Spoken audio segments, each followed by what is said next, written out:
territory on West, there's just one way to handle the killers and the spoilers, and that's with a U.S. Marshal and the smell of gun smoke.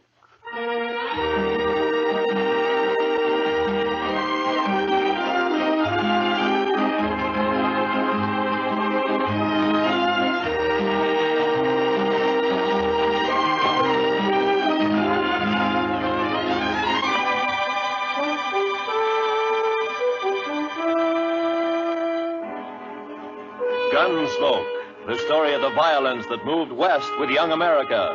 The story of a man who moved with it. Matt Dillon, United States Marshal.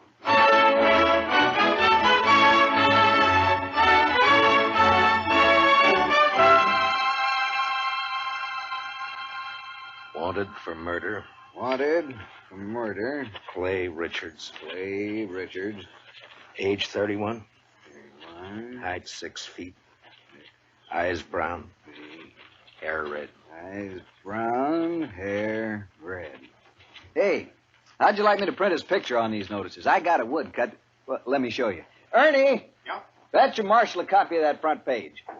Interviewing Clay's wife yesterday, I noticed a tintype on the mantel, their wedding photograph. So, first thing you know, I snitched it. It's very thoughtful. Yeah, I'll take it, Ernie. Here. And then I propped it up in front of me and carved me this woodcut. Ain't she prime? Ain't she just elegant? Real elegant. Good like the Of course, he was 7 or 8 years younger with the tintype. Yeah, it's a good Cut likeness. his hair short. And Doesn't show what makes a law-abiding man like him try to rob a bank.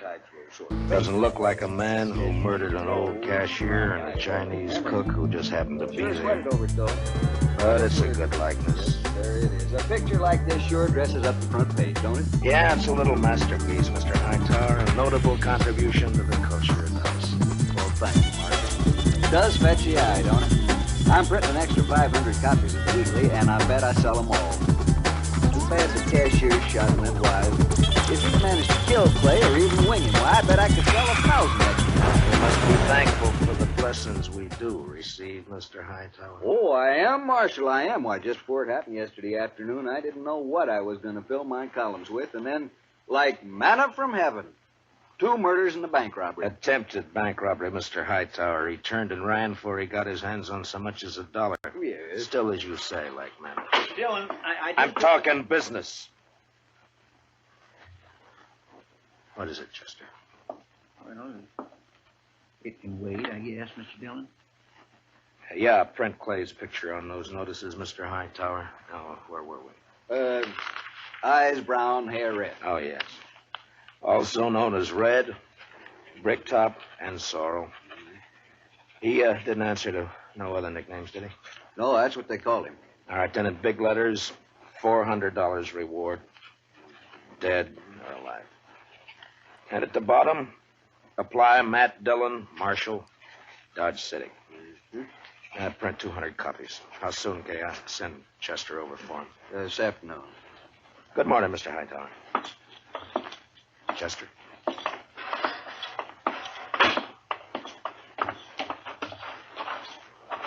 Think those posters will do any good? Richards is probably over the line into Oklahoma or Colorado by now. That strawberry roan of his is the fastest in the county. He has no money. He panicked and ran out of the bank before he got a penny. I think he'll try to get help from his wife or brother or a friend the first chance he has, maybe tonight. I say he's around here somewhere. I'm sorry I turned on you like that, Chester. Why, that's all right, Mr. Dillon. Out all night with a posse, no sleep, man's bound to get touchy. No, it's not that. It's the way... It's the way people use a thing like this. The men riding posse last night, they enjoyed it as though they were hunting fox or possum. Hightower back there, he acts like it was a birthday treat, specially gotten up for him. Everybody finds a way to use it. What was it you wanted to tell me? Oh, I got a kid, a little boy, locked up in the cell. He run away from home back in Cottonwood. Ed Slade turned him over to me when he come through on the stagecoach just now. Kid about 12 years old. Whose is he? Widow woman. Miss Bonnie. She runs the boarding house in Cottonwood. Ed says kid's always running away a little while, I guess. He flagged Ed for a ride on the road halfway between there and here. As soon as Ed seen him stand there with his bundle on his shoulder, he knowed what he was up to. So he told the kid he'd help him and then turn him over to us when he got here. All right, we'll send a telegram to the mother to come fetch you. Well, come on in, Chester, and shut the door. Mr. Dillon? You're letting in every horse fly in Kansas. Mr. Dillon, I think you better cancel the order for them notices. What? The Dutchman's coming up the street, and he's leading a strawberry roan, and Clay Richards is draped across his back. Like a sack of wheat across the saddle. Last time I saw him, 2 days ago, he was standing at the bar laughing his head off. A sack of wheat across the saddle. And followed by half the saloon bums and loafers in town. All right, Chester, make him keep back. All right, now stand back, you fellas. Come on now, back. Stand back. Ziegler? How'd it happen, Ziegler? My goat, my old billy goat, he pushes open the fence last night and runs away. Forget your goat. What about Clay? Yeah, I tell you. This morning I go to look for a goat. I walk here, there. Near the river, I see Clay. He sits there. I say, hello, Clay. Wie geht's? You dirty Dutchman. You no good dog. Clay was your best friend. He helped you buy your farm, so you kill him for your All right, all of you. Keep back, everybody. Clay? Me? No, my brother, he was like... We was in the war together. Victor, listen. You killed him for the war. Not so! I killed nobody. Not since Gettysburg. Clay is dead already when I find him. I don't even own a pistol. Ziegler, inside, quick. Yeah. Chester, give me a hand with Clay. All right, all of you. Listening.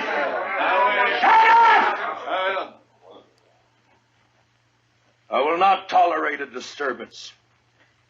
You know me. I got him, Chester. Take his leg.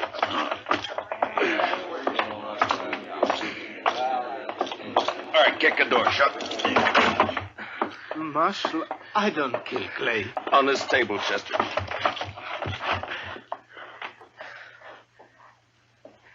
What'd you do with Clay's gun? His holster's empty. Gun? Clay's? I ain't got it. I don't even own one. Chester, see if it slipped out. while His we were- holster was empty coming up the street. First thing I noticed. Maybe it's over on the... Another customer? Why, that's 3 in less than a day. Oh, bountiful harvest. My fees this month will keep me in luxury. In luxury. Doc, I want to have an inquest as soon as possible. Well, as soon as I finish the autopsy, shouldn't take long with the practice I've had this week, huh? No. Late afternoon, all right with you? I'll take him up to my office right now. No, thank you, Chester. I can carry him all by myself here. You just open the door there like a good fella and... Yeah, Marshal, tell the city fathers I'd like to make a deal when the corpses are as famous as this one. Back in 53 in San Francisco, a fellow I knew earned a fortune exhibiting the head of Joaquin Murrieta. Tell them if they'll let me keep the remains, I'll do the autopsies for nothing. Shut the door, Chester. Ziegler, where is it you met Clay on the river? By the fort. This side by the fort. Ride out there, Chester, and see if you can find Clay's gun. Maybe he dropped it when he was shot. I did not shoot Clay. Sure. I did not. I had no reason to. I did not. Now, you listen to me. Maybe you think Dodge has got so big I don't know about everything that goes on here. Well, if you do, you're wrong. If you think I don't know about the bank having an overdue mortgage on your farm, you're wrong. $400 is reason enough for a struggling farmer like you. No.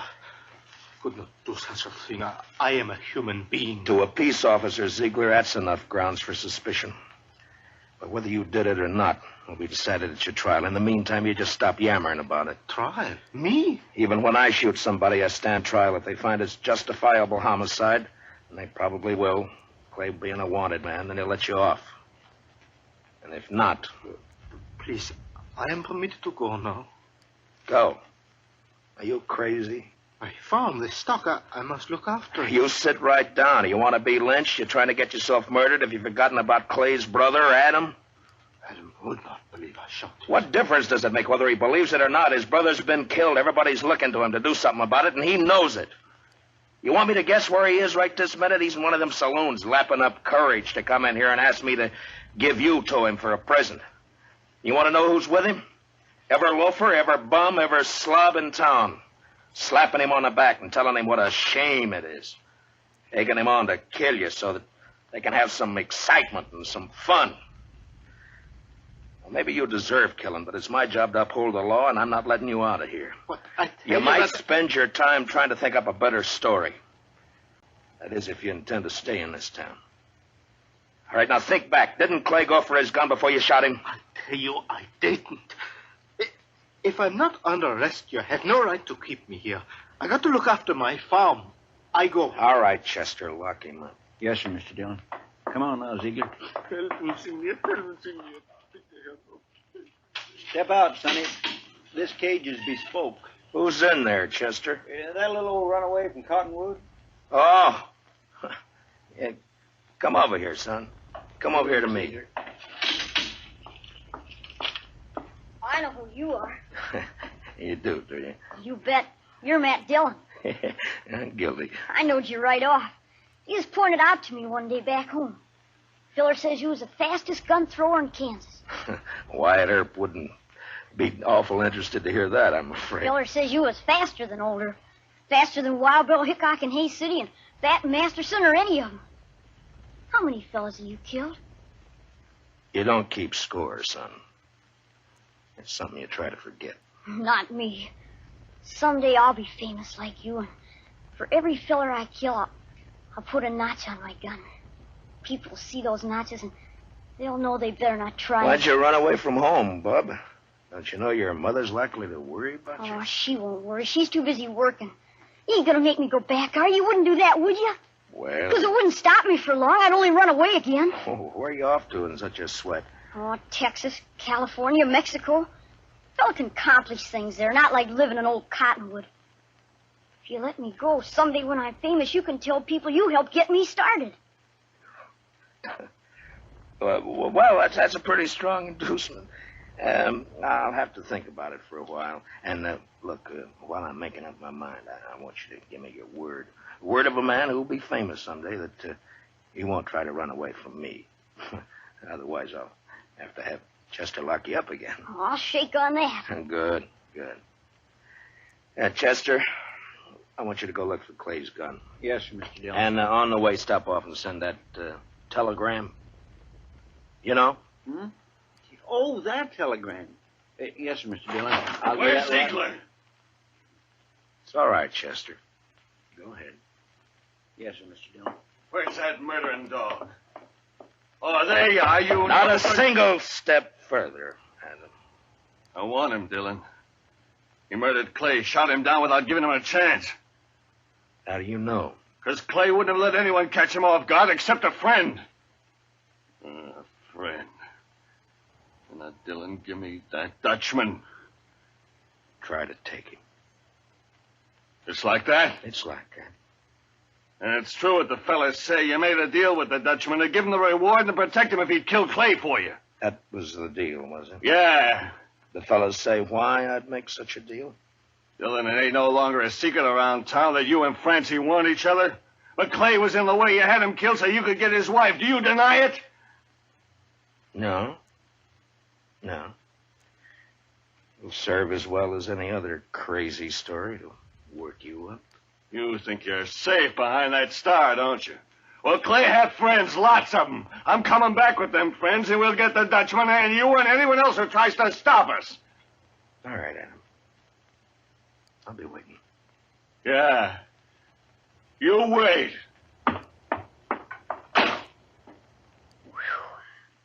I almost seen something pretty just then, didn't I, Mr. Dillon? Yeah, almost. About another pint of whiskey ought to do it.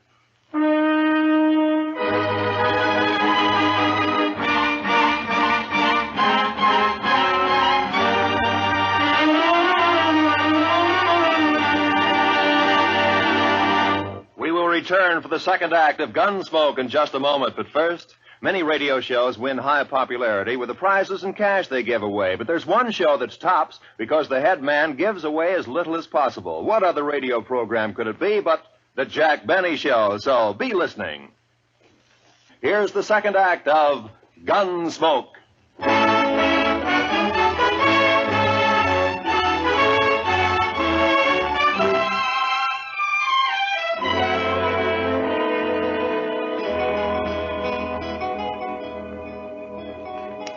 Son? You say something, Mr. Dillon? Yeah, open my drawer in front of you there. You'll find a small bottle of oil in there. No, the one to the right. Yeah, that's it. Now, bring a little brush, too, huh? Here it is. Thanks, Bub. It's a right nice gun you have. Yeah, it's not bad, but a little stiff. Just a little stiff. Don't it have a trigger? I never seen no gun without a trigger before. Oh, you remove a trigger or tie it back against a guard. And all you have to do is thumb a hammer. Yeah, like that. It's faster. Yeah, that's better now. Remove the trigger. I remember that. What in the world for? Well, I remember everything you told me. About the Texas holster and the spring holster and the double roll and filing off the sight. It's just me, Mr. Dillon. Oh, any luck, Chester? No, sir, not any. I went to the store first and asked Mr. Denton what kind of ammunition Clay Richards used to buy, and he told me Clay had a double-action 44. I scoured that riverbank a half-mile each way from the ford, and not a sign of it. Yeah. I got that telegram off. You know who ought to be here pretty soon. It's only 7-8 miles from... Is that fire in town? Funeral services for Mr. Grinnell, the cashier. So soon? It's awful hot weather. Yeah. Any of your guns need oiling, Chester? I don't think so. You sure? When Adam left, he said he'd be coming back with some friends. I know. I stopped at the Oliver Gantry just now to rinse out my mouth. Adam was there talking mighty ugly and mighty big. He's got a sizable following. When do you think? Any minute now, Mr. Dillon. Want me to take Bob out of here to one of the hotels, maybe? I want to see No, it. I think you'll be safer here, Chester, behind stone walls and dodging about the streets rubbernecking. You keep your head down, Sonny. You hear? There's a... Matt, I gotta talk to you. She ought to be in mourning. If she cared for Clay at all anymore, she ought to be in black. Matt, Oh, Lord, I find her more beautiful all the time. Matt, have you heard what they're saying? What are they saying, Francie? That you and me, that you made Pete Ziegler kill him because I'm sorry that got back to you, Francie. it's all over Dodge. Adam almost strangled me before they dragged him off. Francie, I didn't shoot Clay. Francie, I beg you, believe me. Shut up, Ziegler. Shut up or I'll club you to death! Francie, it's just one of those crazy stories. They needed one and they made one up. But, Matt, everyone believes it. On my way down here, people were pointing, whispering. Old women clucking their tongues at me. They believe it. They'll forget it as soon as this is over. They'll remember that even if we once did go with each other, it was finished and done with even before the war ended, before you even met Clay. No, they won't forget it. For the rest of my life, as long as I stay here, Hold it a minute, Francie. Yeah, Doc, what is it? Oh, am I interrupted? What is it, Doc? Topsy's finished. I examined his liver and lights his... This is Mrs. Richards, Doc. Oh, I beg your pardon, ma'am. I'm sure I meant no disrespect for the departed. Well, Clay was shot all right, but from the nature of the wound and the coagulation of the blood, I'd say it happened sometime yesterday. I'd say the cashier's bullet didn't go wild after all. how could a dead man gallop away? Well, the wound wasn't what killed Clay. The ball hit the rib case and it bounced off. 22 caliber it was.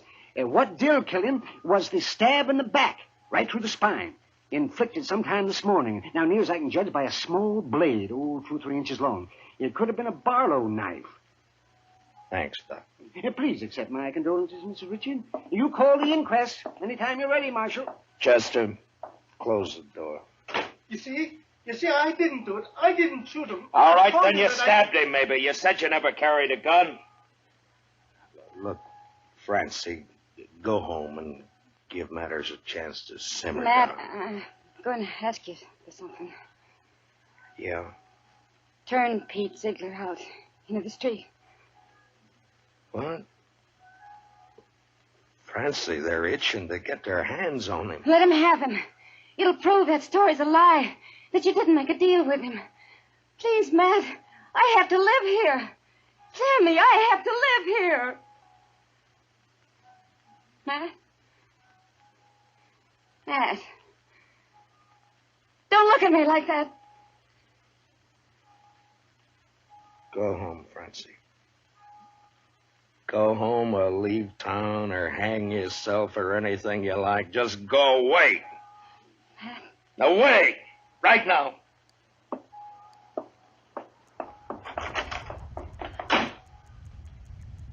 I bought me a bottle at the Alfregans, Mr. Dillon. Would you care for a drink? No. Guess the funeral's over. There'll be others. Funny. Now I miss that bell. Awful quiet, ain't it? It's just one. Just about on schedule. Are you ready, Chester? Yes, sir, Mr. Dillon. I use a shotgun if I were you. It's more effective when there's a mob to be dealt with. Oh, yes, sir, I aim it. Ziegler, and you too, son. If trouble starts, lie down flat on the floor and keep your head down all the time. Don't gawk to see what's happening. You understand me? Yes, sir, Mr. Dillon. All right. Dillon! Dillon! Come on, Dillon! Come on! Chester, I want you to stand here in the doorway after I go out, where you can cover the back door and me at the same time. Yes, sir, Mr. Dillon. All right, Chester. Open the door. Come on now.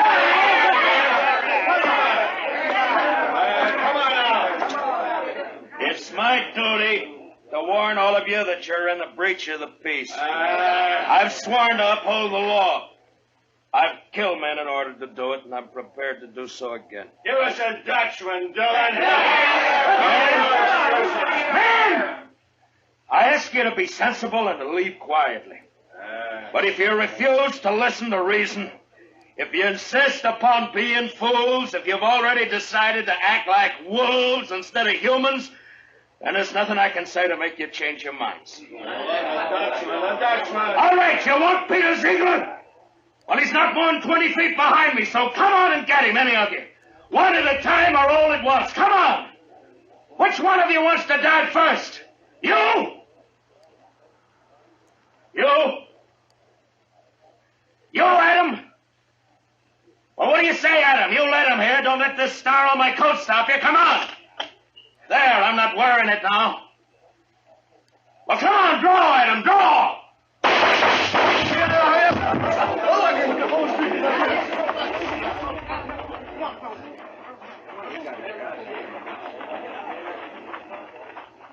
You all right, Mr. Dillon? Yeah.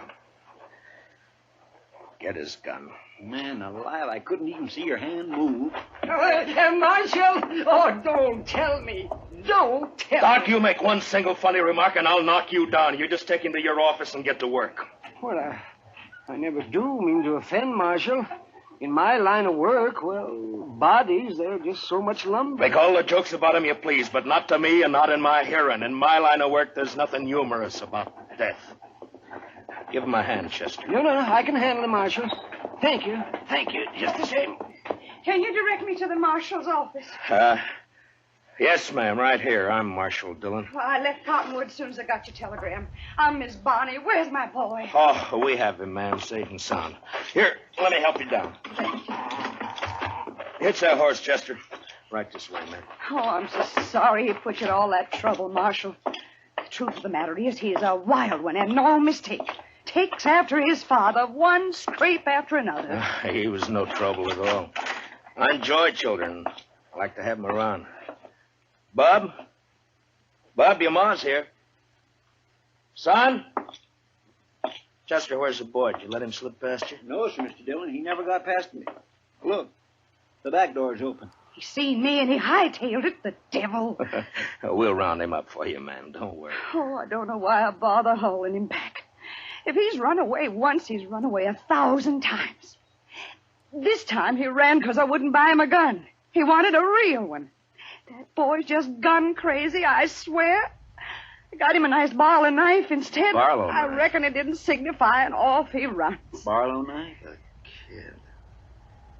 Chester, find that kid. Marshal, has he done something bad with it? I told him to use it careful.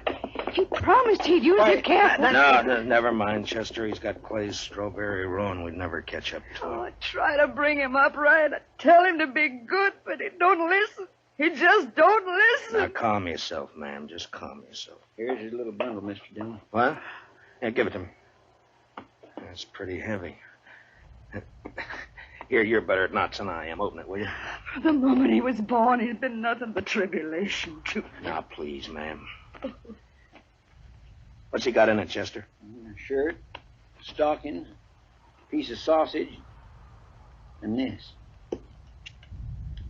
44 double action. Yes, sir, Mr. Dillon. That's Clay's gun. Sonny didn't manage to keep it long, did he? Well, if he wants a gun that bad, he's bound to get hold of another one somewhere, somehow. Chester, call Mr. Hightower over. Hey! Hey, Mr. Hightower! Oh. Come on over. Mr. Dillon wants you. Marshal, could I have please a drink of water? What? Oh, Ziegler, I forgot all about you. Chester, where are the keys? Yeah, right there on the desk.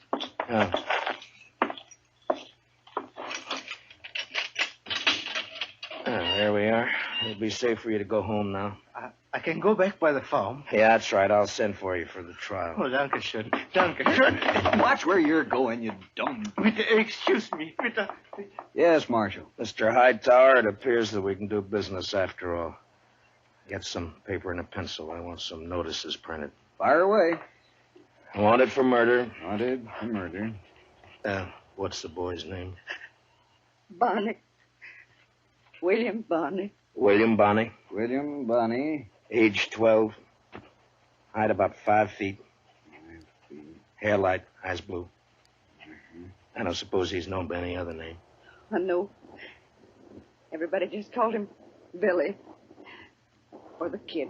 Also known as Billy. The Kid.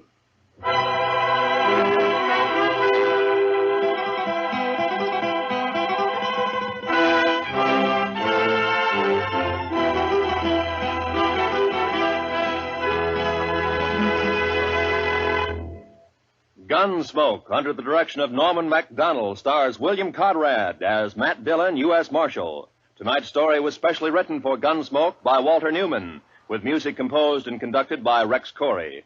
Featured in tonight's cast were Don Diamond, Parley Bear, Harry Bartell, and Howard McNear, with Richard Beals, Paul Dubov, Georgia Ellis, and Mary Lansing. Join us again next week as Matt Dillon, U.S. Marshal, fights to bring law and order out of the wild violence of the West in Gunsmoke.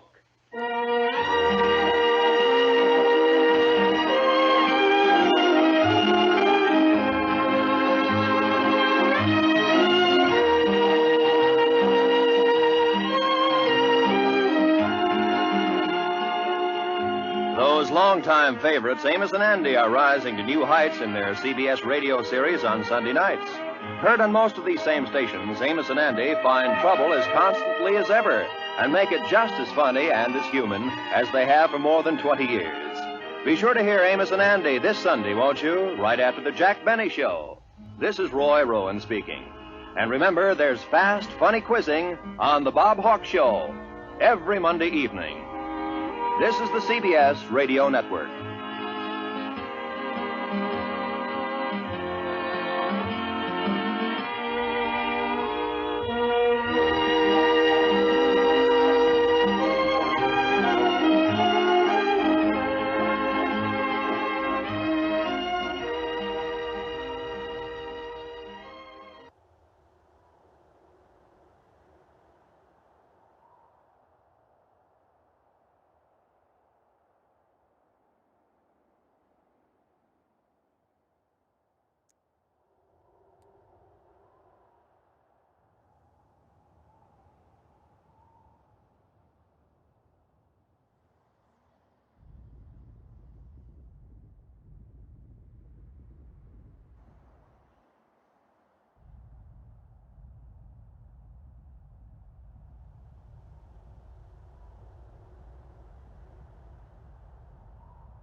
Dodge City and in the territory on west, there's just one way to handle the killers and the spoilers, and that's with a U.S. Marshal and the smell of gun smoke.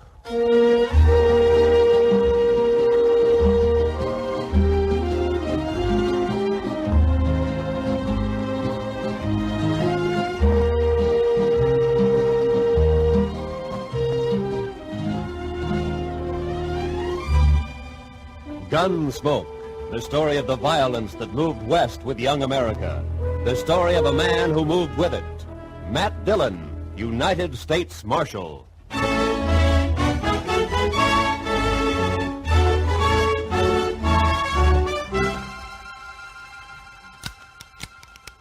Need any more cartridges, Mr. Dillon? No. I got the greener loaded. Unloaded. I don't want a shotgun. Yes, sir.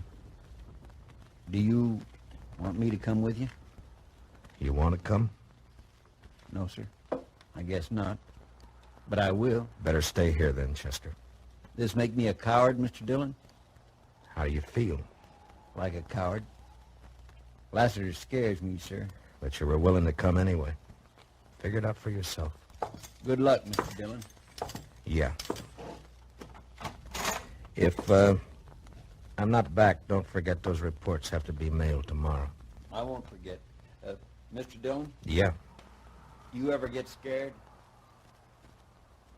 sure. Better keep yourself busy.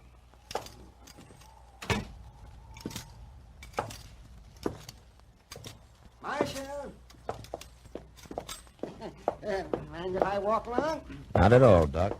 Yeah, kind of anxious to get a look at this new corpse of mine. Lassiter's sure done us a favor picking Dodge to die in.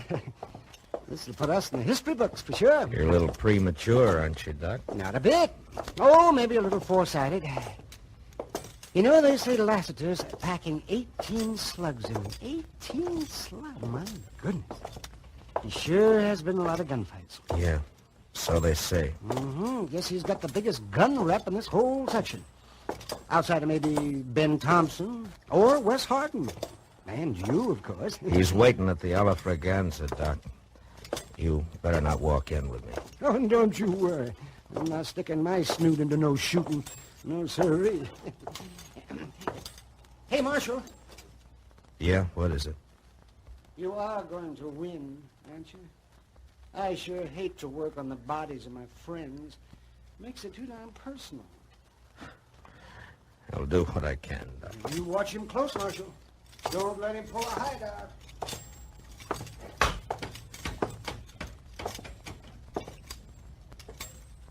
Hello, Lassiter. Hi, Matt.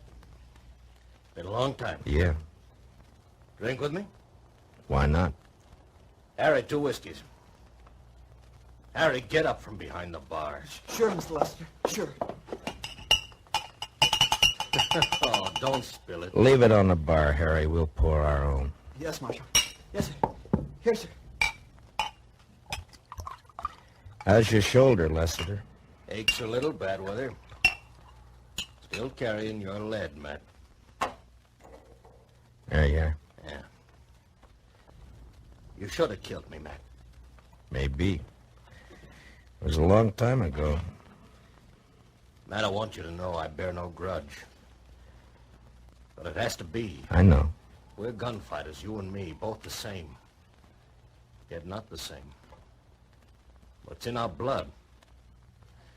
That's why, Matt. That's why I have to brace you. I got to know for sure. There's no grudge, Lassiter. Your health. And yours.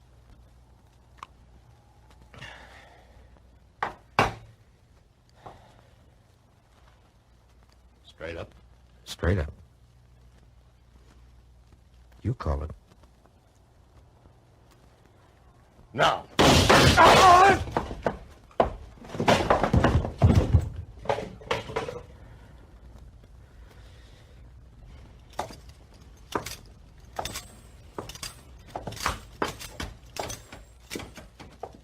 Oh, it was beautiful, Matt. Simply beautiful. Was it? Why, yes, and it was close to. For a moment, I wasn't sure who. Oh, Marshal, your neck. You're hit. Just a scratch. It'll be all right. But here. Let it go. Go and get Lassiter. He's all yours. Hmm? Well, of course. And you'll be happy to know he's got 20 slugs in him now.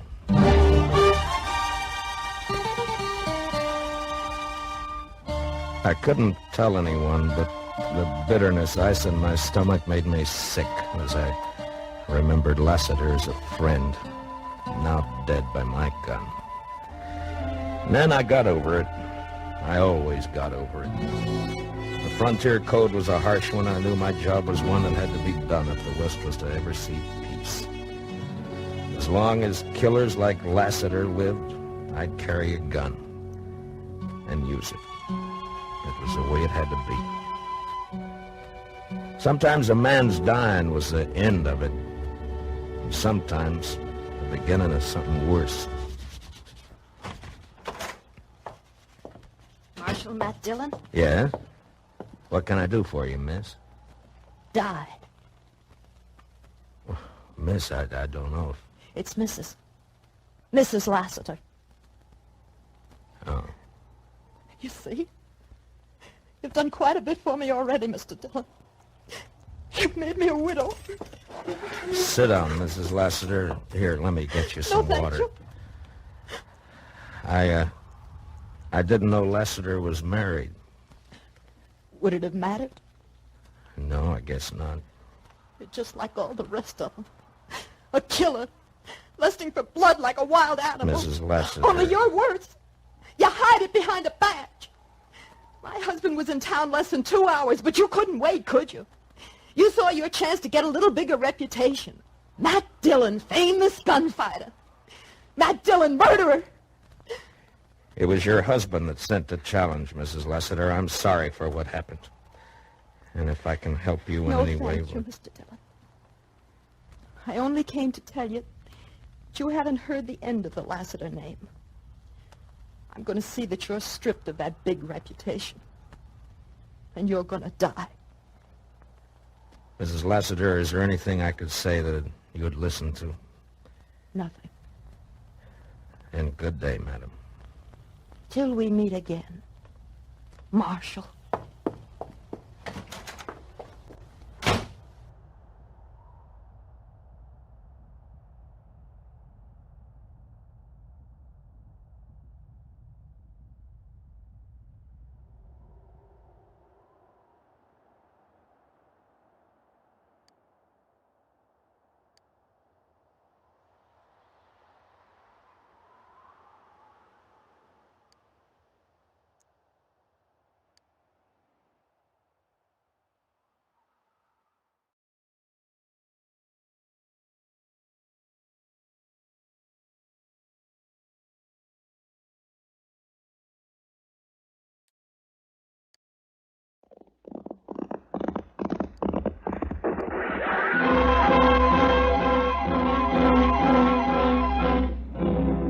Around Dodge City and in the territory on west, there's just one way to handle the killers and the spoilers, and that's with a U.S. Marshal and the smell of gun smoke.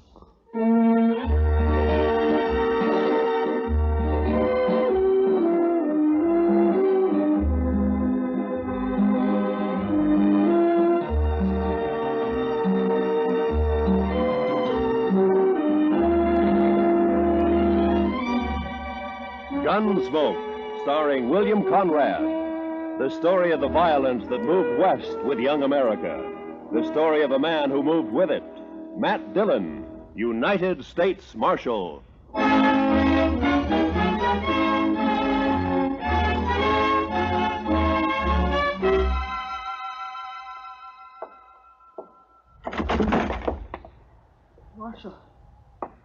Marshal Dillon.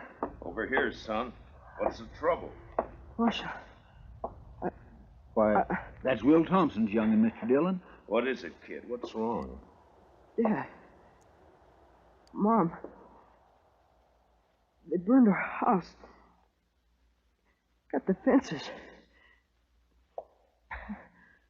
4 of them.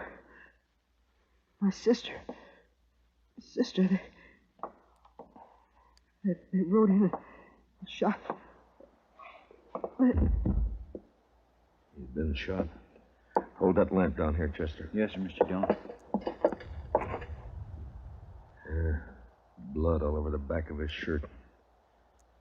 Will Thompson, he's a homesteader, isn't he? That's right. Came to Dodge City about 3 months ago. Took up a section over on Mulberry Creek. Mr. Dillon, you want me to go get the doctor? No. Boy doesn't need a doctor now.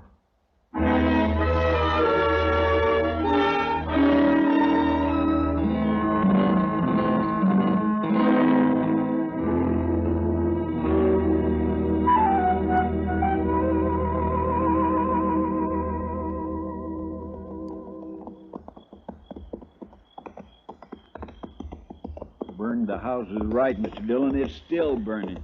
Yeah, what's left of it is. Watch yourself now, Chester. Yes, sir. No sign of life, though. Whoever did it's probably long gone by now. No reason to hang around. Now, let's tie up here and look around on foot. Bring up your carbine, Chester. I got it, Mr. Dillon. Yeah, they even fired the corn crib.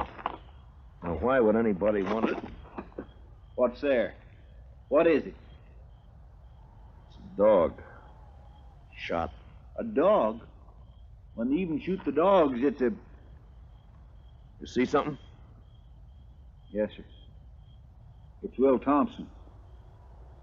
I think it's Will. What do you mean you think it's what? Scalped. You was Indians, Mr. Dillon. I couldn't have been Indians. Only tribe reported within 20 miles is the Kiowas, and they wouldn't do anything like this. They've been peaceful for years. Yeah, I don't know, but... Come on. Let's find out what happened to the rest of the family. Yeah. Besides Will and the boy who rode into town, there's Miss Thompson and a daughter. Girl about 17, pretty as a picture. There's something lying over there by that cottonwood. Yeah, I see.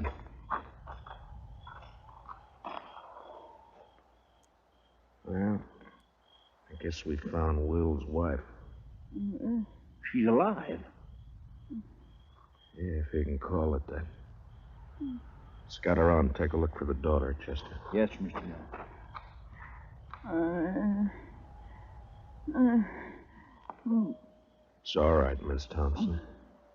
It's all right. It's all right. Mary.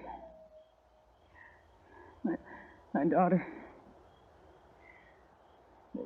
They took her and dragged her away. Dragged her away. Easy, man. Easy. I tried to stop them. I held on to one of them. He kicked me loose. And his spur came off. It's here somewhere. It's on the ground somewhere. On the ground. Yeah, I see it. But my daughter. I took her away. My baby. There now. My baby. There now. There now. It's all right. We'll find her, ma'am. We'll find her and then...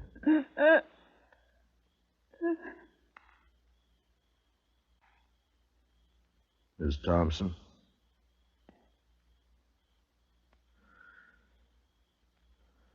Well, you're better off, ma'am. Mr. Dillon? Yeah. Over here in the Willis. I found her. All right, Chester.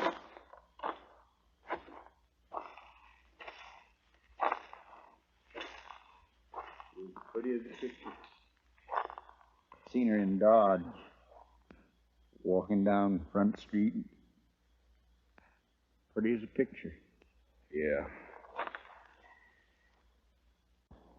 All right, let's ride.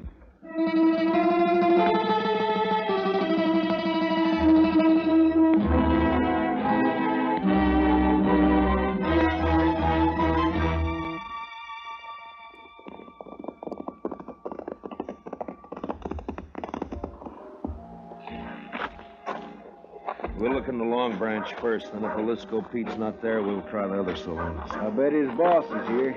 He's here every night. Yeah, I know.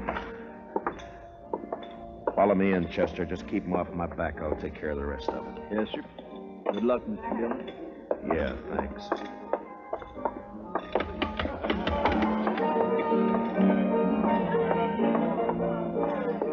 Well, look who's here. Matt Dillon. Hiya, Kitty. What brings you in, sweetie? Business or pleasure? It's not pleasure. Ah. Plenty of other men in Dodge, Kitty. Are there? They come in here, don't they? Sure. They come in. I talk to them, and I drink with them. That's my job. You follow me, Matt? I follow you. I'm off at 2 every night. Kitty, have you seen Jalisco tonight? No, he hasn't been in, Matt. Ben Rourke's sitting over there at a draw table, though. Good, I'll talk to him. I'll see you, Kitty. Sure, Matt. Sure you will. Well, I think I got a pretty good hand here myself. All right, boys, here's where money talks. I'm raising another 100 and I'll stand pat. Ben? Huh? Well, it's the marshal himself. I'd like to talk to you, Ben. All right, Matt, talk. Not here. We'll go over there by the bar. I'm sorry, I'm busy. I got a pat hand and a cinch bet. Maybe. This is official, Ben. Meaning? Meaning I want to talk to you. Now, come on. Take over my hand, Donnelly. I'll be right back. All right, Matt, let's have it. What do you want to talk about? One of your cowboys, Ben, Jalisco Pete. What about him? Know where he is? Around somewhere, I guess. Why? I'd like to know if he lost his spur recently. Tonight, in fact. It's pretty, ain't it? Mexican silver, needlepoint rowel, gold inlay. Pete's the only man I know in Dodge who's got a pair like this. All right, I'll see that Pete gets it. He'll appreciate your finding. I doubt that. I found it lying beside a woman he'd just kicked to death. Will Thompson and his whole family were wiped out a few hours ago by 4 night riders. You know anything about it? How would I know about it? Your boys call you King, Rourke, don't they? Never heard of one of them pulling anything without being sure you'd back him up. Matt, are you claiming I was in on this? You're a cattle rancher, Ben, an open range man. You boys all hate the homesteaders coming in with their plows and fences. Been a lot of fences cut by night riders. Now it's murder. You haven't named me yet, Matt. A couple of months ago, here in the Long Branch, I heard you say you'd get the homesteaders out of Ford County if you had to burn them out. Well, did you? Sometimes a man gets known as a fast gunslinger and it goes to his head.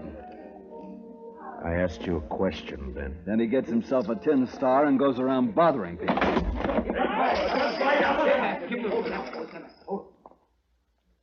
Ben, if you're figuring to draw on me, don't. Why not, Matt? I've seen you in action. You're not fast enough. Now, I asked you a question. And maybe I don't feel like... What's going on in here? Nothing. Oh, there you are, Marshal. How are you, Colonel? Marshal, what's this I hear about an Indian uprising? There's been none that I've heard about. Whole family massacre, the way I hear it, sir. Murdered and scalped. Scalped? 2 of them were. So it was Indians. What game are you playing, Matt? Indians don't cut fences, Ben. That's a cattleman's trick. Scalping, too? Could have been an afterthought. It wasn't an Indian who lost that spur. Well, we'll soon find out about it. I'm riding into the Kiowa country with Troop C tonight. I hope you won't do that, Colonel Blake. You know the Kiowas are peaceable enough when you let them alone, but if you push them, they'll fight. True enough, Marshal. We can't let them get away with it. The Indians weren't responsible, Colonel. I got evidence to the contrary. Give me 24 hours and I'll prove it. Well, I certainly don't relish stirring up a tribal war, but... Just 24 hours. Well, all right. Ben, if you know where Jalisco is, you better turn him in. It'll save trouble. When any of my boys need discipline, I take care of it. Not this time. Other people are involved. Homesteaders. Squatting on a measly 320 acres apiece. Ruining the whole country. They got rights, Ben. Who says so? I do.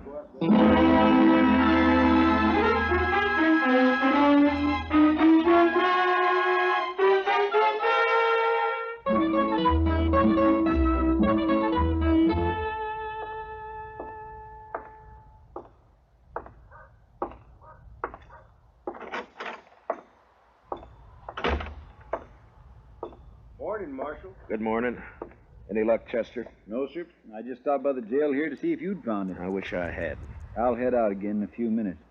Oh, this fellow's been waiting for you all morning, Mr. Dillon. Is that so? My name's Ezra Hawkins, Marshal. We ain't met before. I got a homestead up the river. Don't leave me much time to get to town. I see. Well, what can I do for you, Mr. Hawkins? Well, it's about what happened to the Thompson family last night. The other homesteaders sort of appointed me to speak for the whole bunch. All right, speak. Well, we want to know what you aim to do about it, Mr. Dillon. I aim to get the killers. When?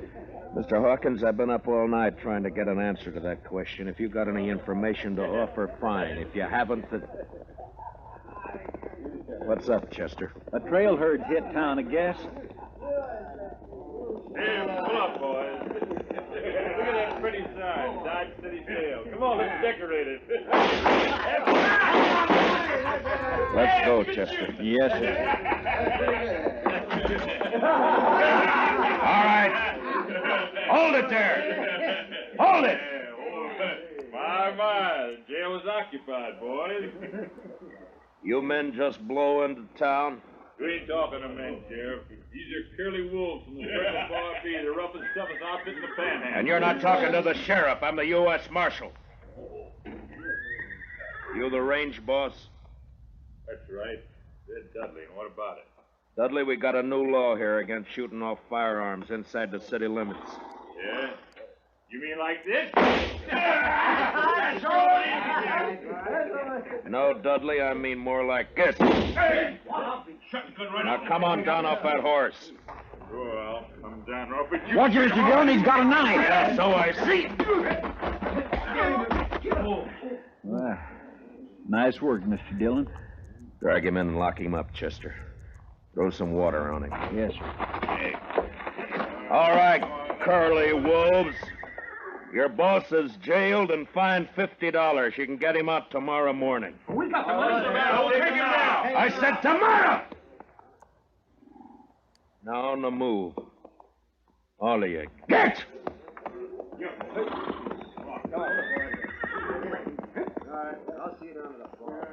You handle things right fine, Marshal, once you get started. Thanks, Hawkins. Only trouble is some of us homesteaders are getting kind of impatient. The cattle ranch has been treating us pretty bad for too long. The boys are all meeting at my place today. I reckon I can hold them back till tonight. You know what I mean, Marshal. Yeah. I saw it happen in Abilene. Dirty and bloody. I'd hate to see it happen here. Sure, I know what you mean. Range war. Well,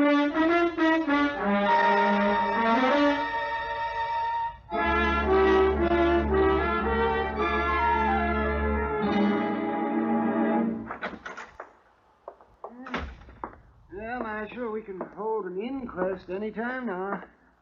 I'm all finished with the autopsy. All right, Doc. It goes pretty fast when you can line them that way, 4 in a row. Makes the job a lot easier. Yeah, I imagine. Doc, have you ever seen a range war? No, but I hear there's one brewing. There is, plus Indian trouble. If I don't bring in Jalisco Pete before tonight and find out who his 3 partners were, you're going to have bodies lined up 20 in a row. Well, it sure bring in a lot of fees. I could retire and buy myself a ranch. Sure, Doc. Oh, that sounds like Chester, Marshal. Yeah, he's been scouting those thickets along the river bottom. Mr. Dillon, I brought in Jalisco. Where is he, Chester? Outside, tied on a pack mule. Good. No, sir. I'm afraid it ain't so good. He's dead. Been shot in the back and scalped.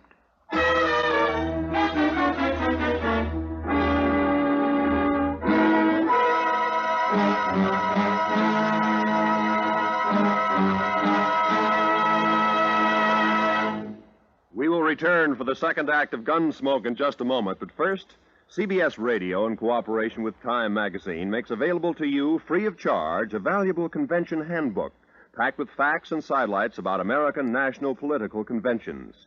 This convention handbook, containing a convention map, and box score of interesting pictures and a complete history of this old American custom will be yours if you send a postcard with your name and address to Time, CBS, Chicago 90, Illinois. That's Time, CBS, Chicago 90, Illinois. And now, with William Conrad starred as Matt Dillon, here's the second act of Gunsmoke.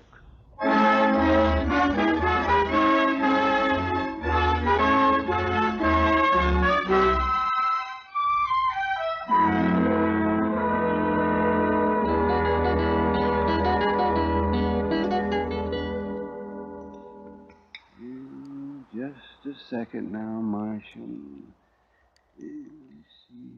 Here it comes now. There's the bullet. If it'll do you any good. It won't, Doc. The slugs I dig out of the bodies all look alike. Someday, though, they may figure a way to tell them apart. Maybe even tell which gun fired which bullet. Oh, no, not a chance of it, Marshal. Well, I guess that's all I can do for the late lamented. Oh, you see he's only wearing one spur. Yeah, I know. I got the mate to it here. That's what I wanted to talk to him about. It's too bad, Marshal. His talking days are over. Yeah, somebody made sure of that, all right. Then tried to cover the trail by scalping him. Well, I can tell you one thing. It wasn't done by Indians. That's my guess, too. I've seen how Indians do it. Down in the territory, up in the Dakotas. Slick and clean. Nothing like this. Why, I could do a better job with my eyes closed. Yeah, I bet you could. Well, I guess I'd better get ready for the rush. Looks like a showdown, Marshal.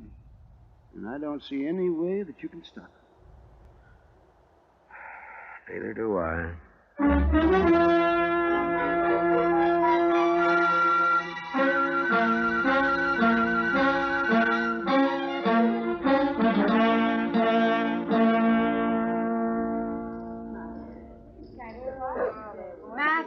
Over here, Matt.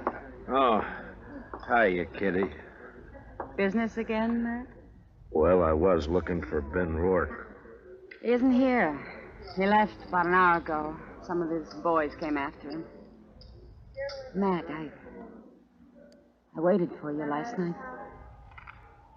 I worked, Kitty. All night? Yeah.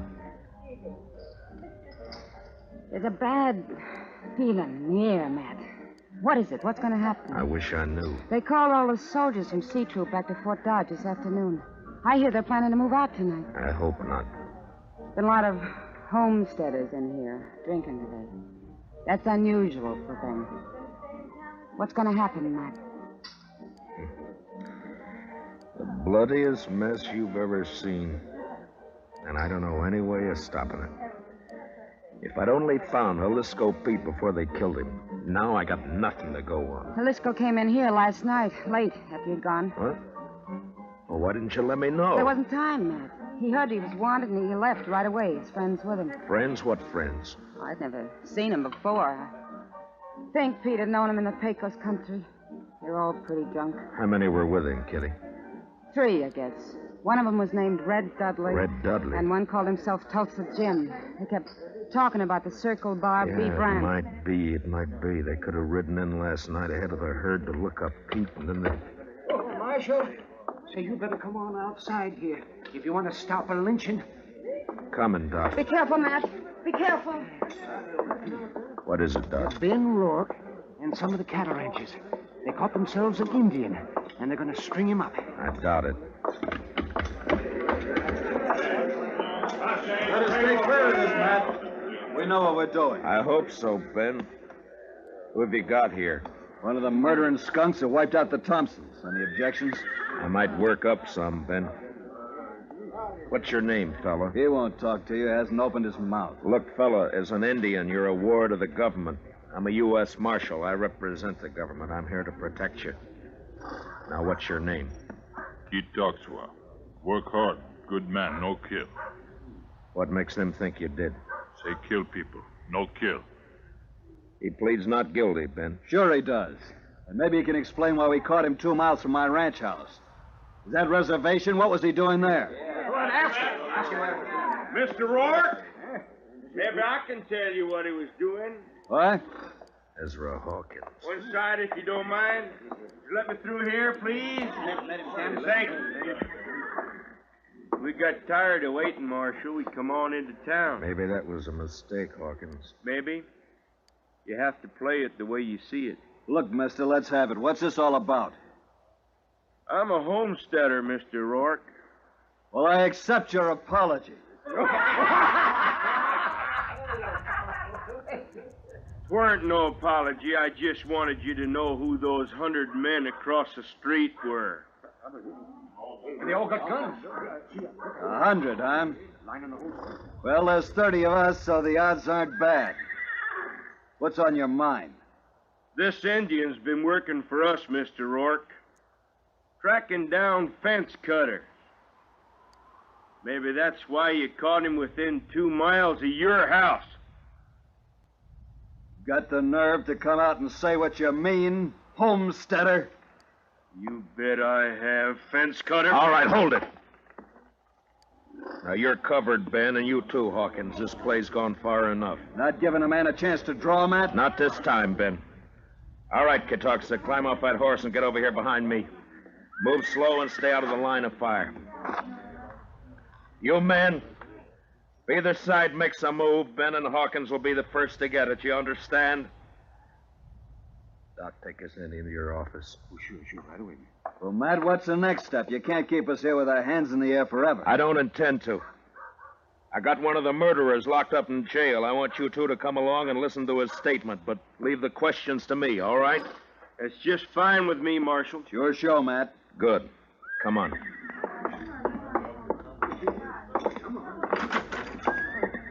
Chester? Chester? Looks kind of deserted, Matt. He may have gone back to the cells to see. Chester? Ben, Hawkins. What's the matter, Matt? Here, I'll get that gag off of him. You cut the ropes, Ben. Right. All right, Chester, here we go. Easy now. There. What happened, Chester? Oh, they slipped in and got the drop on me, Mr. Dillon. Took Red Dudley with them. There was 2 of them, not more than 20 minutes ago. Who were they? Did you know them? Nope. Circle Bar B-boys, I think. They slugged me and thought I was out, but I heard them talking. They were all in with Pete on the Thompson killing. Yeah, I know. And they killed Pete, too.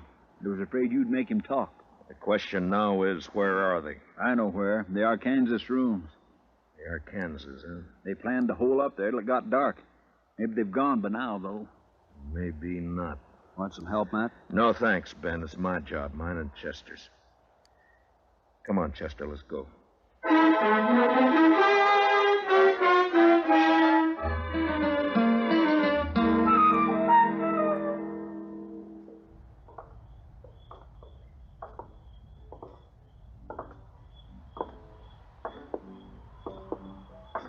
The rooming house is all dark, Mr. Dillon. That doesn't mean a thing. Watch the windows. That's you, Dillon? Drop behind that water trough here. Use your carbine. It's more accurate. Yes, sir. All right, Dudley. Come on out. You're under arrest. Come and get it! Fire at the flashes, Chester. That came from the side window, Mr. Dillon. Yeah, 10 to 1, there's somebody behind the other corner. So... Yeah, there was. Rake the front of the building, Chester. Yes, sir. I got one. He's hanging out the window. Yeah, it's 2 down and... Dillon! Hold your fire! I give up! All right, come on out. Be careful, Mr. Dillon. It may be a trick. It's up to him. Come on out, Dudley. Well, hurry it up! I'm coming. I got a bullet in my leg. I can't hurry very fast. You got me all wrong. Watch it, he's drawing. Wrong, Chester. He started to. See if you can find the doc and get him to help you pack these things over to the jail. Yes, sir. Right away, Mr. Dillon. Matt? You all right, Matt? Yeah. Yeah, I'm all right, Ben. Had a clean sweep, huh? Looks that way. Well, bullets are cheaper than rope. I guess so. Ben, you and your boys aren't murderers like Red Dudley, but This business of fence cutting can lead to a range war, too. Like it or not, homesteading's here to stay. There's more of them coming in on every train. I know all that. Those cattlemen built this country, Matt. A few more years now, they'll have us fenced out of it. Times change, Ben. There's range still left out west, New Mexico, Arizona. Yes, I know. Some of us have been thinking about it. Matt, they'll fence you out, too, you know. Yeah, I guess they will. Well, when that time comes, I'll move on. If I'm still around. Farms and families. Next thing they'll do is set up courts and bring the law in here. Law's here now, Ben. In Dodge City, I'm the law.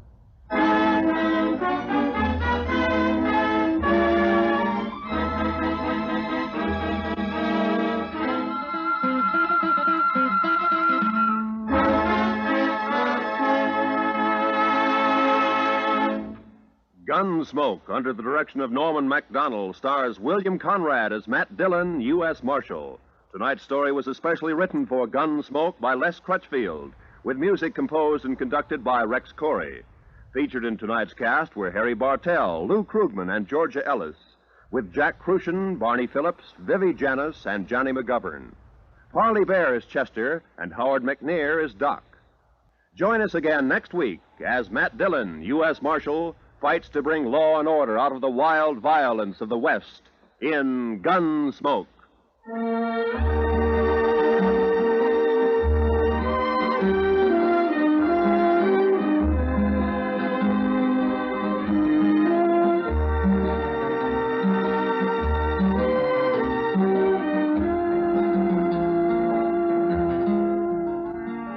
Jungle Legacy is the name of tonight's adventure with Tarzan. Listen as Tarzan, Lord of the Jungle, faces a band of unscrupulous men who seek a uranium deposit in Tarzan's realm, through which they hope to rule the world.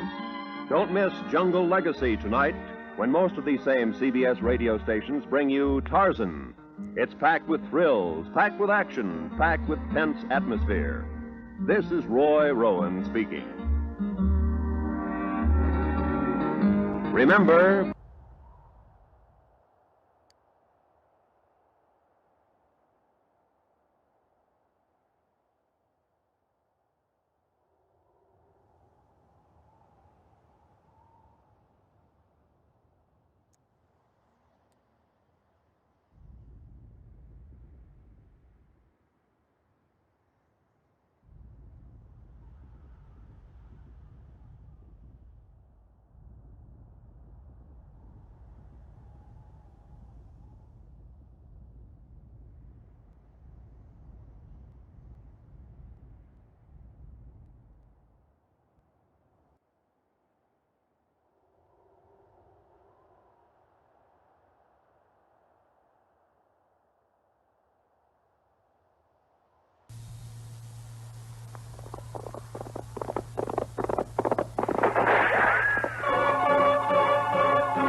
Dodge City and in the territory on west, there's just one way to handle the killers and the spoilers, and that's with a U.S. Marshal and the smell of gun smoke.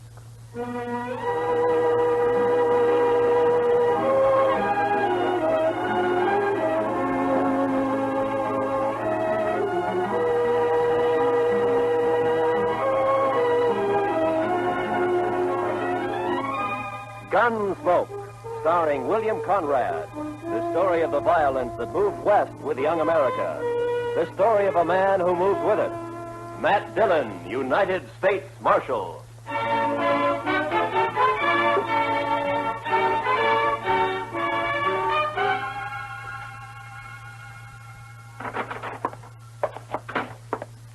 Well, Chester?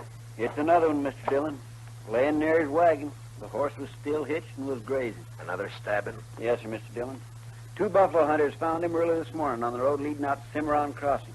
We just brought him back. Who was he? His name was Jones. Les Jones. Been in town a couple of days buying supplies, food. Where'd he come from? Well, some of the boys told me he's got a little farm on up the Arkansas piece. Got a wife, too. Pretty little thing, they tell me. Yeah. You know anything more about him? He was at Tab Slade's saloon last night playing faro. Drunk? Oh, we'd had a belt or two, but not drunk. Did all right at the faro table. Pretty much had $2,000. $3,000 and a widow woman on the Arkansas River. Beg pardon, Mr. Dillon? Yeah, nothing, Chester. The money's gone, of course. Yes, sir. Ask Doc to come down when he can, will you, Chester? Right. Doc, come down a minute. Mr. Dillon wants you. Coming. I'm coming. Did Jones have a gun on him, Chester? We found a sharp special in his spring wagon. He wasn't carrying anything on him. It's outside. You want to see it? Had it been fired? No, sir. Oh, well, good morning, Marshal. Want to see me? I want to ask you a question, Doc. Yeah? There have been 2 stabbings in 2 months. Jones makes the 3rd. You think the same person killed the other 2? Well, there's no way to be sure, but from the position of the wound in the body and from the angle of the knife thrust, I'd say it's the killer or killers use the same... Doc, I just wanted a simple answer. Yes, I think the same person murdered all 3 men. Yeah. Any way of telling how long Jones has been dead? Well, I'm not a Pinkerton man, but I'd say sometime after midnight. Between 3 or 4 in the morning, maybe. And I'd also say from the amount of bleeding... Okay, Doc. Chester? Yes, Mr. Get Dillon? my horse. I'm going to ride out to the Jones place. I figure Miss Jones will want to know.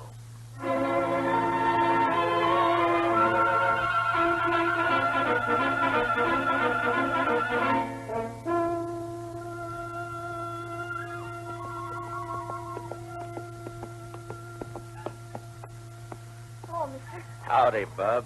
I live here. Where are you from? I'm from Dodge. Dodge. Sneak you ride all the way from Dodge? Sure. Get down and I'll water your horse. All right. Yeah, here you are. What's your name, son? Alvin Jones. My dad is Les Jones. I guess you know him, huh? Yeah, sure. I guess most everybody knows him. Your mother in the house? Are you going to stay for dinner?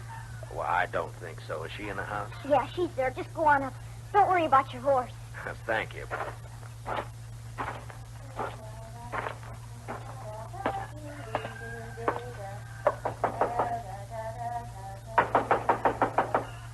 Alvin, stop that. Don't be It's not Alvin, Miss Jones. Oh, I am sorry. I thought it was my son. My name is Dillon, Miss Jones. Marshal Dillon at Dodge. Come in, Marshal. Thank you, ma'am. You care for some buttermilk? Or maybe out here men don't drink buttermilk like they do at home. Well, thank you, but nothing for me. Miss Jones, I got some unpleasantness for you. Yes? It's about your husband. He's in trouble? I left Dodge 4 hours ago. I thought I should be the one to tell you. He's hurt bad. More than bad, Miss Jones.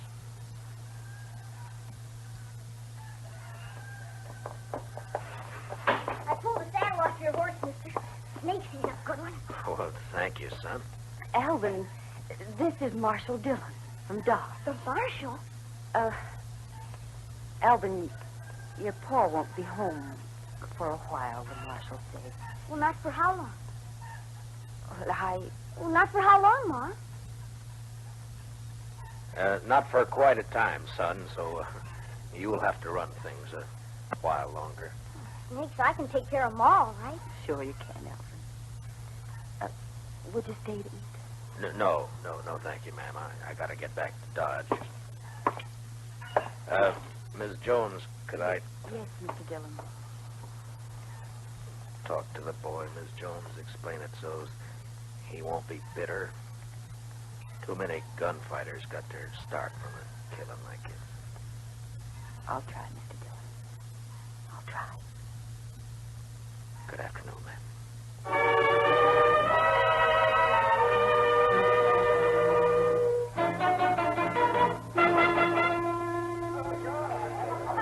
And make sure you got enough whiskey to finish the night this Thursday weather. Oh, we've got plenty, Mr. Slade. If no fight starts that... Oh, Mr. Slade. Huh? There's company coming. Marshal Dillon just walked in. Oh, set that bottle of rye up on the bar. Yes, sir. Howdy, Matt. Join me in a drink? Thank you, I will. What kind of drive? Been traveling? Yeah, I've been up the river a bit to the Jones place. Jones? Tell his wife she's a widow. Oh, yeah, I heard about that. It's too bad. He was in here last night, wasn't he? Oh, yes. Matter of fact, he was. You wouldn't know anything about his being killed, would you? What are you asking me, Dillon? Straight question. Are you saying I killed him? Just asked a question, Slade. I don't know anything. Someone knifed that man after he left here. He was taking a lot of money out of your place. You had a reason. I wasn't even here last night. My partner, Ben Ramirez, was running the place. Where were you? I was with his sister. All evening? Till late enough. Where's Ben and his sister now? I don't know. Home, I guess. I think I'll ride out and have a talk with him. And Slade. Yeah? If you have any big winners tonight, make sure they get home safe. Huh?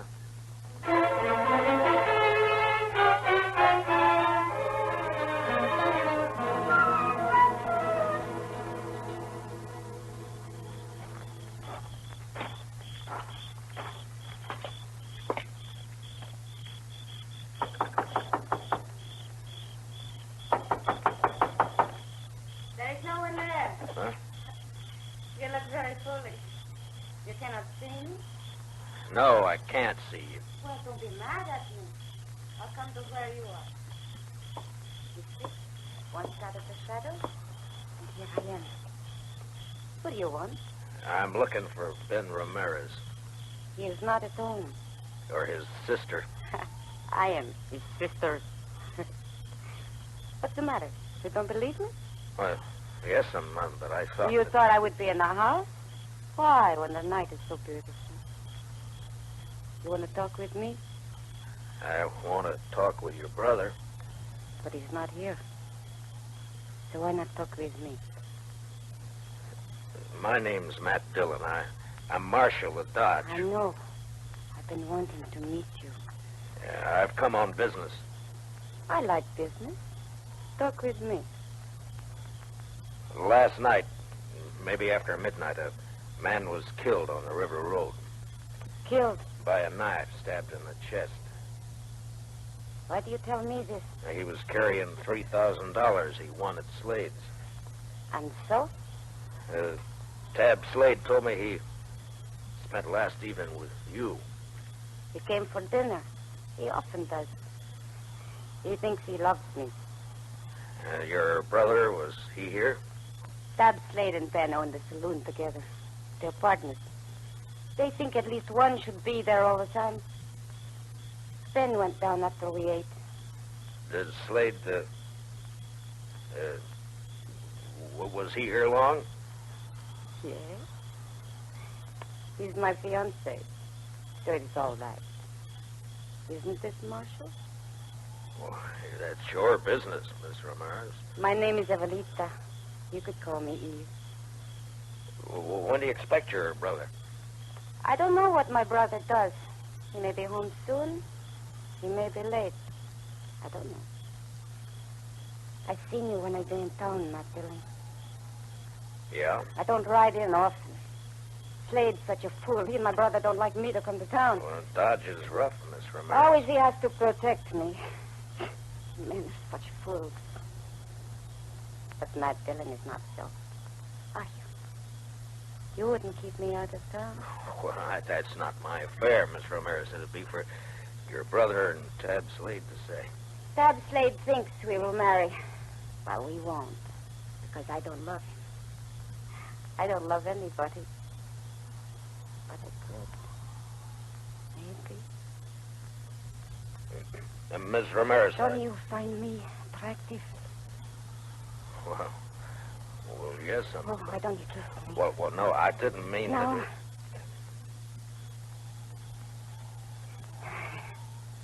Dillon, I've got a gun pointed at the back of your head. Ben, I want to. Fooling with another man's fiancée isn't smart, Dillon. Ben, please. You go inside. All right. Aren't you going to say anything, Dillon? What do you want me to say, Ben? Oh, by this time, most men will be crawling. You're a hard one, Dillon. I can't fight a man who's behind me in the dark with his gun drawn.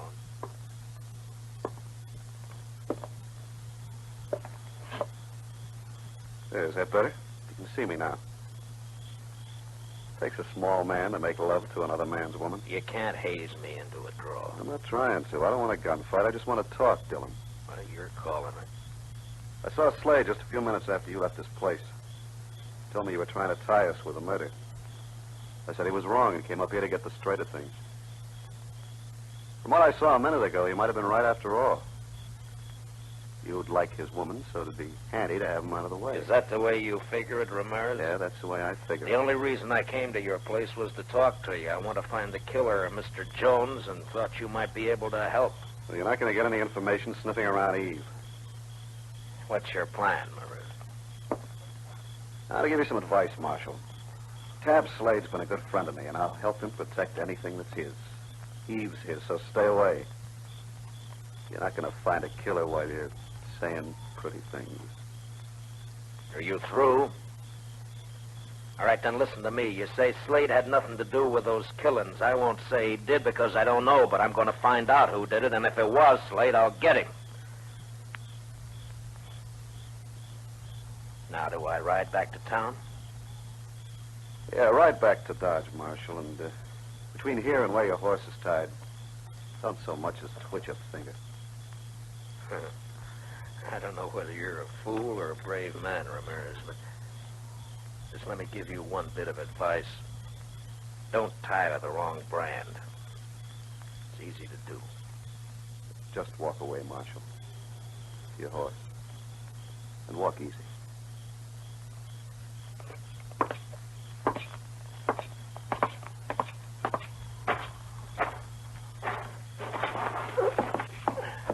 Marshal. Yeah? If you find out who killed Jones, let me know. I'll do that, Ben. I sure will.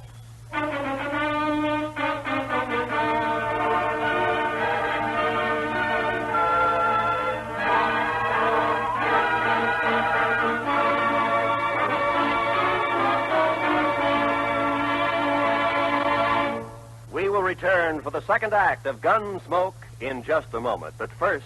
Hello, I'm Kathy Lewis, the girl who plays Jane on My Friend Irma. Irma, tie this string around your finger to remind you that starting Sunday, we go on the air at 9:30 p.m. instead of 6 p.m. Eastern Daylight Savings Time. All right, Jane. Good girl. Now, what's that string to remind you of? To buy some more string? That's My Friend Irma, whom you can now hear on Sundays, 9:30 p.m. Eastern Daylight Savings Time.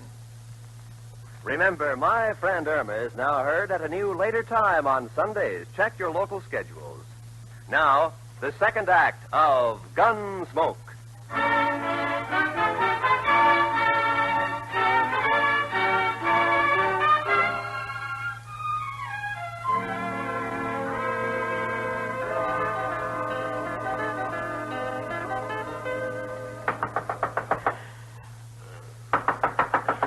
Mr. Dillon? Mr. Dillon? What? Who is it? It's Chester, Mr. Dillon. Oh, Chester. Wait a minute. What time is it? Almost 4 in the morning, Mr. Dillon. 4? Yes, sir. I'm sorry to have to wake you, but you better get dressed and come right away. They've got Tab Slade. Slade? Who's got Slade? Some of the ranchers, they're going to lynch him right in front of his saloon. Well, go and try and hold him for a minute. I'll be right along. Yes, sir.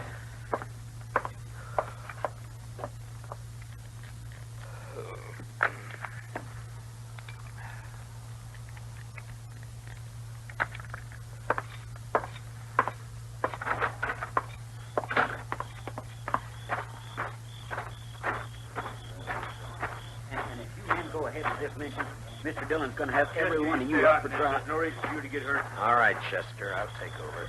Marshal, we don't want to have trouble with you, but we're going to hang Tab Slade.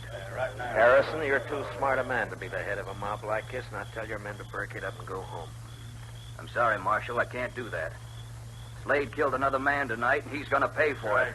All right, now listen to me. All of you. If Tab Slade killed a man tonight, I'm going to... He did. If you can prove Tab Slade killed a man tonight, I'll take him to jail and hold him there for trial. Marshal, Tab ain't going to be alive to stand trial. Do you know Slade killed anybody? If one of these men lays a hand on Tab Slade, I'll start shooting. There'll be a lot of men dead. How about you, Marshal?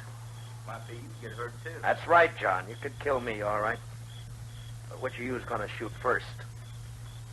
And die first? Huh? Well, which one? Chester? Yes, sir. Go pull Slade off that horse, cut the ropes, and take a gag out of his mouth. Yes, sir, Mr. Dillon. And you men, don't anybody make a mistake. Don't you move a shadow. All right, just a minute. All right, Slade, get down off there. All right, Chester. Give me a chance. Now, you and Slade walk back to the far side of the street, slow. Yes, I tried to tell him I had nothing to do The rest of you just stand where you are, looking right here at me. First man so much as moves his eyes will be in real trouble. We're across the street, Mr. Dillon. Good, Chester. Now walk Slade down to the jail and put him in a cell for safekeeping. Now, Harrison, you and your boys head for home, and if you got any sense at all, forget to tell your families what you were almost a party to. Now, good night, gentlemen.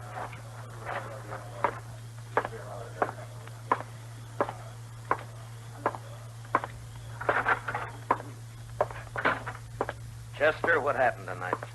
A man named Olson, a rancher, was at Slade's place. Gambling? Yes, sir, and he did pretty fair. He left around midnight and was found about 2 hours later. He'd been stabbed. His money was gone. You talk with him? Yes, sir. He just mumbled about having tried to be friendly. He said that several times, Mr. Dillon. Just being friendly. And then he said, I fired a couple of times. I think it hit. You mean he hit whoever stabbed him? I think that's what he meant. He say anything else? Nothing. Well, that's not much help in just that. He can't tell us any more. I'll talk with Slade now. Bring him out. Huh? Yes, sir. Mr. Dillon wants you, Slade. Matt, you gotta believe me. I don't know anything about the killing, this one or any of the others. I don't have to believe anything, Slade. I'll find out for But I myself. didn't do it, Matt. Why is everybody sure you did? Why are they so sure that they're trying to lynch you? Look, does a lynch mob have to be sure of anything? Slade, before you came here to Dodge, you were a gunfighter. You had a bad reputation. You were in with the Kansas Raiders, Sure, that's too. right. The Raiders were killers and thieves. Some were. Now, when a man with your background goes straight, he's always suspect. Matt, I didn't have anything to do with the killing. What about this partner of yours, this Ramirez? I met him in Kansas. Him and his sister. We joined up and came out here. Thought we'd make good a team. Where's Ramirez now? I don't know. Matt, please listen to You me. gonna You got marry to his believe me. sister? No. Yeah, Matt, I don't know. Why isn't Ramirez around now that you're in trouble? Please, maybe he doesn't know. I don't know. He'd know by now. The news is all over Dodge. Chester? Yes, sir, Mr. Dillon? Put Slade back in his cell, then load your shotgun and keep a close watch on him. Well, where are you going, Mr. Dillon? I'm going to take a ride out to the Ramirez place. I want to have a talk with Mr. Ben Ramirez and his sister, Eve.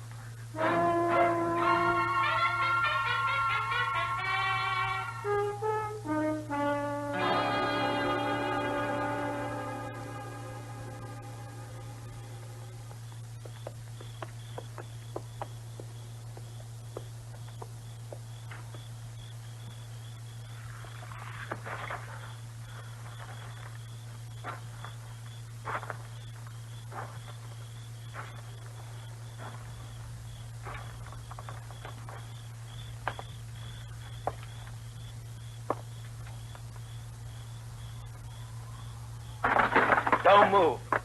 Just stay where you are, Ramirez. It's late for a social call, Dillon. Why? You're still dressed?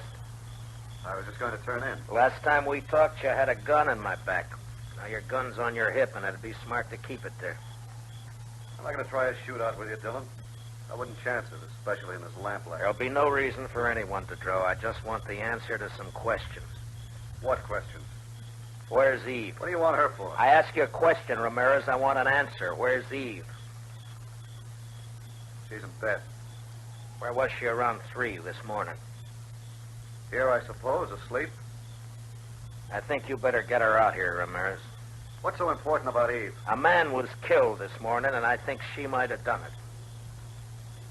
You know what you're saying? I know. You're calling my sister a murderer. That's right. And if you're going for your gun, Ramirez, make sure you're ready to die. I told you before, I'm not a fool. But if I can trick you, I'll kill you. Don't try, Ramirez. Why do you say my sister killed a man? No hand around these parts would stop for anyone on the road at night. Not unless it was someone they knew or someone they didn't have to fear, like a woman.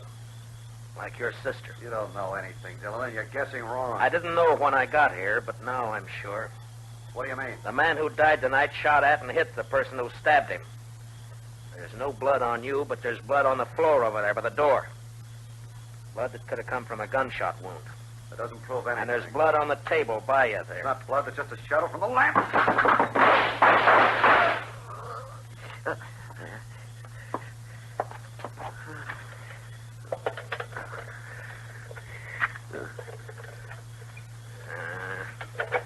The lamp won't light. Does it hurt, Ramirez? I hurt inside. Bad? I won't be around for the trial. Did she do it, Ramirez? Did your sister kill those men? She's not my sister. She's my wife. Wife? Yeah, that's why she didn't marry Slade.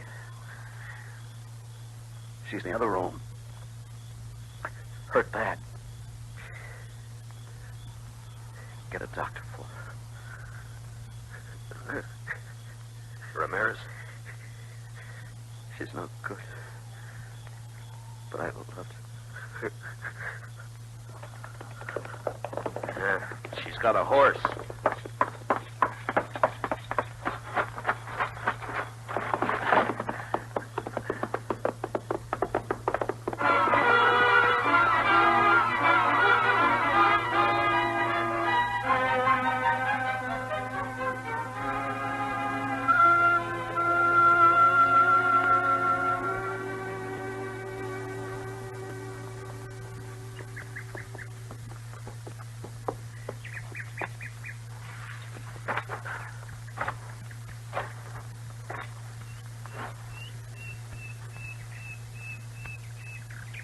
So you find me. I saw your horse grazing when I topped that slope. Matt, what are you going to do with me? Take you back to Dodge. Have you up for trial? There's no point. I wouldn't live long on horseback. I've bled too much already. Yeah. Is there anything I can do to make you more comfortable? No. Nothing. Eve, can you tell me why? Why you killed 4 men? For a very simple reason. I wanted the money they had. I wanted it very much. Matt, I've been thinking about my husband. Is he dead, Matt? Did you kill him? He went for his gun, Eve. I killed him. He was kind to me. I tried to love him, but I couldn't. I didn't love anything but money. Maybe, Matt, I could have loved. Now I'm sorry for everything. Matt? Yeah? It's very lonely. Would you do something for me? Sure. Would you hold my hand?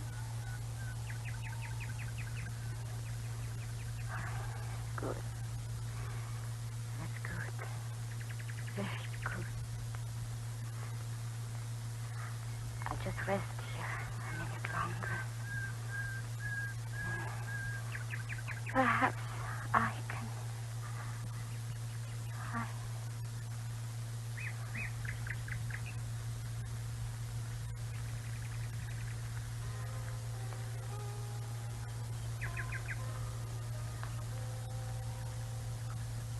She lay there, her dark hair framing her face, the spring grass crushed by her body, a red stain across her silk blouse. The morning sun warmed the soft wind that moved across the land. Later that day, Eve Ramirez and her husband were buried on the outskirts of Dodge City, not far from the banks of the Arkansas River.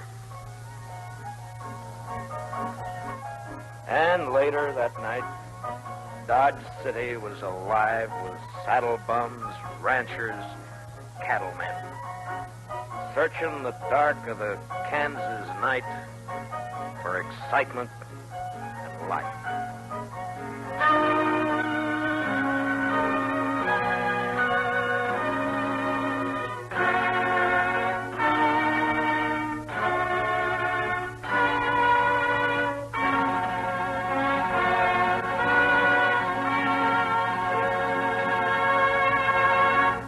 Gunsmoke, under the direction of Norman MacDonald, stars William Conrad as Matt Dillon, U.S. Marshal. Special music for tonight's story was composed and conducted by Rex Corey. Featured in our cast were Georgia Ellis, Hy Averback, and Jack Crucian, with Richard Beals, Ann Morrison, and Herb Ellis. Parley Bear is Chester, and Howard McNear is Doc. Join us again next week as Matt Dillon, U.S. Marshal, fights to bring law and order out of the wild violence of the West in Gunsmoke.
Around Dodge City and in the territory on west, there's just one way to handle the killers and the spoilers, and that's with a U.S. Marshal and the smell of gun smoke.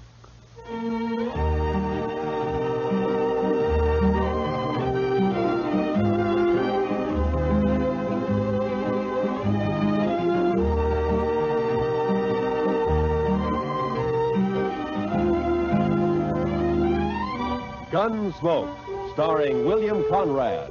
The story of the violence that moved west with young America. The story of a man who moved with it. Matt Dillon, United States Marshal.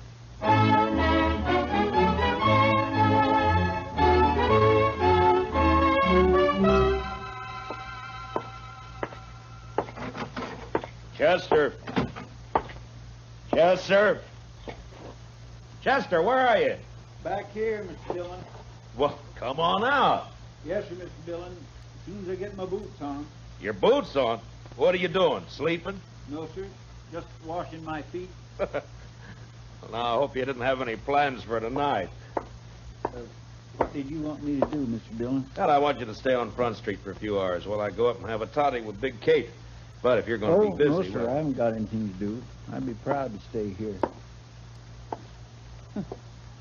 Just look at the dust in that street. Uh-oh. Mr. Dillon? Huh? Looks like Major Randall from Fort Dodge crossing over here. Ah. Open the door for him, Chester. Major will like that. Come in, Major Randall. Come in, sir. Marshal Dillon. Hello, Major. Marshal, I want to talk to you about last Saturday's affair. Well, Saturday was a pretty lively day around here, Major. Which affair do you mean? You surprised me, Marshal. 2 United States Army soldiers were murdered while driving a supply wagon from here to Fort Dodge. A government payroll was stolen, and you seem to have taken no interest in the matter. Well, now, Major, protecting the Army isn't exactly... The Army can protect itself, Marshal. That isn't the point at all. Well, if that's true, Major, how come there were only 2 soldiers carrying your payroll? You got plenty of men out there and plenty of guns. Where were they? On maneuvers. On maneuvers? In my command, Marshal, troops remain in garrison as little as possible. Well, then you were asking for trouble, Major, knowing that there was a payroll coming in. The arrival of the payroll was secret. Even the two men carrying it didn't know what it was. Well, the word must have got out somehow. It seems to me, Major, like somebody out at the fort must have told them. There are no traitors in my command, Sheriff. Major, I'm not a sheriff. You see, it's more Never like mind. Marshal, I demand to know what you intend doing about this crime. All right, I'll tell you, Major. Nothing. What? If I knew who did it, I'd make the arrest, but I don't, so there's nothing I can do. I see. Well, Marshal, I regard this crime as a demonstration of your inability to control these Dodge City ruffians, and therefore I shall do it myself. How's that, Major? If no arrests are made in this matter, I'll give these bad men of yours a taste of martial law. We'll see how they like that. I wouldn't try that, Major. These streets will be patrolled 24 Now, hours. listen to me, Major. You don't know these men. Sure, there are some bad ones here, but most of them are just wild. Free and wild. But you run the army in here, and they'll all fight. Let them. You've been stationed at Fort Dodge 2 months now, haven't you, Major? How long you been out on the frontier? This is my first tour, thank heaven. Well, then I advise you to take it easy. You get to know the ways of this land. You may save your advice, Marshal. There'll be trouble, Major, bad trouble. If necessary. Nonetheless, the Army will take over within the week, or before, if there are any more of these crimes committed against it. Good day, gentlemen. My. You think he'll do it, Mr. Dillon? Yeah, he made a mistake, and he's a hot-headed fool, Chester. You try it. Well, can't you stop him? I don't know. Well, I'll be at Big Kate's later on. You can find me there if you need me. All right, Mr. Dillon.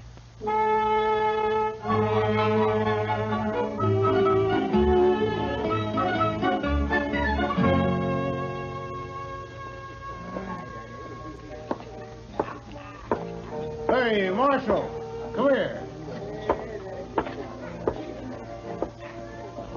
What is it, Shiloh?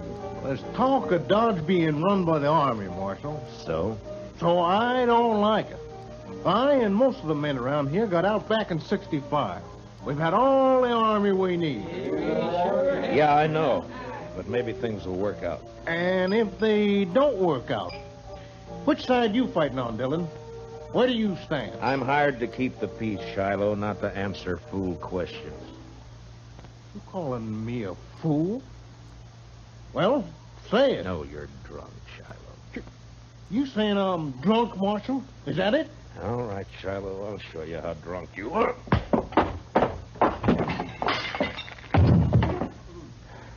Now, when he comes around, tell him I took his gun. He can get it back in the morning. And if he objects to that, tell him to look me up and I'll throw him in jail.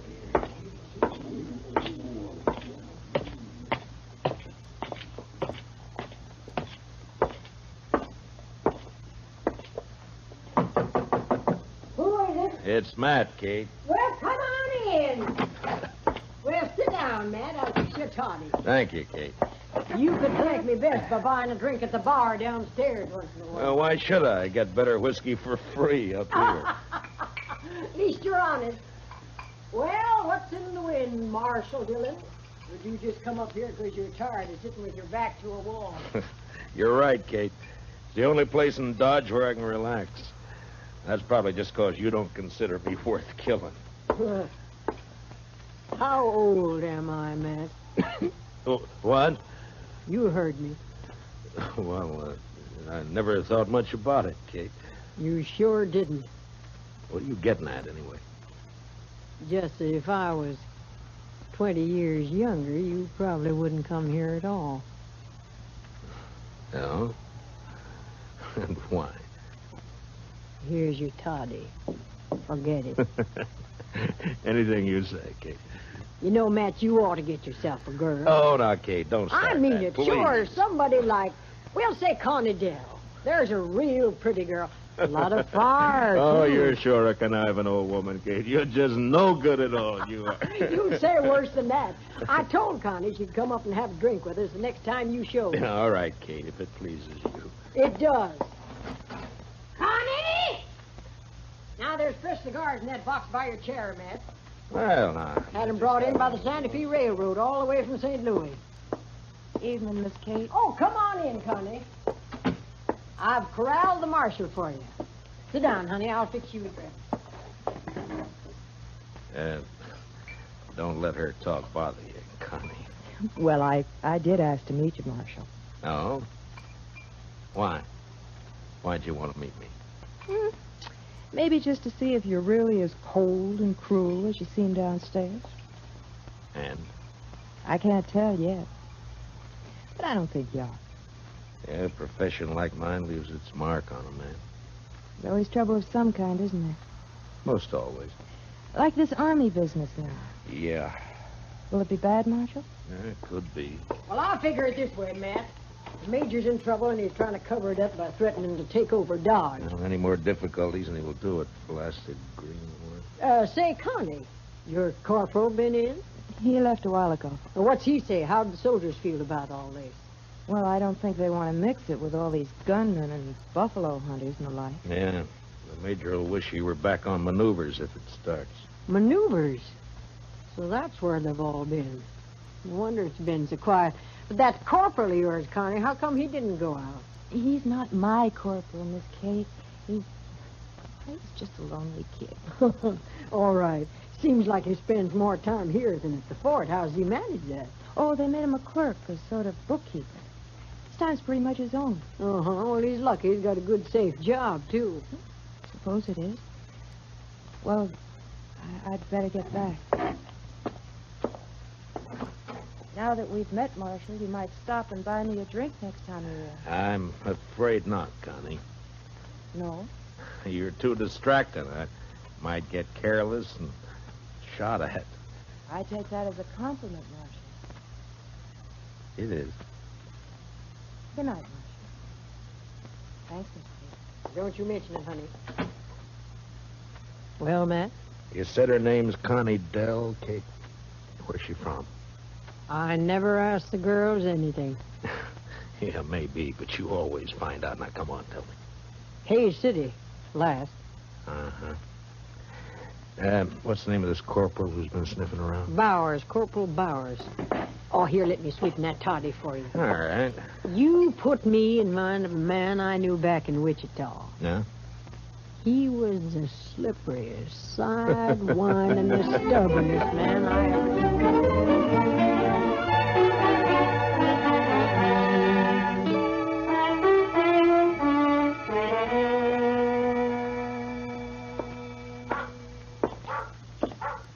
Evening, Mr. Dillon. Everything quiet, Chester? Yes, sir. But it's like everybody's holding his juice for the Army if it comes. It's quiet and mean, Mr. Dillon. That's it, just quiet and mean. Yeah. All right, Chester, you can go to bed. I'll stay around for a little while longer. Yes, Mr. Dillon. Oh, first thing in the morning, I want you to go to the depot and have him send a message to the sheriff in Hayes City. That'd be Mr. Hickok? Yeah, ask Bill to send me all the information he can about a dance hall girl named Connie Dell. She left there about a month ago. Connie Dell. I'll do it, Mr. Dillon. And bring me the answer as soon as it comes in, huh? Well, we ought to have it by tomorrow evening. Yeah, I hope so. Well, good night, Chester. Good night, Mr. Dillon.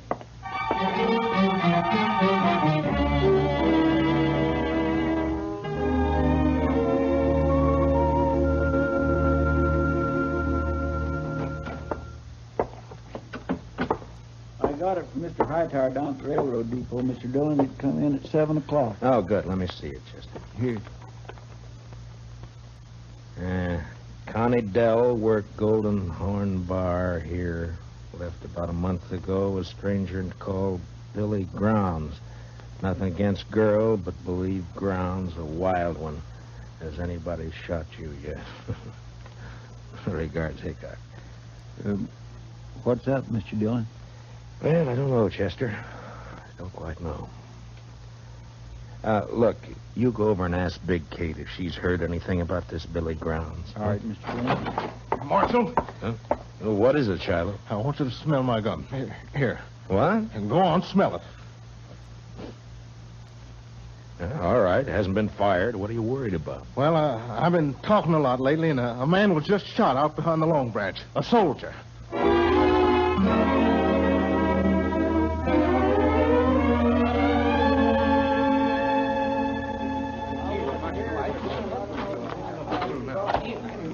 Any witnesses to this? Well, who saw it? I just heard the shot. I want to know who killed this soldier. Well, maybe nobody did see it, Marshal. And maybe nobody cares much about it anyway. Just a soldier. All right, you men, I'm going to tell you something. If I don't find who shot this man, the Army will move in here for sure. Not the whole army, Marshal. They won't all move in. Why not? My shot's rifle can kill buffalo at 200 yards. I reckon it'll kill soldiers at 3. Hey, let me through here. Let me through here. Hello, Marshal. Well, what have we got this time? Uh-oh. Soldier. Yeah. Well, he needs an autopsy just like anybody else. Where's the man that shot him? He get hurt, maybe? Take a good look, Doc. He isn't even armed. This isn't a shooting. This is a murder. Hey, you're right, Marshal. Oh, well, I'll get him up to my office. Here, now give me a hand, somebody. You may have a better day tomorrow, Doc, but I hope I can spoil it for you. I'm riding out to Fort Dodge right now.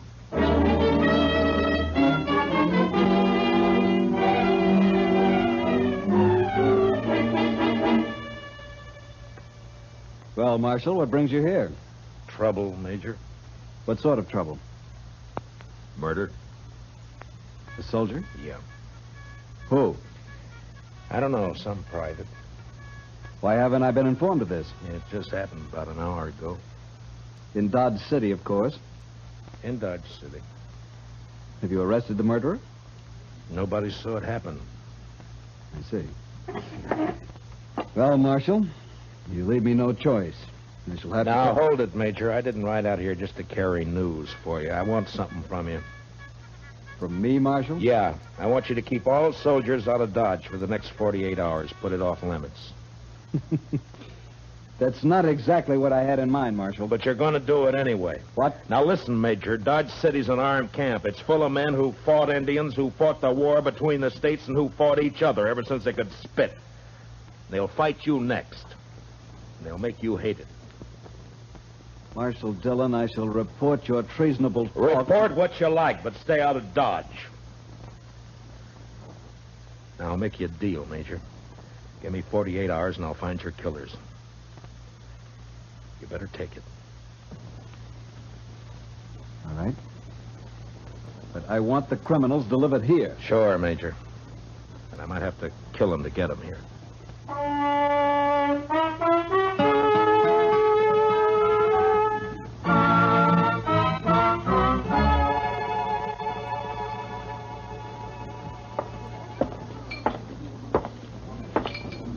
Hello, Doc.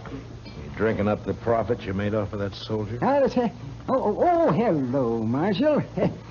The boy's name was Bone, according to the letter I found on him. Uh-huh. Anything else? Yes. Dug a couple of slugs out of him. It's a funny thing, Marshal. I haven't happened on lead like that since 65. What do you mean, Doc? Well, I'd swear that boy was shot with a cavalry pistol. I'll see you later, Doc. And mind you can't prove it. Not exactly, but I would swear.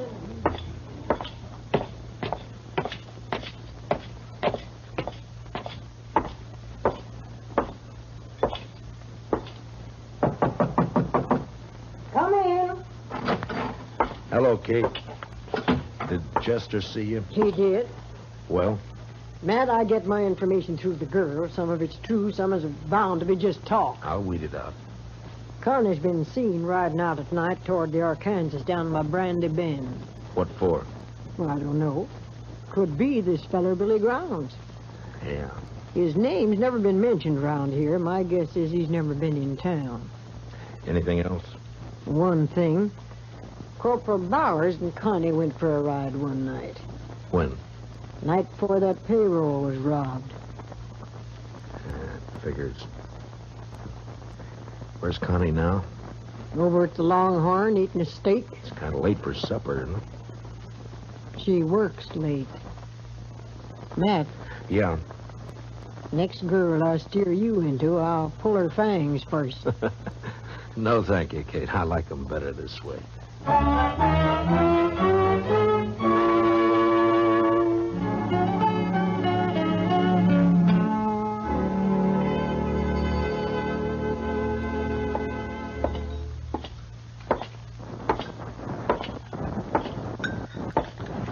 Connie.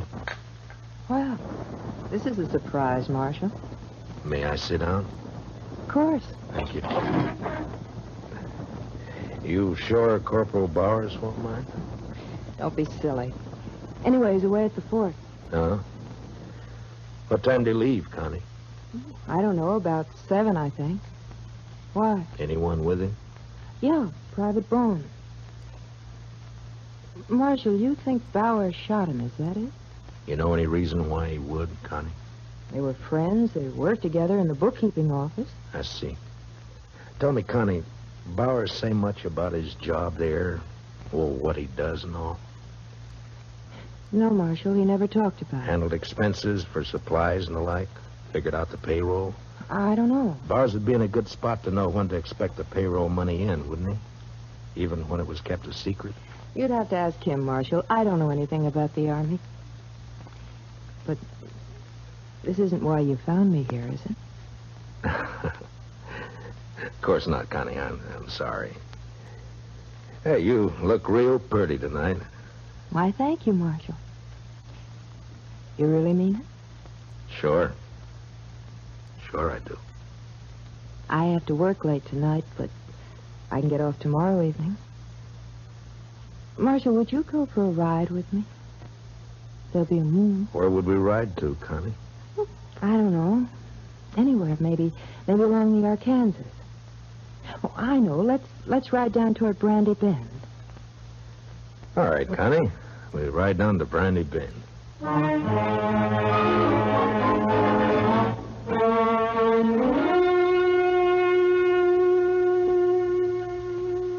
You're all dressed up, Mr. Dillon. You going somewhere? Yeah, after supper I am, Chester. Got me an engagement.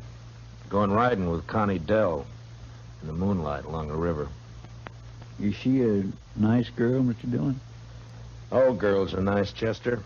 Some fall in with bad company, that's all. Yes, sir. Mr. Dillon? Yeah? Who'd this one fall in with? Me? Oh, now, Mr. Dillon, that's not so. Then who'd you think, Chester? Well, come on, tell me. Billy Grounds? You don't give me much credit for romance, Chester. No, sir.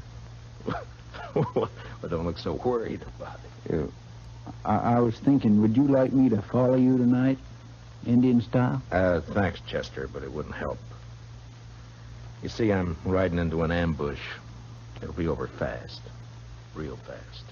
Well, all right, Mr. Dillon, if that's the way you want it. That's the way it's got to be. And as soon as I leave, I want you to ride up to Fort Dodge and see the major. Yes, sir. What about... Tell him to arrest Corporal Bowers for the murder of Private Bone. I think Bone found out where the leak about that payroll money came from, and Bowers had to shut him up. The major won't like that, will he? Well, tell him I'll prove it. And anyway, I think Bowers will confess fast enough when the time comes. When'll that be, Mr. Dillon? When I get back to town. With Billy Grounds. What about the girl? Well, it's like I told you, Chester. Nice girl. Bad company. You know, I had me a girl once. Huh? Well, you never told me about that, Chester. What happened? It was over in Abilene. I gave her my money to go to St. Louis and buy some wedding clothes. She wanted that. So? Well, I don't know, Mr. Dillon. I guess she just liked it there in St. Louis. I'm going down the street, Chester. You better get started for the fort soon. Yes, sir, Mr. Dillon.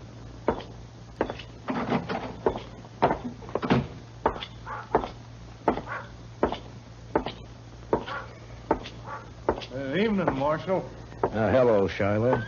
I feel another drunk coming on, Marshal. Well, then check your guns back there with Chester. What if the Army comes tonight? I'll need my gun. And stay sober. But if the Army doesn't come, I'll have stayed sober for nothing. Every man's got his problems, Shiloh. But if I see you drunk and wearing your gun, you'll wake up broken-hearted in jail tomorrow. Tonight I'm going to get drunk enough to draw on you, Marshal. That so, Shiloh? And some night you're going to die.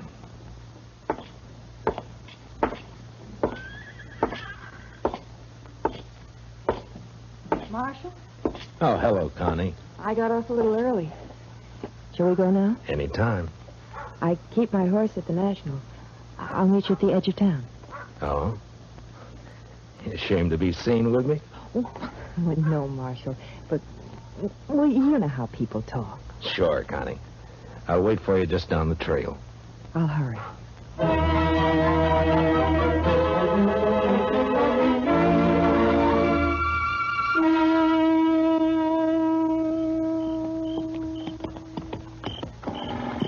Here we come pretty fast, Connie. You want to get on for a minute?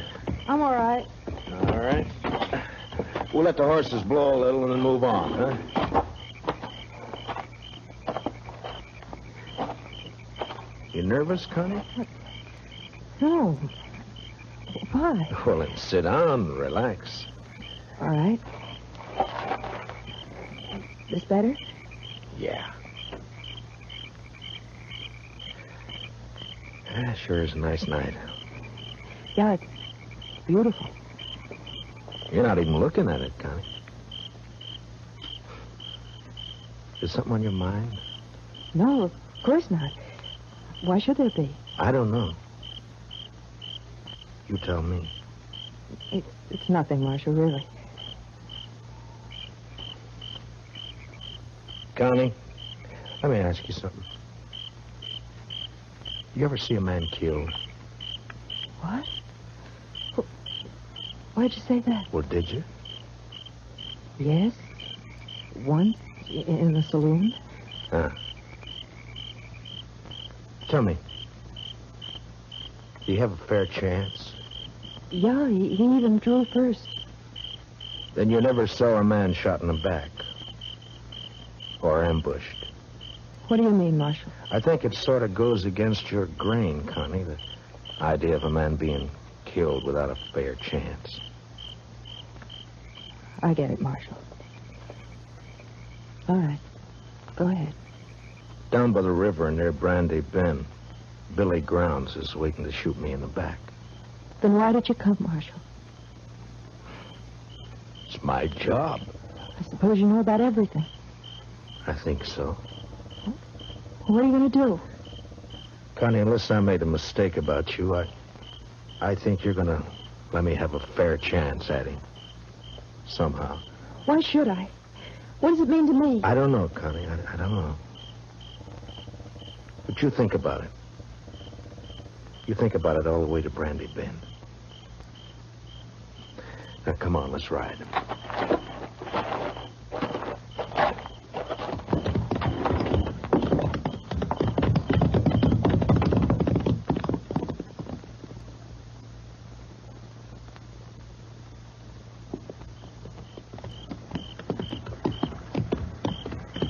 Make a nice camp down here. Plenty of wood. Get your own water right out of the Arkansas. Don't you think, Connie? A man could hide out for a long time down here. Marshal. He could be safe here, even while the Army was trying to move into Dodge.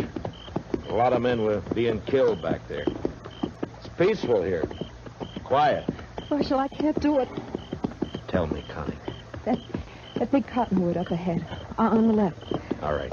Keep moving. When we get there, I'm going to ride fast. I'll hang onto the offside of my horse for cover.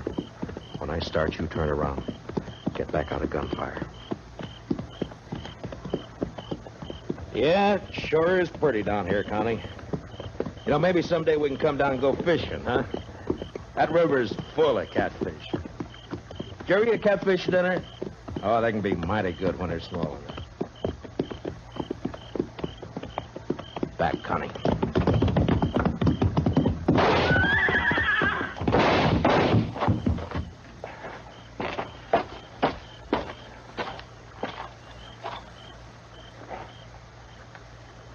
Connie? Connie?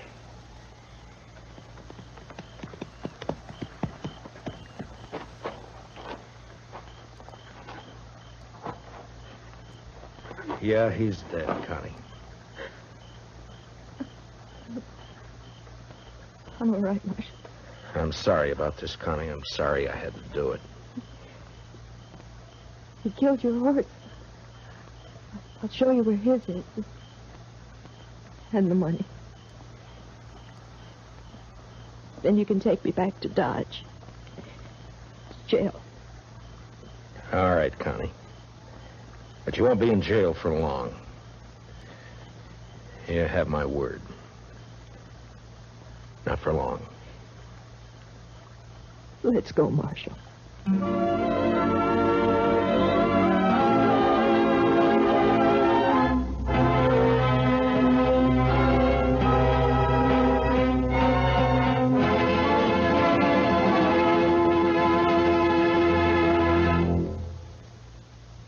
Gunsmoke, under the direction of Norman MacDonald, stars William Conrad as Matt Dillon, U.S. Marshal.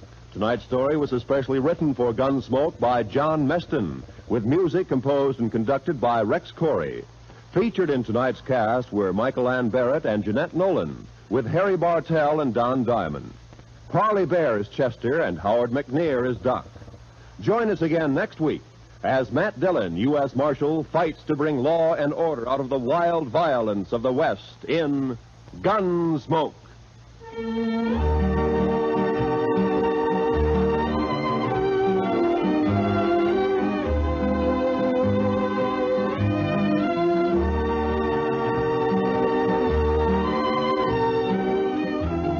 The adventure just begins with Gunsmoke on CBS Radio. Still ahead tonight, Gene Autry, Tarzan, Gangbusters, and Stars in the Air. Yes, listen in for them all on most of these same CBS radio stations. This is Roy Rowan speaking. And remember, for your free convention handbook, write to Time, CBS, Chicago 90, Illinois.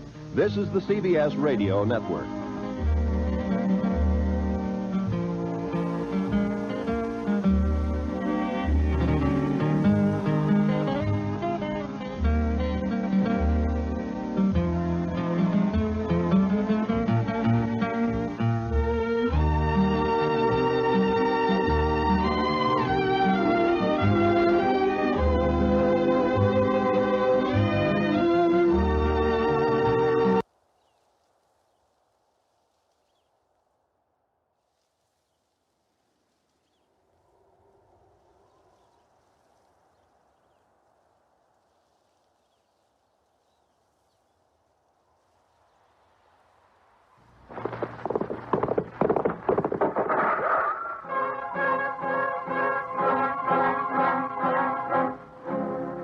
Around Dodge City and in the territory on west, there's just one way to handle the killers and the spoilers, and that's with a U.S. Marshal and the smell of gun smoke.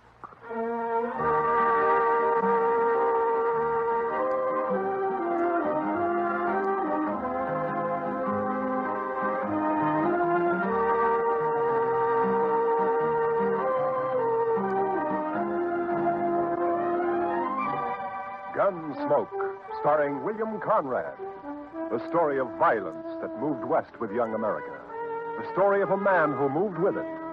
Matt Dillon, United States Marshal.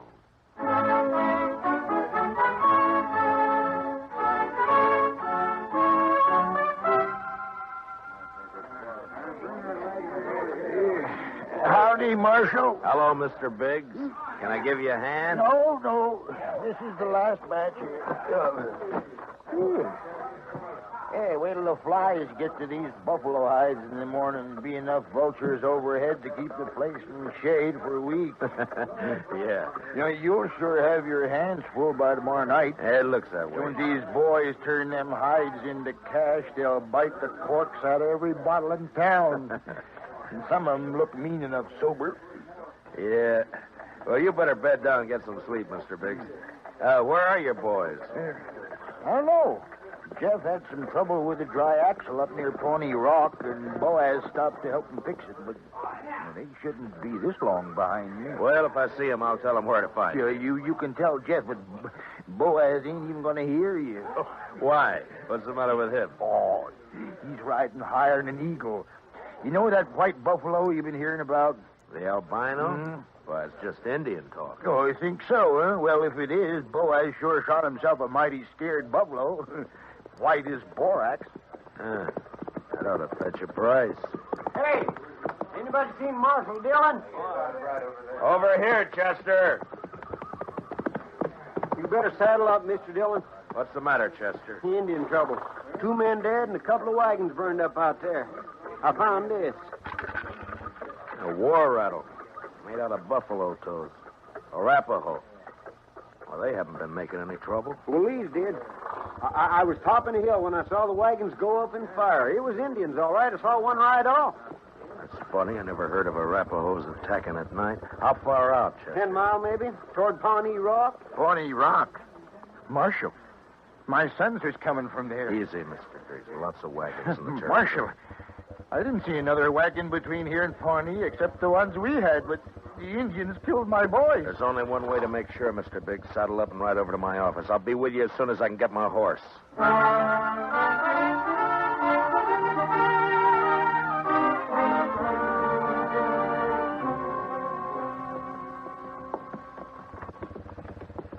I cut back through those button willows over there when I spotted the wagons being fired. We must be close to it, then. Just over there. Right down yonder. See him? Yeah. I see him. We rode up and dismounted. The last glint of hope in Mr. Biggs' eyes died. His boys were there, all right. And it wasn't nice to see. Kill him. I'll get him, please. I'll murder every redskin in the territory. We gotta bring your sons in, Mr. Biggs. You know what the morning's gonna be like. You don't want to leave them out here. Now, come on. Hey, look. Down there by the stream. Yeah, 4 of them. They're not saddle horses. Mr. Biggs. Mr. Biggs. You recognize those horses down there? Yeah. I know them. Teams belong to Boaz and Jeff. Indians must cut them loose from the wagons before they fired. Doesn't that seem curious to you, Chester? In what way, Mr. Dillon? Why didn't they take the horses with them? Yeah. What are you thinking, Marshal? No burned hides in those wagons. So they stole them. Yeah, they stole them. But Boaz and Jeff both have their rifles there beside them, and the horses are left behind, too. Horses and guns are the first things Indians would go for. What are you looking for, Mr. Dillon? Those buffalo hides weren't carried off without wagons. Yeah, here. Marks the 2 other wagons here, and they're fresh. I didn't see any other wagons, only these. Well, they'd finished and gone before you got here, Chester. Well, yeah, but I'd have caught up to any wagons on the trail to Dodge. Did you go by regular trail? Well, no, I figured the Indian I saw wasn't alone. I didn't want to get bushwhacked further on. You didn't see any Indian, Chester. But, Mr. Dillon, just as plain No Indian would leave guns and horses. This job was done by white men. They didn't take anything that could be recognized or identified. You mean that somebody's in Dodge by now? With the hides my boys worked and sweated to get? I'm afraid so, Mr. Biggs. There'll be more than 300 buffalo hunters there by morning. It could be any of them. We'll find the right ones. Oh, how? The albino. Whoever killed your sons will have that white buffalo hide.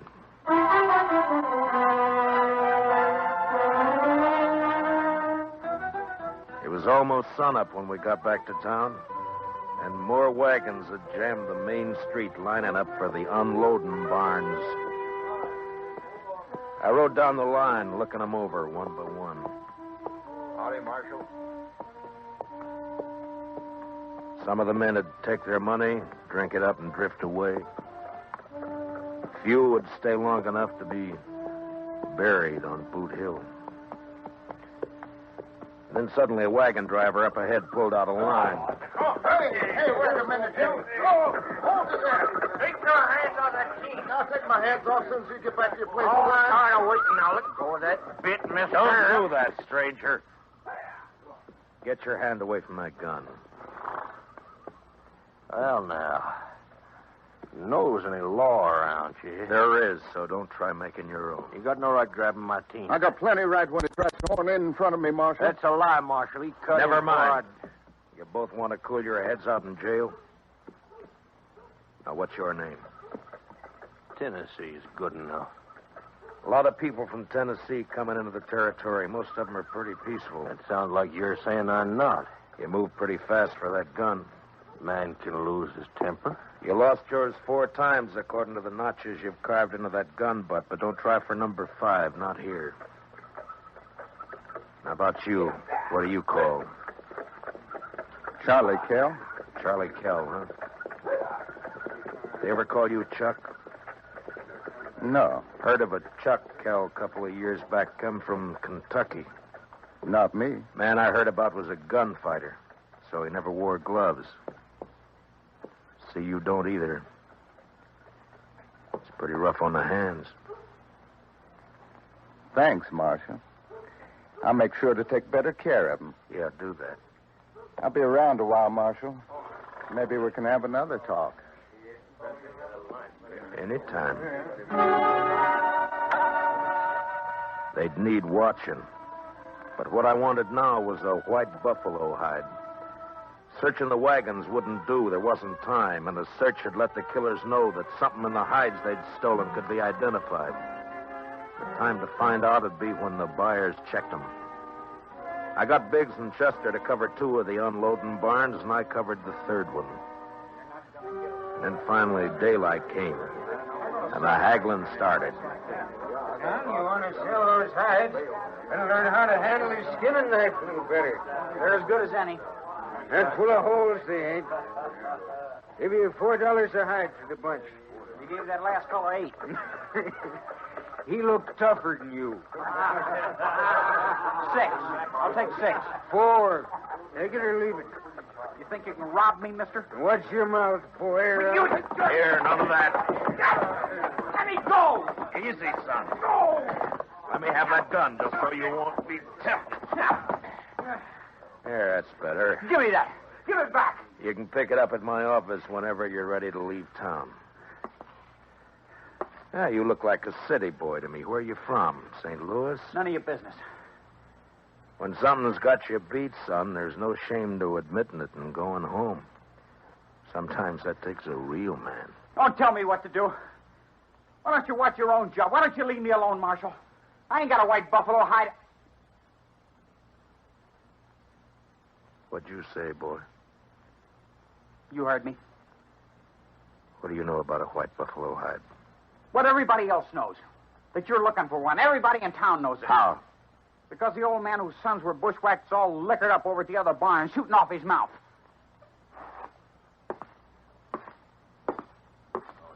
Don't go away mad, Marshal.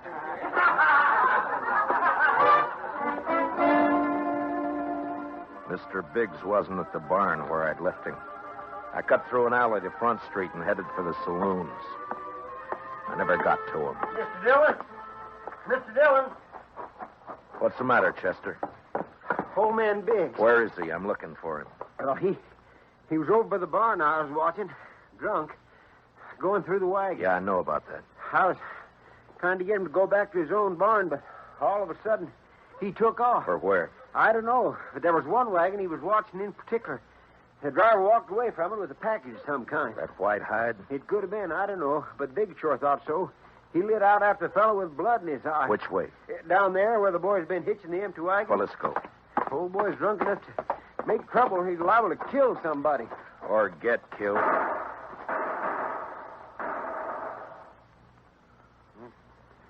Too late, Mr. Dillon. Yeah. It came from there behind that row of wagons. You stay here, Chester. Be careful, Mr. Dillon. When I rounded the corner wagon, Mr. Biggs was sprawled across a wagon tongue, his eyes dead and open, staring at the ground. And standing over him was Tennessee, a smile on his face, and his gun extended to me butt first. Looks like I'm in the mite of trouble, Marshal. He's dead, Tennessee. That's more than a mite. You take my gun for a while. You mean until after you hang? Wasn't figuring it'd be that serious. Not when a drunk follows me out here and throws down on me. If you're figuring on self-defense, forget it. Look at his gun. It isn't even cocked. Well, it's out of his holster, Marshal. That's enough. Law don't say I have to wait till he kills me. You'll have to make a jury believe that. No, I shouldn't have much trouble doing that, Marshal. What are you doing here, Mr. Kell? Oh, I just happened to follow Tennessee out here. Why?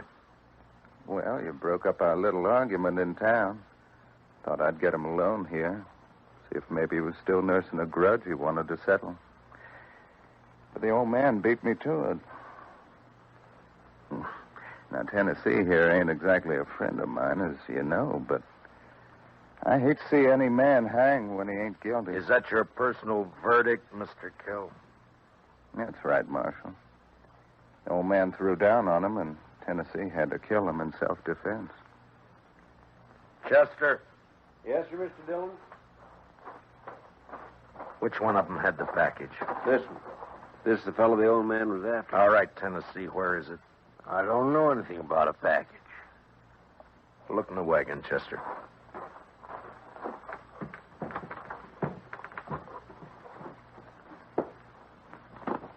See anything? Nothing here. I reckon you can give my gun back to me now. All right, Tennessee. Here. Thanks. But if you decide to use it again while you're in Dodge or any place else in Kansas, I hope I'm there when you do. Well, now, don't you fret, Marshal. I'm sure you will be.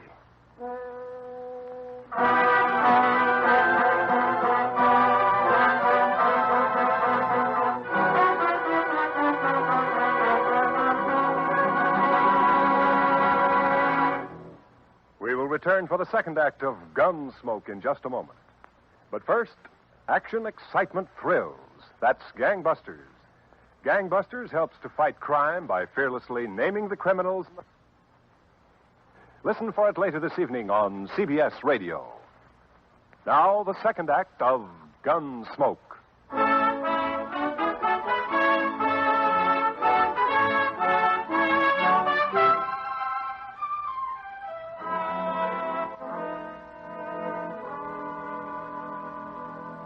Just before sundown, we buried old man Biggs and his two sons up on Boot Hill. By the time the service was over and I rode down, darkness had fallen, and everything was going full blast. The town was roaring. Seemed like a good man, old Biggs. He was, Chester. So were his boys. Yeah, but there are too many men like Tennessee and Cal coming in, Mr. Dillon. They won't last, Chester. They'll keep coming, but they won't last. They'll take a gun and go against a man, but they won't sweat.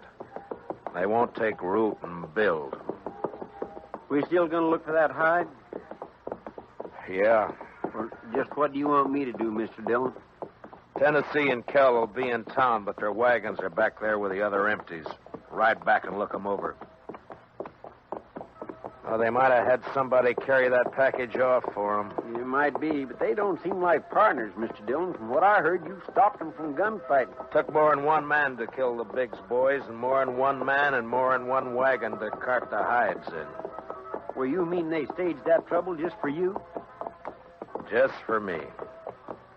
After they heard I was looking for that white hide. Well, why do you figure that, Mr. Dillon? When gunfighters start for their guns, nothing stops them, Chester. They both started, but they both stopped. I reckon you better take a look through those wagons. Yes, sir, Mr. Dillon. Where'll I meet you? I'll be checking the saloons.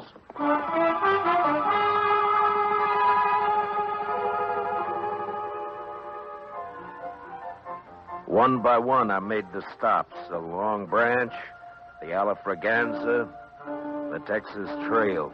And one by one, they got quieter as I went in. As though each place was holding its breath, waiting for something to happen. The last place was a Mexican hangout. A long, dark walk.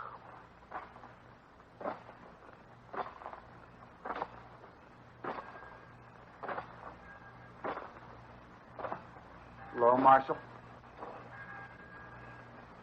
Can't see me, can you, Marshal? No. No, I can't see you, son. Too bad. Because I got another gun. They sell them around here. And I ain't going back to St. Louis. You'll fire once, son, and if you don't kill me with that, and I'll kill you. I'll gamble on that, Marshal. Marshal!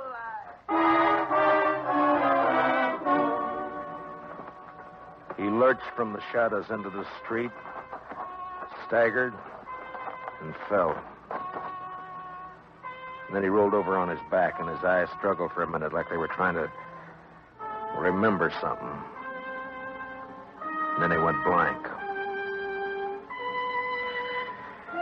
Well, he was right about one thing. He wasn't going back to St. Louis. Well, what do you know? The marshal's real handy with a gun. Stay out of this, Kel. But I may have something to talk over with you later. You mean what? If you don't know it, then you got nothing to worry about. I've been hearing a lot about how fast you are with a gun, Dillon. Anything to it? I'm still alive. Yeah. This your hobby, shooting kids? He was old enough to try to kill me. I don't like it, Marshal. That's too bad, Mr. Kell. The Chuck Kell I heard about would have loved it. They said he'd killed 2 kids under 16, one of them his own brother. No, you didn't hear the whole story, Marshal. The Kell you heard about killed a marshal, too.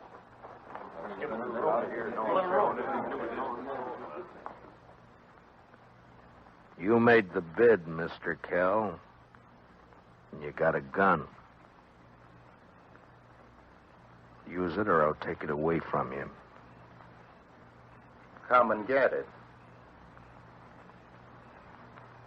Anytime. Here it is.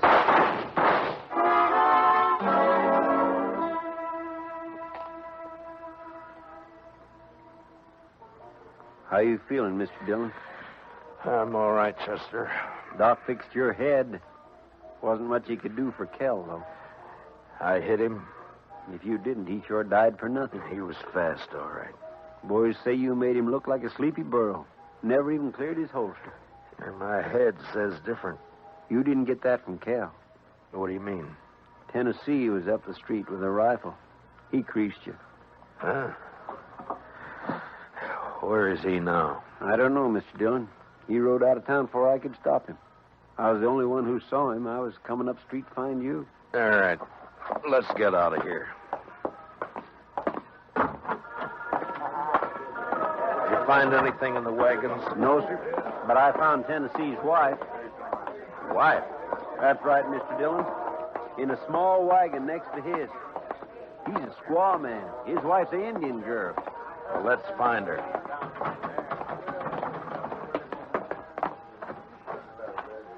All right, Chester. Which way? Edge of town, Mr. Dillon. Well, let's go.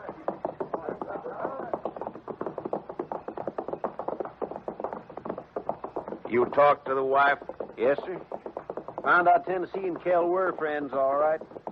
They left her here night before last and arranged to meet her here today. She said they were driving empty wagons when they left her. Ask her what tribe she belonged to? Didn't have to ask, Mr. Dillon. I could tell by her beads. She's an Arapaho.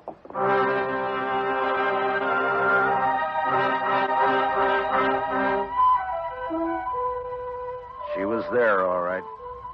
Crouched by the wheel of a wagon. Her face was bloody, and she stared into a small campfire, rocking back and forth without a sound. She wasn't beat up when I left her, Mr. Dillon. Where's your husband? He gone. Gone where? He gone. Tell me which way he went, and I'll bring him back to you. No. You lawman. Your husband had a white buffalo hide, didn't he? Tell me. No. Other man. kill what buffalo. Then your husband took the hide away from him? Well, he buy. He buy hide. He didn't buy him. He killed 2 men to get him. He killed with Indian paint on his face. He left an Arapaho war rattle. He wants the blame to come to your people. If the white men think the Arapahoes are on the warpath, the soldiers will come. No. Arapaho, peaceful. Where's the white hide? What'd your husband do with it? He tell me. Bury it. Where? Where's it buried? There. Back there. By tree. Go dig it up, Chester. And then stay with her till I get back. You going after him, Mr. Dillon? Yeah, as soon as she tells me which way. All right, Mr. Dillon. You're white man. No good. Now tell me which way he went. You let him go. He not come back. I can't let him go. If I do, the soldiers will come after your people. He beat you, and he ran away from you. Now he'll bring death to your tribe unless I get him. Where did he go? He ride to where moon sleep. I rode east. Tennessee'd had about an hour's start, but I figured to make up most of that before sunrise. The prairie was open and flat except for an occasional roll, and the Arkansas River would keep him from cutting south. His best bet for a fresh horse would be Kinsley, and I rode hard for it. It was just turning daylight when I rode in.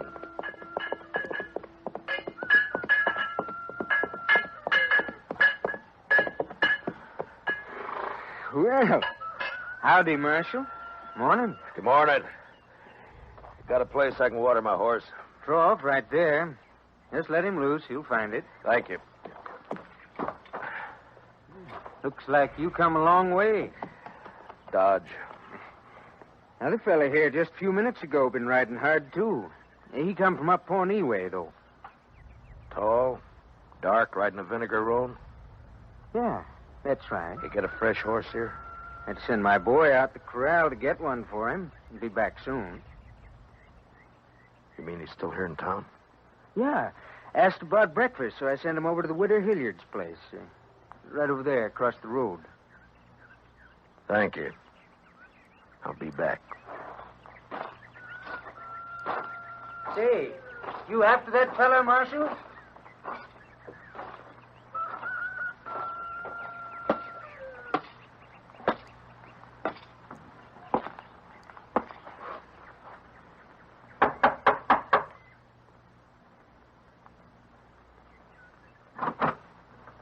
Yes? Understand you're serving breakfast, ma'am. Why, sure thing, Marshal. Dillon! That's right. Give me a clear way out the door, or I'll kill you. Come by me, Tennessee. I'll come shooting. That's all right. But just be sure you get me this time.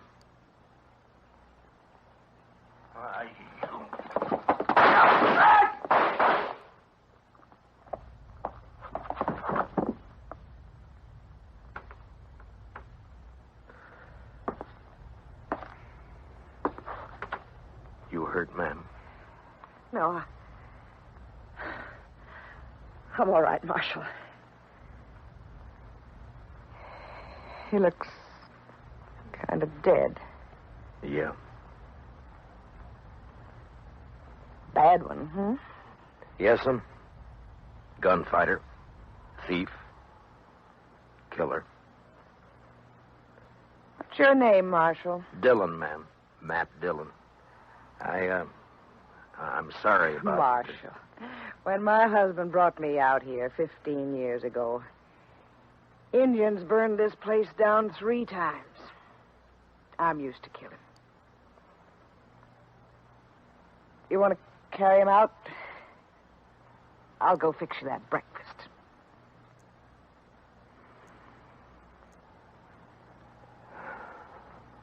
Thank you, ma'am. It's a long ride back to Dodge.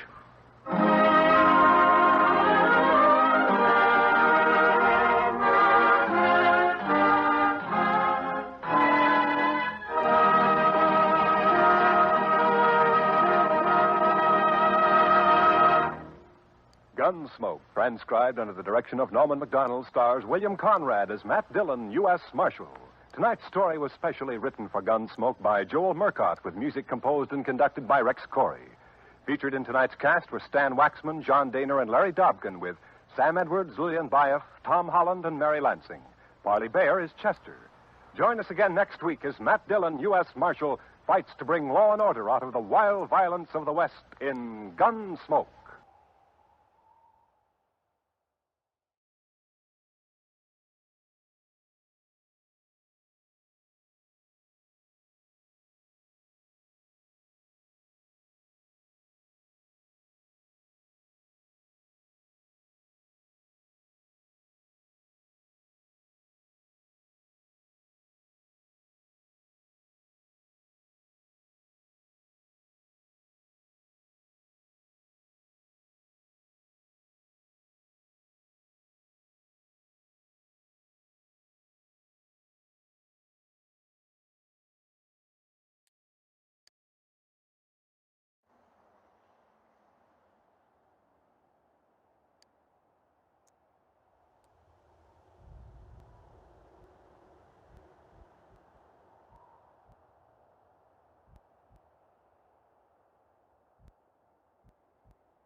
Around Dodge City and in the territory on West, there's just one way to handle the killers and the spoilers. That's with a U.S. Marshal and the smell of Gunsmoke.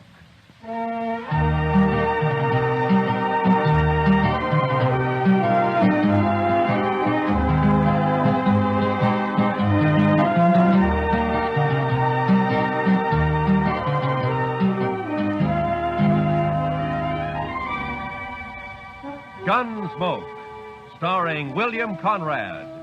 The story of the violence that moved west with young America. The story of a man who moved with it. Matt Dillon, United States Marshal.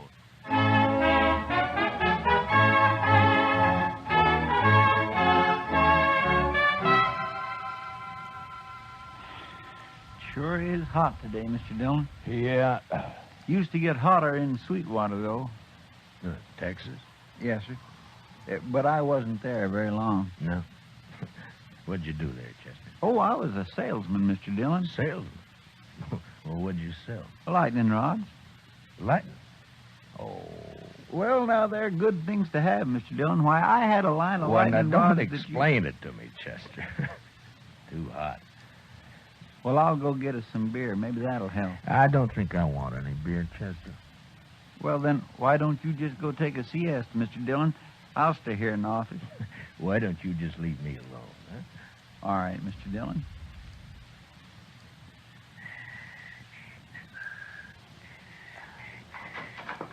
Marshal, Yeah, what do you want, Doc? a couple of cowboys been feeling their liquor over at the Texas Trail. That's what saloons are for, isn't it? And they were giving Kitty a bad time. Oh? She got rid of them now. But they're down at the end of Front Street now, making remarks and pestering the town ladies. It just might lead to trouble. Well, I'm not going to walk down there in this heat just to lecture a couple of hard-nosed cowboys. I'll go, Mr. Dillon. Oh, good, Chester. You go, huh? Just tell them to take it easy and leave the ladies alone. Yes, sir, I will, Mr. Dillon.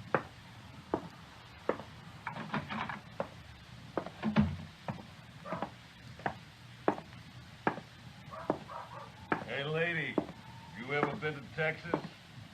Real men down there. Not like these short grass Kansas. All right, boys. Now, that's enough. Who's this? The preacher, maybe. Boys, Marshal Dillon sent me down here. And we're going to send you right back, fella.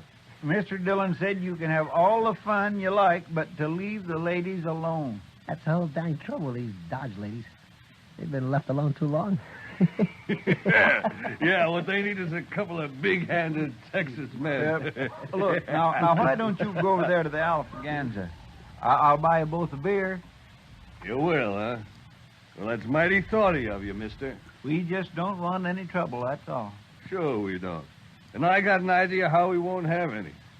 Wait till I get on my horse here. Stay with our friend a minute, Travis. Hey, mister, I'll make a bet. What kind of bet? What do you mean? Any kind. You name it. Come on. Well, but I don't. I got him! He spilled his gun, Trevitt. Pick it up and grab your horse. Get this rope off of me. Maybe it'll wear off, mister. You're going for a ride. Drag him, Tobo, drag him. Let go!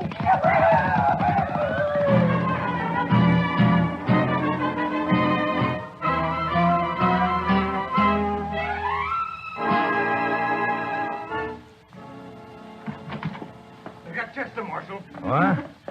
What? Who got Chester? A couple of cowboys. The ropesman dragged him out of town. Come on. What? Well, which way? West, I'm going with you. Hurry.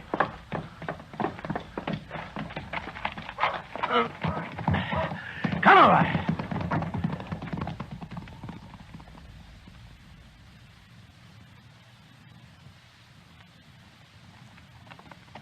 There they are, but they're not dragging anything. They must have cut him loose. There he is, by that sagebrush there.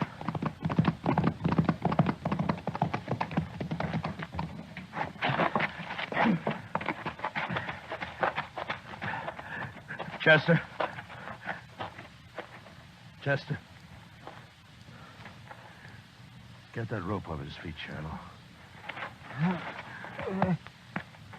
Look at him. He's bleeding all over. They tore him to ribbons. I'll stay with him, Marshal, if you'd like to. No, Shiloh. Go get our horses up. Want to get him back to the dock right away. All right, Marshal. It's all over, Chester. I got you now. We'll be at the docks soon. Easy, Chester. Easy, fella. Easy now. I'll carry him when you get tired, Marshal. I won't get tired, Shiloh. Not for a long time.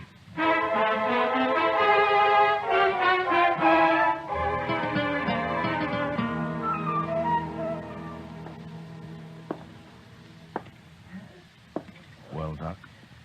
Yeah, he's in bad shape, Marshal. The worst is something that's bothering his breathing. I don't know what it is. We'll just have to wait and see if it goes away. If he lives the next few days, he'll pull through. Oh, Doc. I know. But I'll stay right here with him. Why did I have to send him? Why didn't I go? Oh, and I don't blame yourself, I Marshal. told him to go, didn't I? Yes, but... Doc, can I talk to him? No, Marshal, no. Not for a while. All right, then. Will you tell him this for me? I'm going after those men. I'm going to bring them back. Alive. Or at least half alive.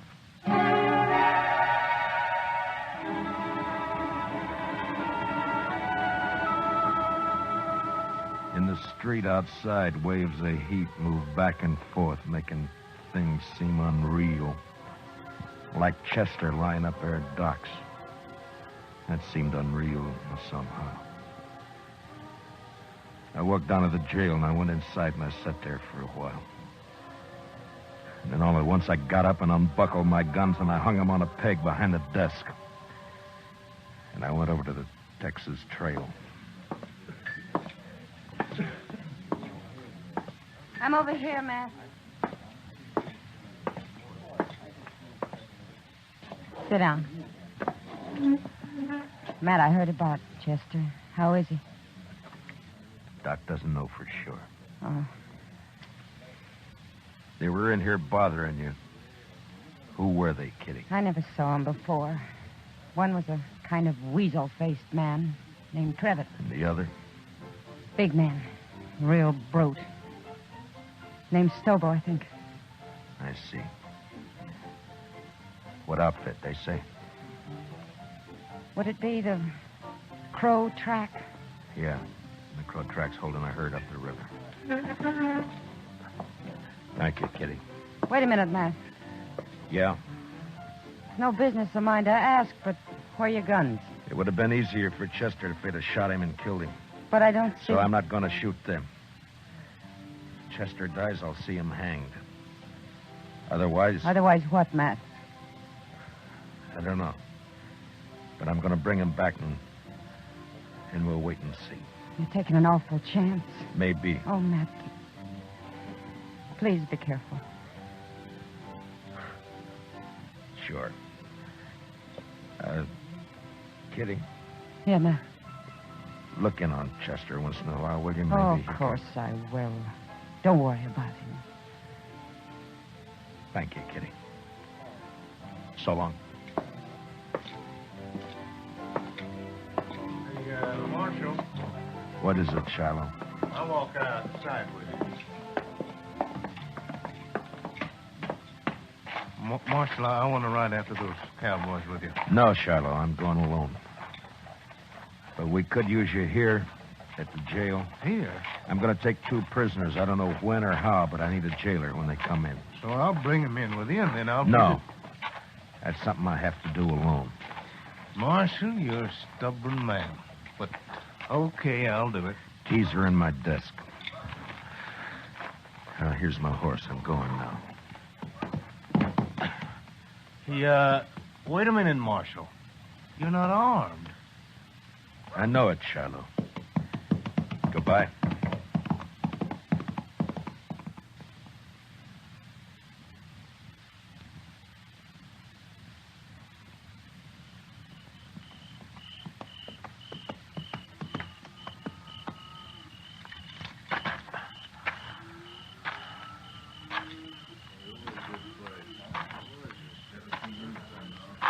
Who's the trail boss here? Where is he? Here I am, and I don't need any rider. Maybe not, but you got 2 riders I need. How's that? Just what do you want, mister? That's the Crow Track outfit, isn't it? That's right. I'm looking for a couple of your men called Stobo and Trevitt. They ain't here, mister. And where are they? They come back this afternoon, picked up the gatherings, and left. Didn't even wait to get paid off. I'm telling you this just because they're no good, and I'm glad they're gone. Which way'd they go? I wouldn't tell you if I knew, mister. I didn't think you would. Who are you, anyway? I'm a U.S. Marshal out of Dodge. That's so? Well, I don't know what you want them for, and I don't care, but how you going to take them, Marshal? Put salt on her tail? You ought to at least take a club if you're going after that Stobo. He's mean, he's big. Besides being a Texan. We've hung Texans up here before, mister.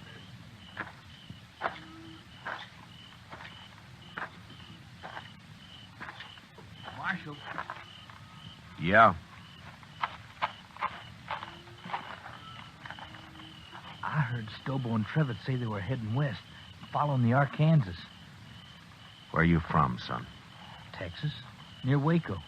And what are you sniveling around informing on these men for? That Stobo kicked me, knocked me down and kicked me. All right, son, I'll ride along the Arkansas. But you ride back to Texas and learn how to fight your own battles.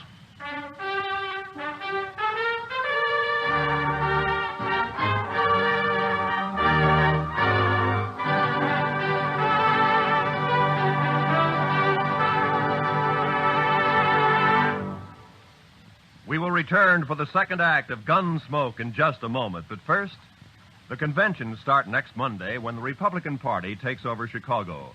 CBS Radio's greatest reporting names and a corps of technical experts manning mobile units and studios covering the convention floor and corridors are all set to bring you history as never before. Whatever happens, wherever it happens, you'll miss nothing when you tune in the conventions on CBS Radio starting next Monday. Now, the second act of Gunsmoke.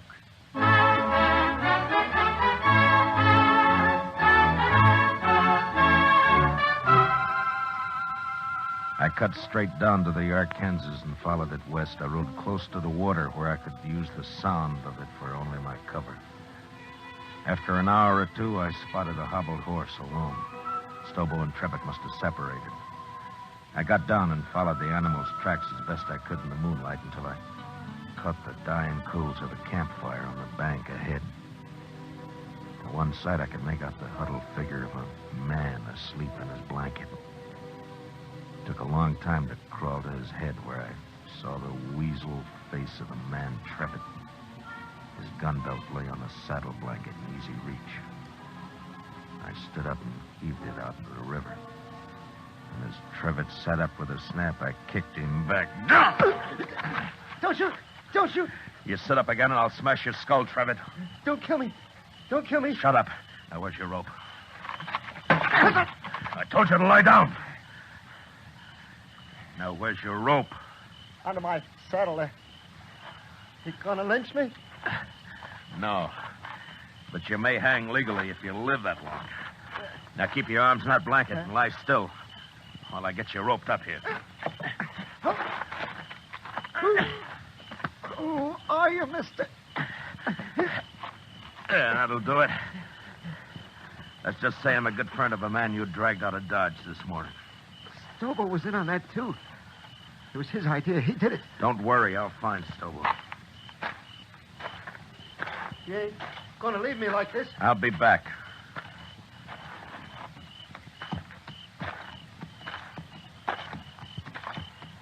You ain't even carrying a gun. Too bad for you, I'm not. Now, Trevor, I'm going to throw you across my horse and tie you on. He'll take you into Dodge right to the jail. When you get there, tell Shiloh who you are if you can still talk. And he'll give you a nice, clean cell. You're the marshal. I'll be back when I find Stobo. You can't do it, Marshal. I'll die on that, son. Ride like that across a horse.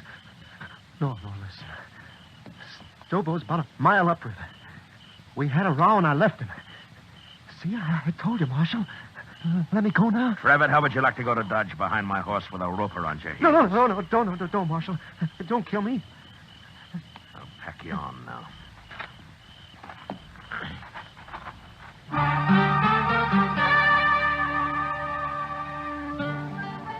I tied Trevitt across my horse and started him off in the direction of Dodge, and then I forgot about him. Stobo was next. I rode west on Trevitt's horse.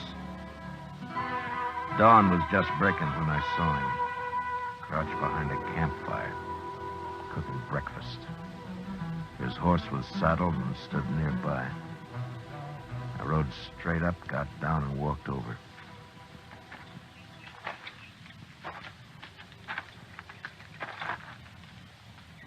You lost, stranger? No. I'm not lost. Stobo. No tricks, mister.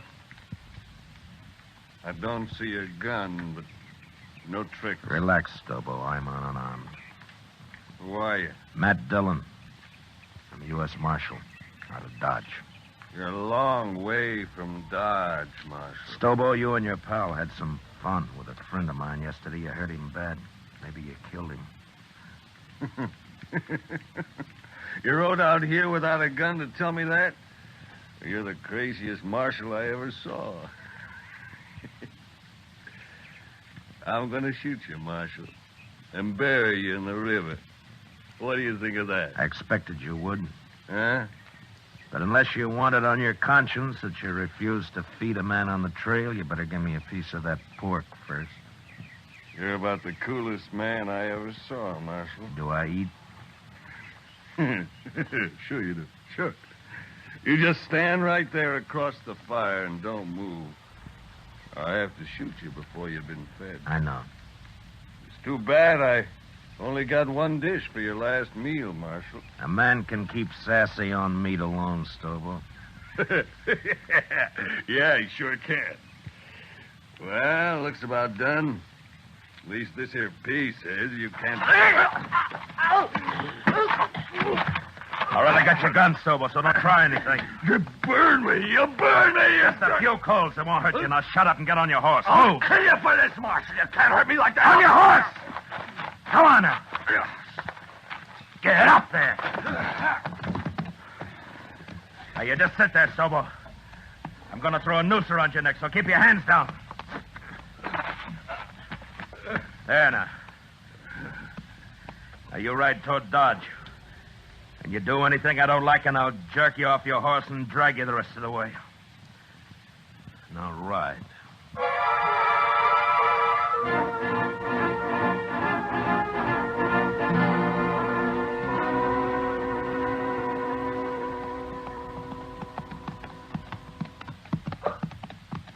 Jail's on the left. You see it? I see it. All right, pull it. Shiloh! Shiloh! Well, hello, Marshal. This other one? Yeah. Trevitt, get here. More dead than alive, but he's here. It was rough, Marshal. Real rough. Yeah. Shiloh, how about Chester? Tell me. Doc ain't sure yet, but he's alive. Lock Stobo up. I'm going over to Doc's. All right, you get down. And walk straight or I'll shoot you through both knees.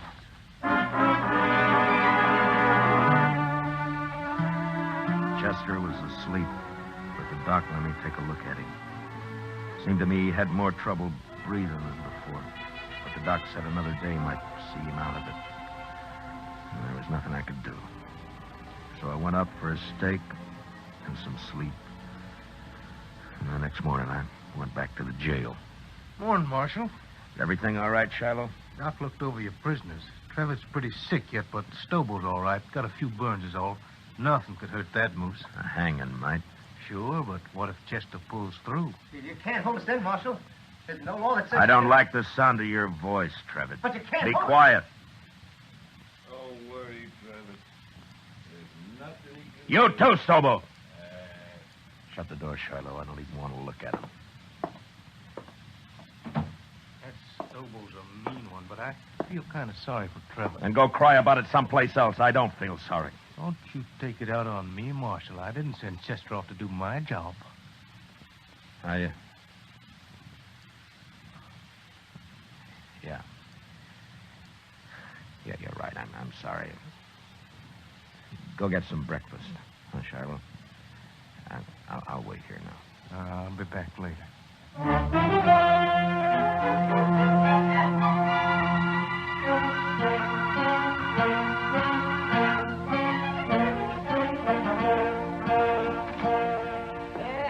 Hello, Marshal.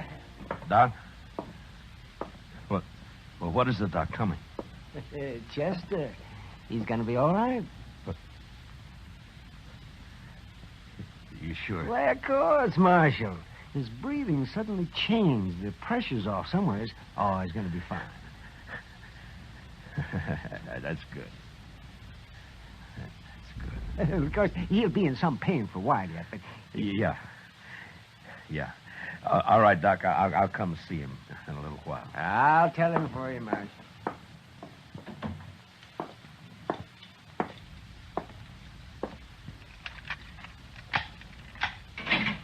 All right, come on, Trevor.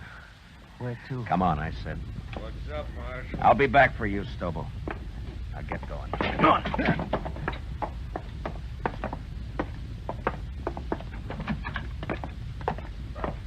Stobo did it. Not me. You can't do anything to me. Shut up. Trevitt, your horse is down at the National. Go get on it. You turning me loose? Get your horse and ride, and don't ever come back to Dodge, not while I'm alive. Now go on before I change my mind. Yeah, sure, I'll go.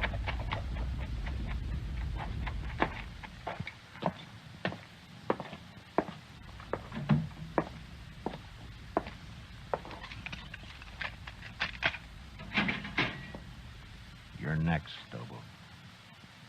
What'd you do with Travis? Put a knife in him? I turned him loose. Now, come on, get out of that cell. Am I free, too? You will be in a little while. So the doc, Marshal. Chester's... Hey, where you going with Stobo? Gonna shoot me in the back, probably. That right, Marshal? I'm going to do what I should have done 3 days ago when I sent Chester after you. Bring him outside, Shiloh. Let's go, Stobo. Slow and easy.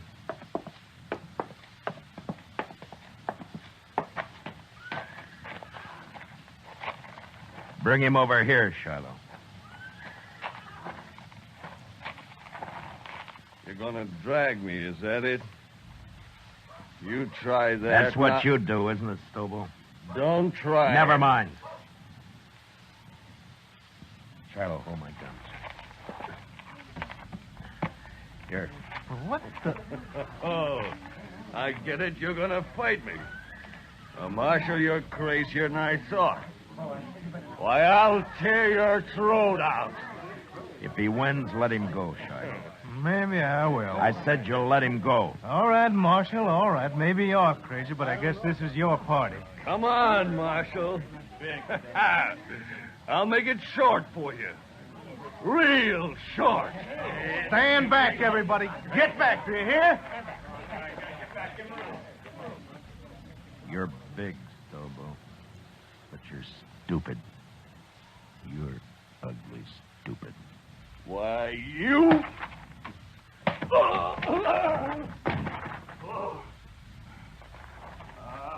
kill you!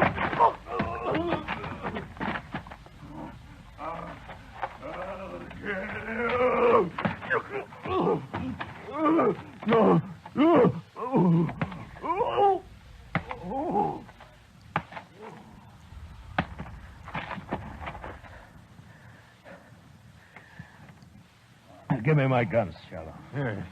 You don't look too good, Marshal. I'd better get that doc. He's hurt, but he isn't dead.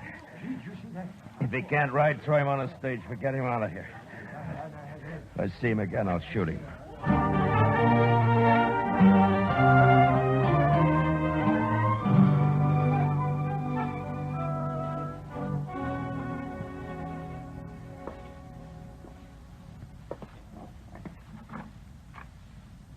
Chester?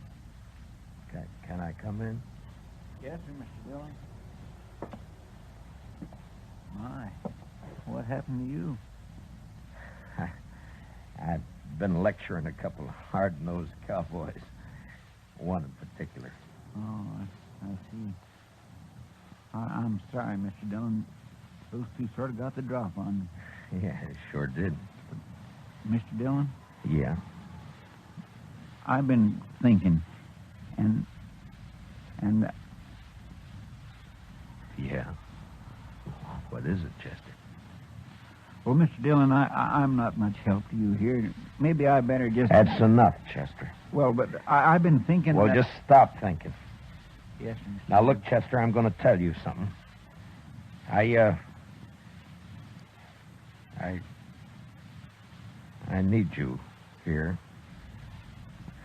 You see, you're the only man in Dodge I can really trust. The only one.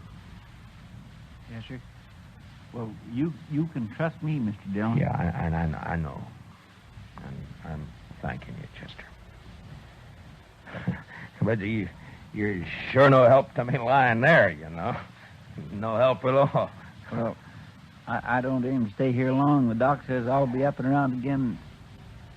Look, Chester, I tell you what. I'll go get patched up, and then we'll make Kitty come over and fix us some steaks, and we'll have some beer too, huh? Well, what do you say? My, that'd be fine, Mr. Dillon. My, I'd sure like that.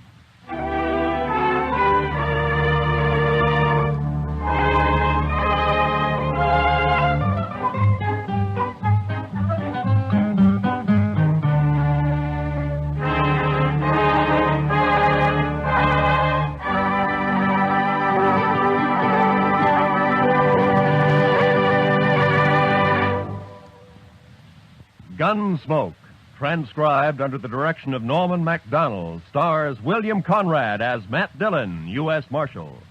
Tonight's story was especially written for Gunsmoke by John Meston, with music composed and conducted by Rex Corey. Featured in tonight's cast were Paul Dubov, Lou Krugman, and Georgia Ellis, with Don Diamond, Gil Stratton, and Jack Crucian. Parley Bear is Chester, and Howard McNear is Doc. Join us again next week as Matt Dillon, U.S. Marshal, fights to bring law and order out of the wild violence of the West in Gunsmoke.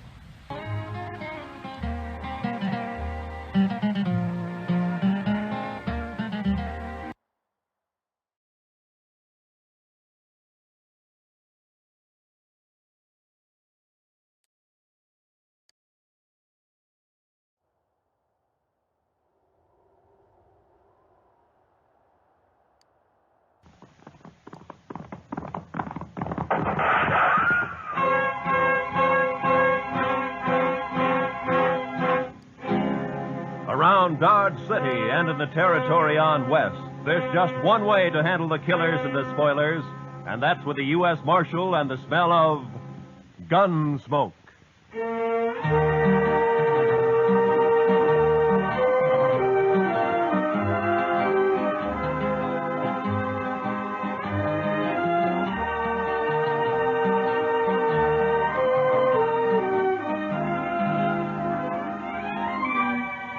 Gunsmoke, starring William Conrad.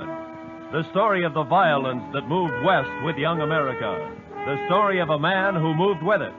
Matt Dillon, United States Marshal.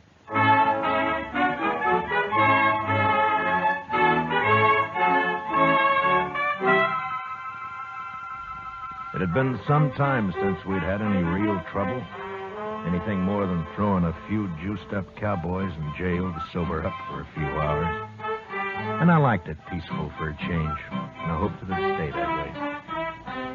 Well, that morning I'd gone to take a few catfish out of the Arkansas. When I got back to the office, I found a note from Chester saying he's at the Alafraganza having a beer.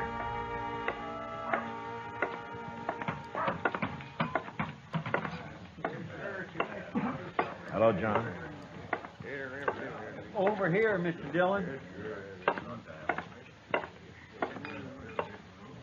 Any luck, sir? Oh, about a dozen, Chester. We'll have them for supper. No, that'll be fine. Oh, I've been telling Mr. Carter here about you, Mr. Dillon. Mr. Carter? Robert P. Carter. How do you do, Marshal? Hello, how are you? Buy you a drink? Well, thank you. Yes, I believe I will. I think I'll have a beer. Bartender, a beer. Yes, Mr. Carter came in on the stage from Denver last Saturday. Oh, you live in Denver, Mr. Carter? Oh, heavens, no. New York, Marshal. I've only been west a few months, investing money in gold mines and cattle and the like. Mr. Carter's very rich. Oh. Well, Chester, I will be if Mother Nature holds out. His girl is coming in on the stage today, Mr. Dillon. Oh, is that so? My fiancée, Marshal. He met her in Denver, but she couldn't get ready in time to come here when he did. Ah, I see. I had to come ahead on business. Couldn't wait. We'll take the Santa Fe to St. Louis from here. They're going to be married in St. Louis, Mr. Dillon. Well, congratulations. Thanks. But is the stage always this late? He's worried, Mr. Dillon, with his girl on the stage and all. It'll be along, Mr. Carter. You talking about the stage? Oh, hello, Shiloh. Shiloh says he's been sitting there by himself all morning, Mr. Dillon. Since last night, Chester. You know something about the stage, Shiloh? Only that it's carrying $50,000 in gold out of Leadville. So? Well, maybe that's why it's late. What do you mean, man? Well, if somebody wanted that gold, they'd have to stop the stage long enough to get it unloaded, wouldn't they? Bandits. He means bandits. Now, hold it, Mr. Carter. You're already bleeding and nobody's shot you yet. What? Nothing. Just take it easy. The stage will get here all right. It's often a little late. But this man says it might have been held up. Why, there may have been a shooting. Well, now, he's just daydreaming, that's all. Wait a minute. Listen. Huh? Well, there it is now. Oh. See, Mr. Carter, there was nothing to worry about. It got here all right. Yes.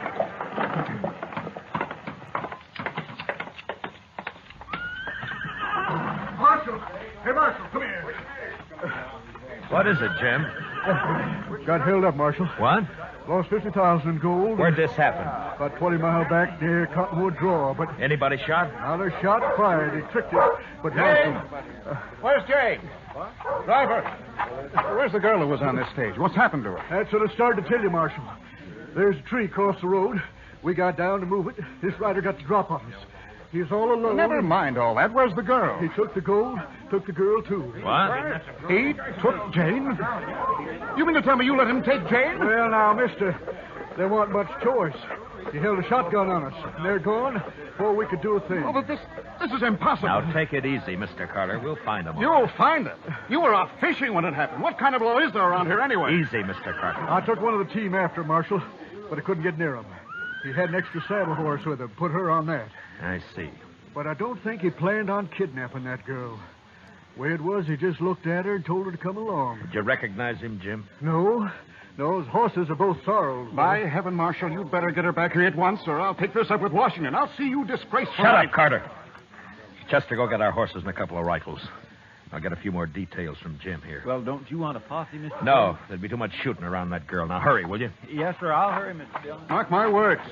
You'd better have Jane back here by nightfall, Marshal. You care to ride along, Mr. Carter? No. No, I'm not equipped for that sort of thing. I'll take care of matters at this end. Yeah. All right, now, Jim, now tell me first exactly what happened. Well, we just come down into the draw about 100 yards from the creek.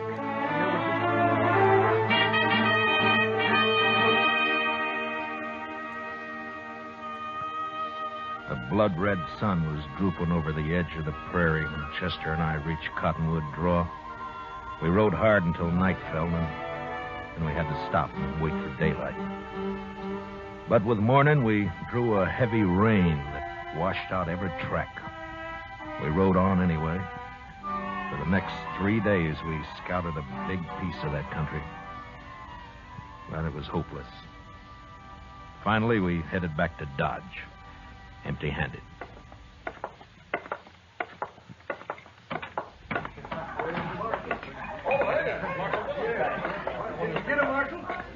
Bartender, bring me a bottle, will you? Sure, Matt. Where is she, Marshal? Is she all right? Carter, I'm sorry. What? You mean you didn't find them? Rain washed out their trail first morning. We never picked it up again. They could be anywhere. You came back without her. We did what we could, Carter. Now we'll just have to wait for word of some kind. She'll be seen sooner or later. Wait. Well, I won't wait.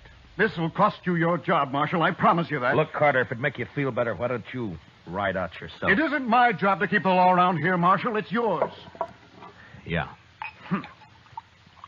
Say, Marshal. Yeah, what is it, Shiloh? Big Kate wanted to see you when you got back. Asked me to tell you. Big Kate? Oh, all right, thank you.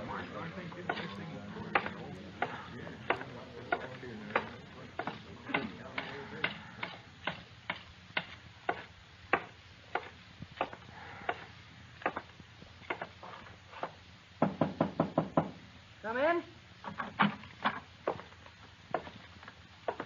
Oh.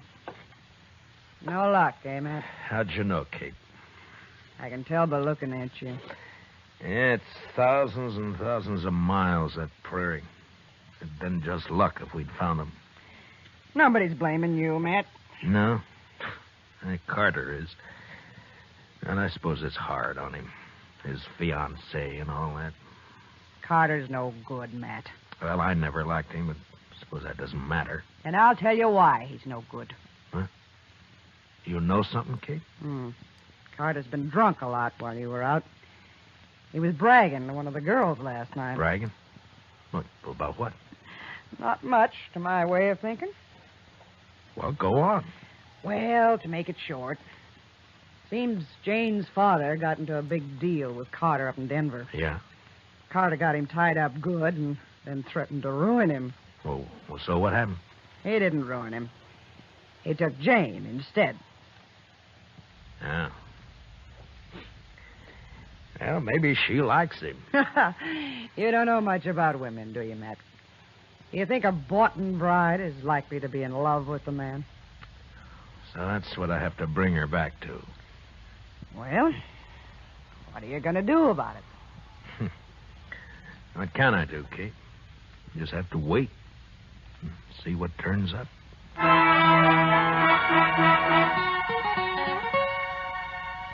I waited a week. Carter was drunk the whole time, telling everybody how he was going to fix me good. I'm not doing much about it, except stay out of my way. And things were fairly quiet. Chester and I spent most of our time in the office. Well, he sure fooled me, Mr. Dillon. Now, Carter? Yes, sir. He seemed like such a nice fella. And so rich. He's rich, all right. But poor in spirit. You've been going to church again, Chester. Yes, sir, Mr. Dillon, last Sunday. Oh, last Sunday. Didn't it rain last Sunday? Oh, I like church, Mr. Dillon. But I sure do hate to get all dressed up. You the marshal? Yeah, I am. Here you've been looking for a man and a woman. You know anything, mister? My name's Chad Brown. Just rode in from Satana. Yeah? There was a man and a woman about 80 miles back on the trail. What color horses were they on? Well, as soon as they saw me, they rode off, so I didn't get very close. But both horses were the same color. I guess maybe sore. Yeah. Are you willing to ride back with me, Mr. Brown? I don't know, Marshal. I've got an awful thirst. That woman's out there against her will. I'll go. I'll get our horses. No, Chester. Be better if you wait here this time. We'll be back in a few days. With luck. Let's go, Mr. Brown.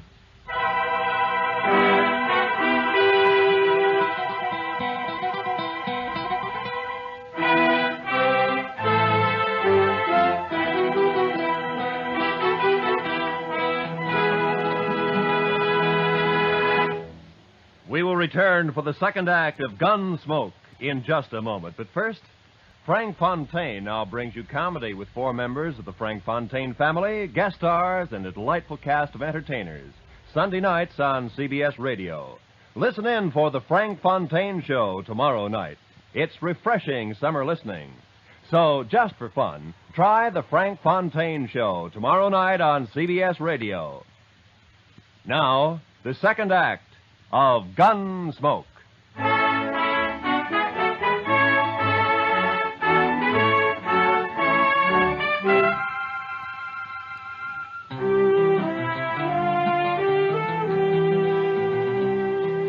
Chad Brown and I covered the 80 miles in a day and a half. The Outlaws' trail headed south for a few miles and then turned northeast, back in the general direction of Dodge. It was hot and still. On the horizon, there were occasional flashes of heat lightning. And then in the distance, we saw the long, low cloud of yellow dust that spelled cattle. A Texas herd trailing north. The kidnappers' tracks led straight into it, and an hour later, we pulled up not far from the swing of the herd. A line of longhorns stretched for several miles across our trail. We watched them, looking for a lag to ride through. All of a sudden, a rider came hallooing down on us. Hold up there!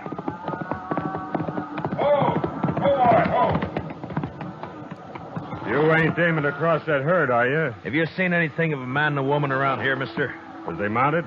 Yeah, a couple of sorrels. It don't matter. I ain't seen nothing but cattle and cowboys for 6 weeks. Besides, these cattle are plenty uneasy.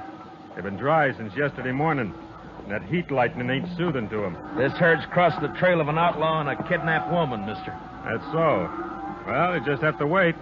You can ride around a draw back there, but you can't cut through this herd, mister. Look, I'm a U.S. Marshal out of Dodge, and I haven't got any time to waste. You think we Well, can I sure appreciate your problem, Marshal, but I can't help you. I'm trail boss of this outfit, and I got 3,000 head of cattle here worth maybe $20 a head at Dodge. They're too nervy now, and I sure can't chance your touching them off by riding through there. I guess he's right, Marshal. It'd be pretty risky from the look of them. They're moving too fast now. Yeah, I know. Just that I hate to lose the time. You got more time than I got cattle, Marshal. Well, I don't know about that. But I won't tempt a stampede, mister. We'll ride around the drag. We'll see you in Dodge. The Alfraganza's still running? Yeah, it is. Mostly on Texas money. Adios.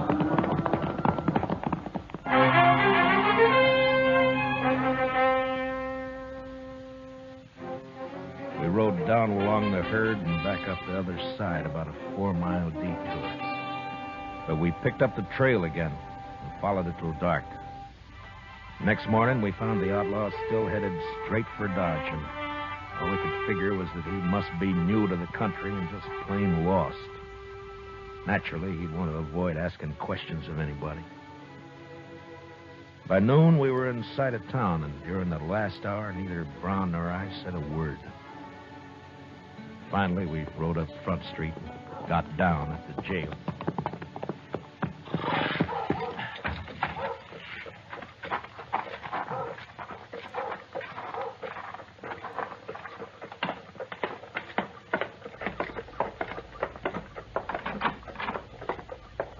Mr. Dillon? We got him, Mr. Dillon. They rode right in here early this morning. Gave himself up, huh? Yes, sir. I got the man locked up in back, and the money is over at the bank. Oh, good. How's the girl, Chester? Oh, she's fine. A little tired, but fine. Yeah. Well, what's his story? Who is he? He calls himself Scott Cooley, but he won't say anything more at all, Mr. Dillon. I just gave up on him. I thought I'd better wait for you. All right. I'll talk to him first, and then I want to see the girl. Where is she? I didn't like it, Mr. Dillon, but I didn't see what I could rightly do about it. What do you mean? What happened? Well, she sure didn't want to go with him, but that Mr. Carter came here and just the same as dragged her off. She went finally, but I sure don't like it. Well, they didn't leave Dodge, did they? Oh, no, sir. There's no train till tomorrow. They're at the hotel. Oh, all right. I'll go over there later, Chester.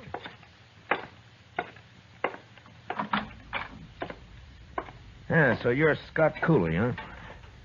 You're new around here, aren't you?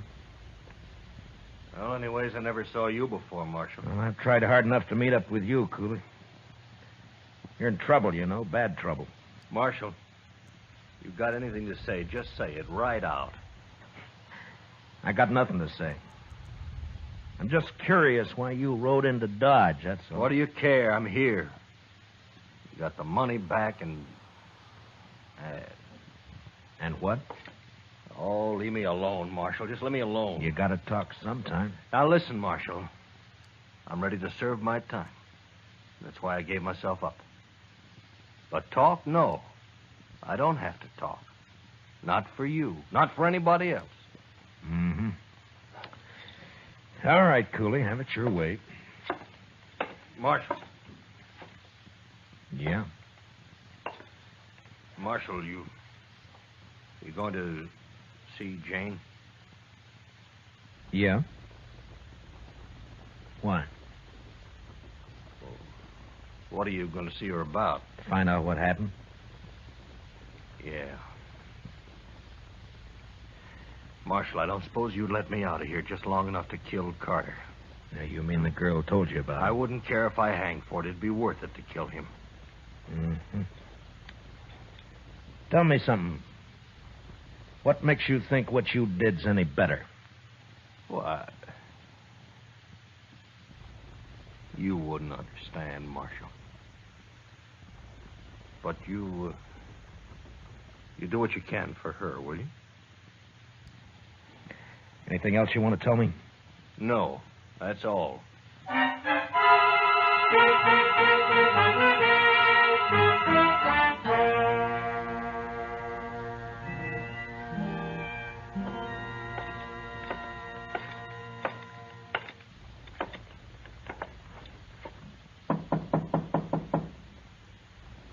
Who is it? Matt Dillon. What do you want? Open the door, Carter. I want to talk to the girl. Some other time, Marshal. You want me to kick the door open?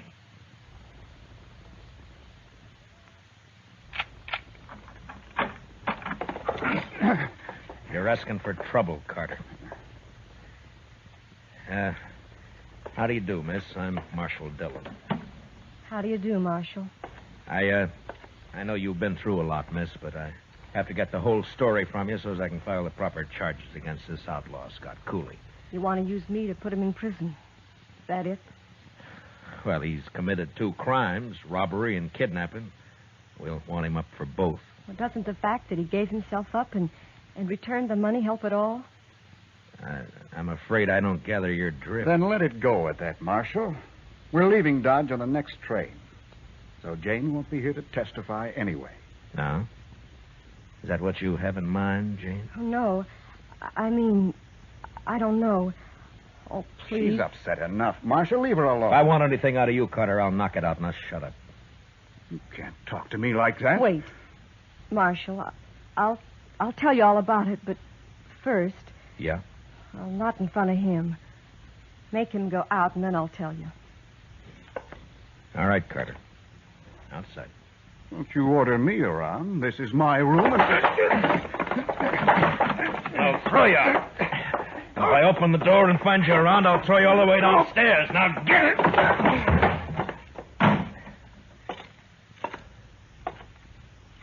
All right, now.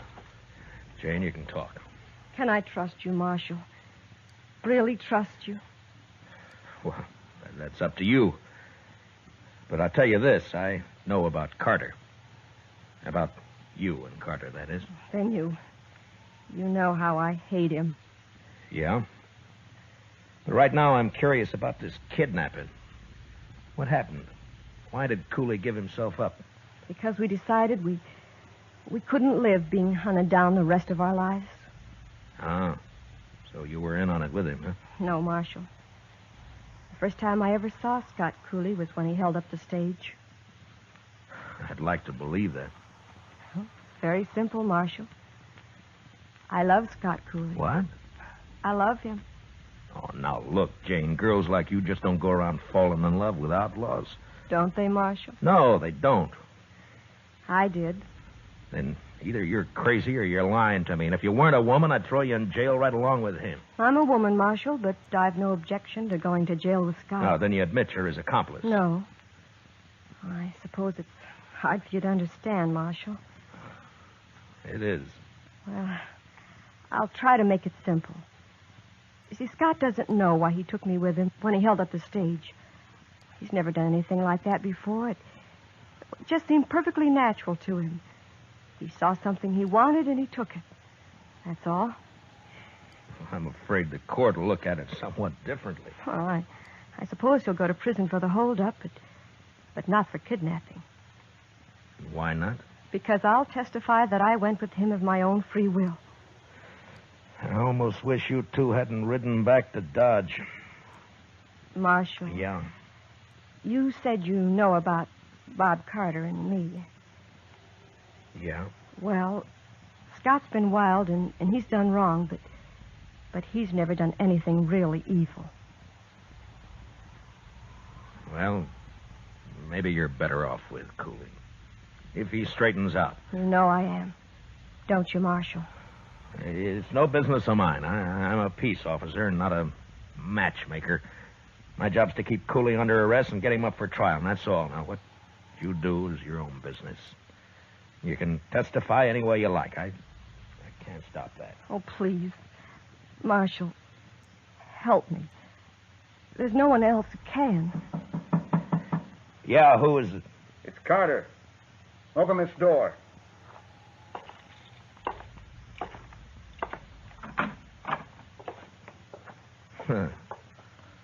Well, gentlemen. There are 4 of us here, Marshal. We figure you've talked to Jane long enough. Yeah, I think I have, Mr. Carter. You're leaving? Yeah, we're leaving. Are you ready, Jane? Oh, thank you, Marshal. Yes, I'm ready. Jane isn't going with you. I've just put her under arrest. Under arrest? I arrest anybody I think needs arresting, Mr. Carter, and I'm not in the habit of explaining why. There's a law about that, You're Marshal. in Dodge, Mr. Carter. Come along, Jane. You can't do this, Dillon. We won't stand for it. Ah, you're a fool, Carter. I know these 3 bums you got with you, and they don't want to draw on me any more than you do. You fed them some liquor and promised them more. For that, they'll do anything but face me in a gunfight. Am I right, boys? Huh? Well, I take it I am. All right, now get out of my way. You go first, Jane. You stay here, Jane. Take your hands off her, mister.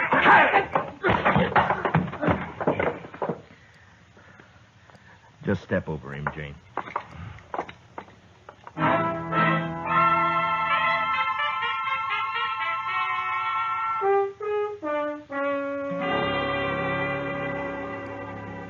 Mr. Dillon, I don't like to say anything. Well, then don't, Chester. But I can't help it, Mr. Dillon. This is the first time you've ever jailed a woman, and I just don't like it. Good. What? I don't like it either, Chester.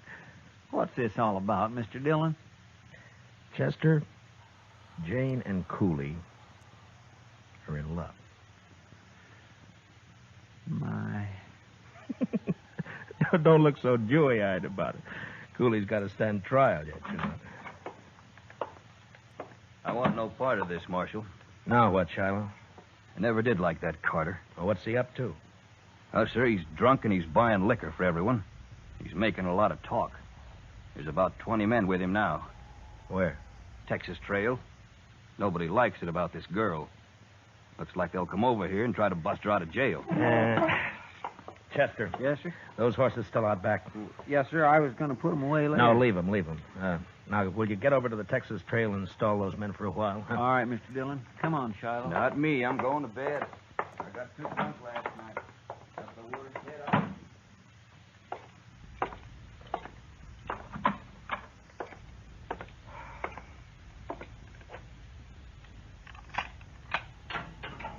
Cooley? Yeah? Come on out. What is this, Just Marshal? hurry it up, will you?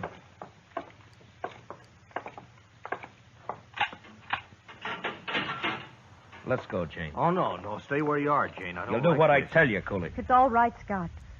We can trust him. Yeah, but I don't know what he's Scott. got. Well.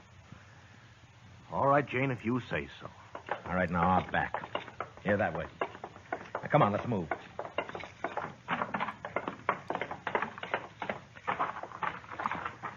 All right, you take the gray horse, Jane. He's gentle enough.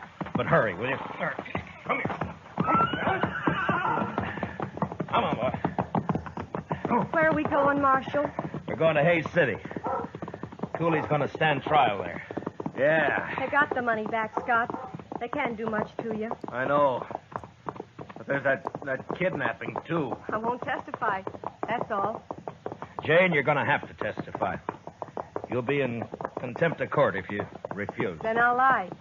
Anyway, I did go of my own free will. After a while, anyway. That's perjury. But you don't have to do that either. There's an easier way. How? Well, before I deposit Cooley in the Hayes City jail, we might just make a little stop. What do you mean, Marshal? Stop where? We're going to stop at the preacher's. You know, a married woman can't testify against her husband. Scott. Scott. Come on, honey, let's ride.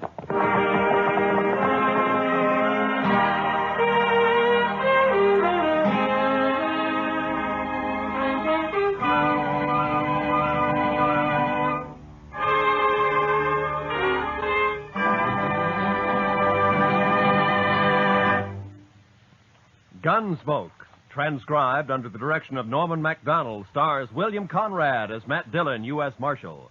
Tonight's story was especially written for Gunsmoke by John Meston, with music composed and conducted by Rex Corey. Featured in tonight's cast were John Stevenson, Larry Dobkin, and Patricia Walter, with Mary Lansing, Herb Ellis, Jonathan Hole, Jim Nusser, and Frank Gerstle. Parley Bear is Chester. Join us again next week as Matt Dillon, U.S. Marshal, fights to bring law and order out of the wild violence of the West in Gunsmoke.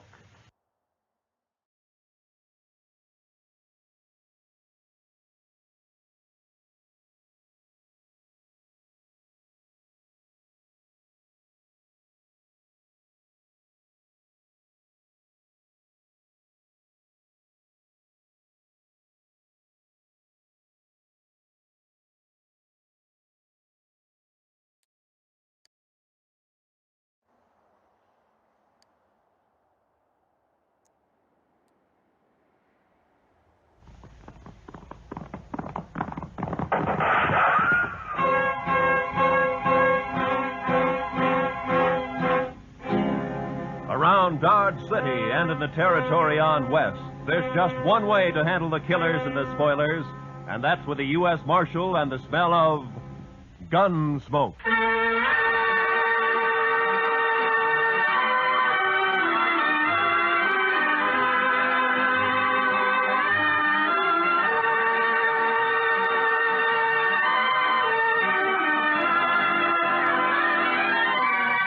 GUNSMOKE, starring William Conrad. The story of the violence that moved west with young America. The story of a man who moved with it. Matt Dillon, United States Marshal.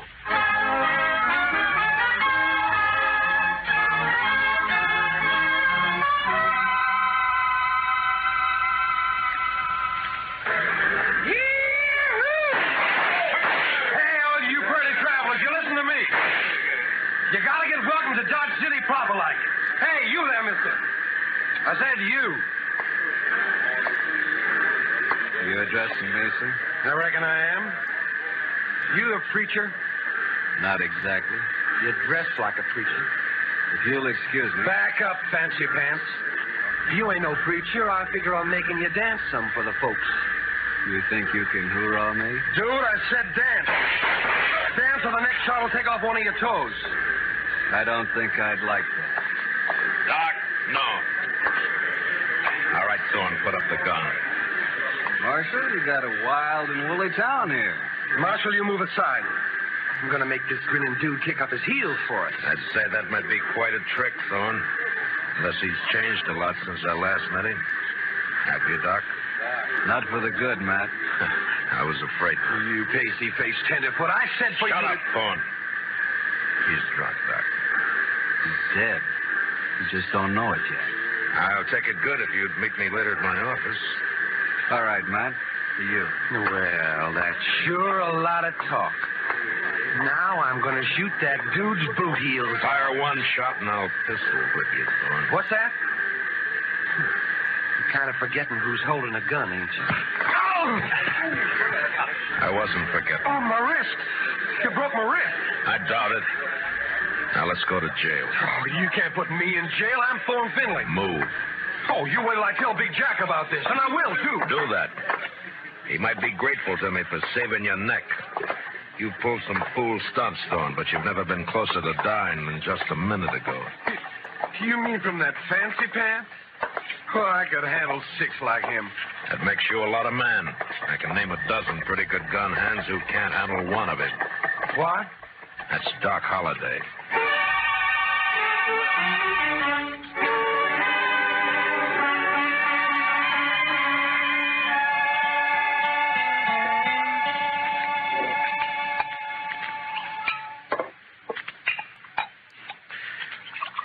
There you are.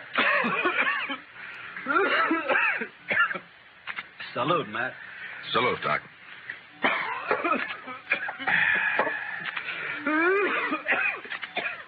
That sounds worse, Doc. Yeah, I got orders to go to Arizona. Air's dry there, better for my lungs. Going? Thought I might. Wyatt invited me to visit him. He and Virgil and Morgan are the law down there. Some little mining town called Tombstone. Well, it sounds peaceful anyway. If it isn't, it will be by the time Wyatt Earp gets through. He is the peacemakingest man I ever met outside of you. Matt, who was the tellerhead down at the depot anyway? Oh, Thorne? He's just a spoiled kid. Kid? Couldn't be much younger than you. Sure, but Thorne never grew up. His father has coddled him and protected him and gotten him out of scrapes ever since he was a pup. He's never had to be a man. Not with Big Jack wet nursing him. Big Jack? Big Jack Finley? Oh, you know him? I've heard of him. Well, that figures he owns about half of Kansas. Star in a box runs more cows than he can count.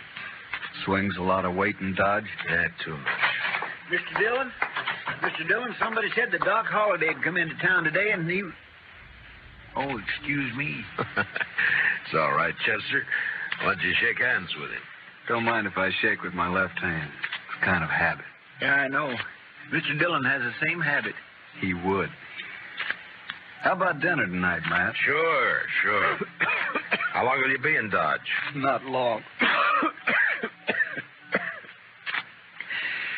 just till I finish a chore. Oh? That, chore have anything to do with Big Jack Finley? Might say so. It's gonna kill him.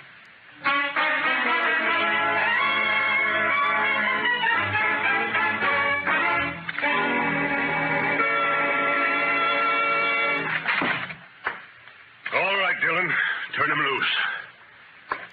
You, forgot to close the door, Mr. Finley. You going to turn my boy loose? Or I'm going to have to do it for you. You got a writ of habeas corpus? Writ? Thorne didn't commit no crime. The charges are drunken, disorderly, disturbing the peace, and attempted assault with a deadly weapon. Eyewash. You still need a writ. But, man, Judge Nathan does what I say, and you know it.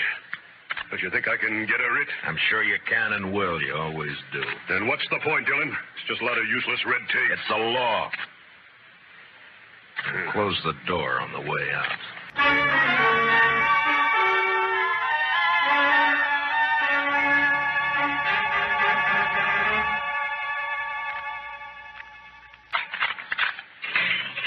All right, Thorne. Didn't I tell you Big Jack would get me out? When are you going to learn you can't play? Save the speech. The law can't touch a Finley. You ought to get smart, Marshal. Like you? Sure, like me. Hi, Big Jack. You okay, son? Fine. Anything else, Mr. Finley? Why, yes. My boy here is a little boisterous sometimes, I know. High-spirited, you understand? Uh-huh. So I want to put a stop to all this nonsense of yours, arresting him every time he kicks up his heels a bit. Now, go on. Well, I'm offering you a job. Let's say protecting my interests. $200 a month. And no work, naturally. I see we understand each other perfectly. No work, of course. All I have to do is just shut my eyes whenever Junior here breaks the law, huh? I said we understand each other. There's no need to elaborate on it, Dillon. There's a big need. Only how do I explain to a person like you that some men don't wear a price tag? Huh? How do I explain how I feel about a so-called respectable citizen making the law his private doormat? Hey, you're nothing but the stupid gunman I've always thought you were. I understand you took the part of Doc Holliday against my son. I kept Thorne from committing suicide, yeah. You sided with a notorious killer against an important citizen of this community. Now I'm telling you, Dillon, Holliday, I don't want him in Dodge tomorrow. Doc may be a gunfighter, but he's clear with the law, Finley, and a better man than your son will ever be. What? Why, That hurts, doesn't it? I'm serving notice, Marshal. You run that killer out of Dodge City, or I'll do it myself.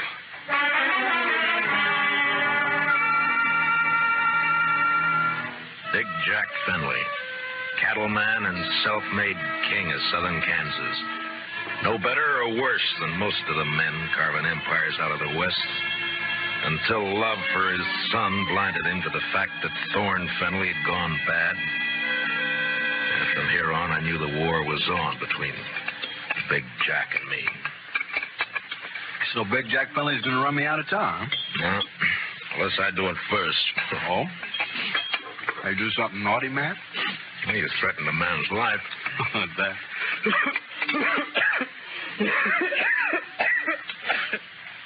And just between friends, Matt. Anything else, Doc? Not murder. Murder? I can give him an even break. With you, that's still murder.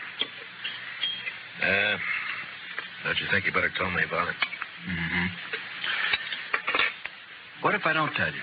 Now, then my job's to warn Finley and try to protect him. You're a tough man to be friends with, Matt.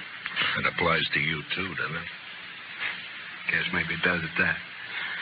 Didn't realize how I put you on the spot by spouting off my good intentions. Sorry. Forget it.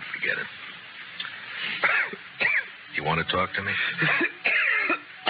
All right. Remember a girl named Ruth Davis? Mm-hmm. Died in a riding accident a few months ago. Always wondered if it wasn't suicide. She lost her brother 2 weeks before that. No accident. No suicide. You sure? Sure. You know, Ruth and her brother ran their ranch alone. Mm-hmm. A man started pestering Ruth, and she hated him. The brother kicked the man off the ranch. This fella dry gulched Ruth's brother, made it look like a robbery. You have any proof of this? Yeah. Ruth was afraid to go to the law, so she sent a letter to me. Here, read it yourself. She says the man was Finley and says she expects him to try and shut her up for good. Well, that doesn't mean it's Big Jack. I went to see Ruth's folks. They had her belongings. Among them, I found this. Watch chain. Engraved JF on the clasp.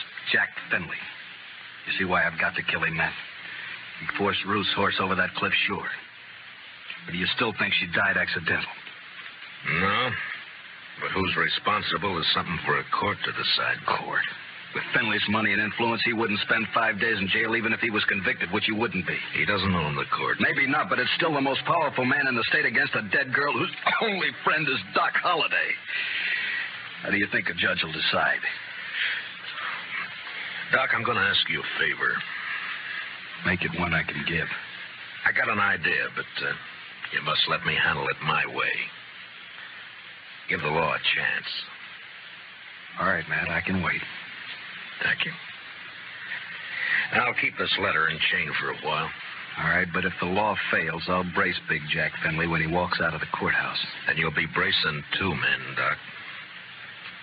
Finley and me.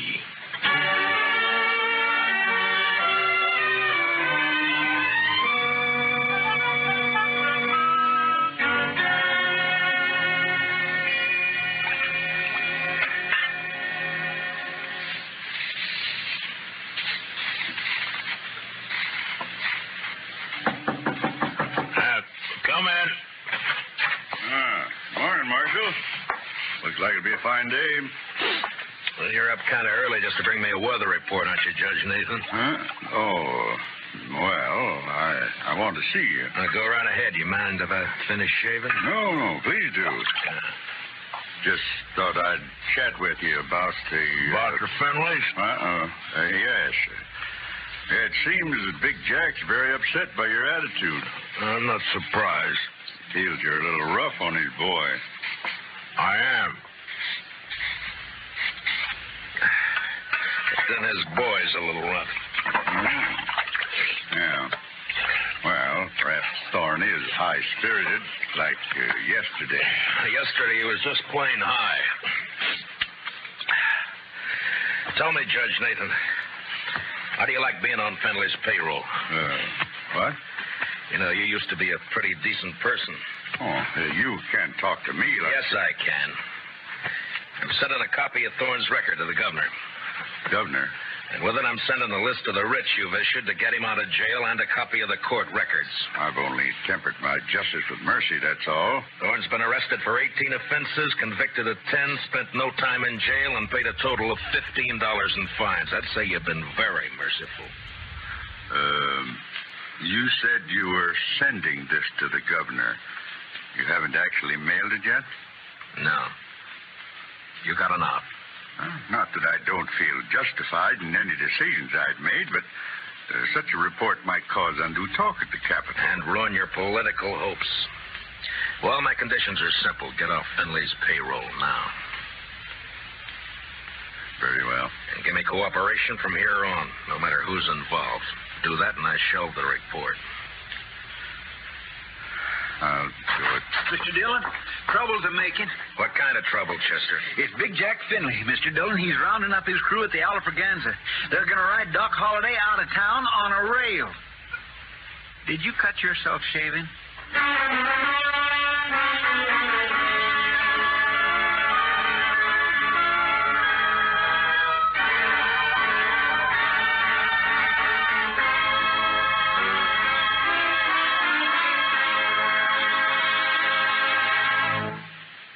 We will return for the second act of Gunsmoke in just a moment. But first, don't forget, starting Monday, CBS Radio's tremendous news staff will start bringing you the complete coverage of the Democratic Convention in Chicago.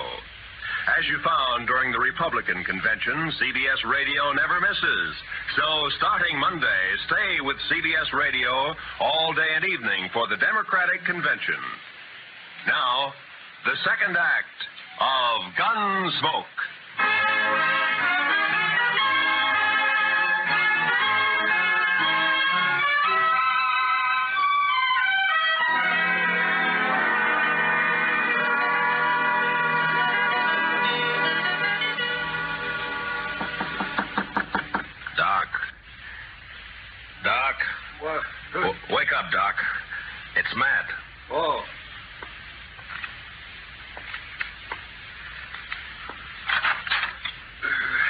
What's up?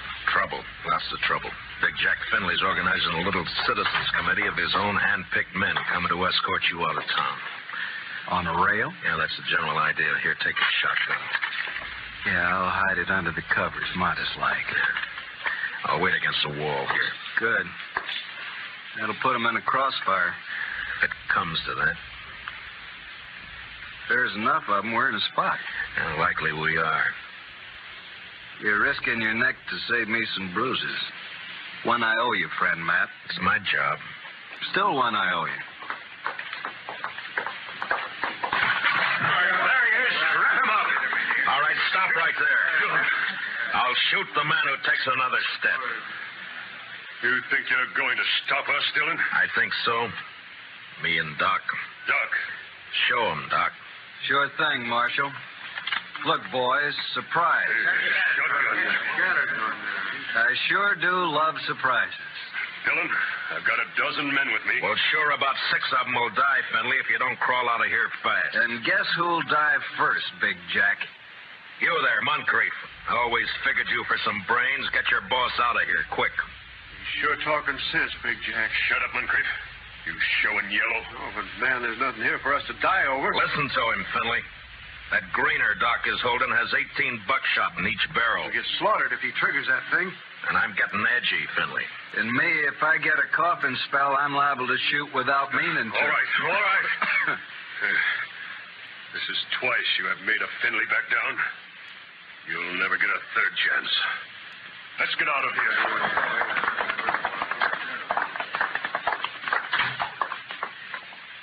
Matt, when you going to arrest him? When I'm ready. Not long. I hope not. Getting impatient to see that man dead.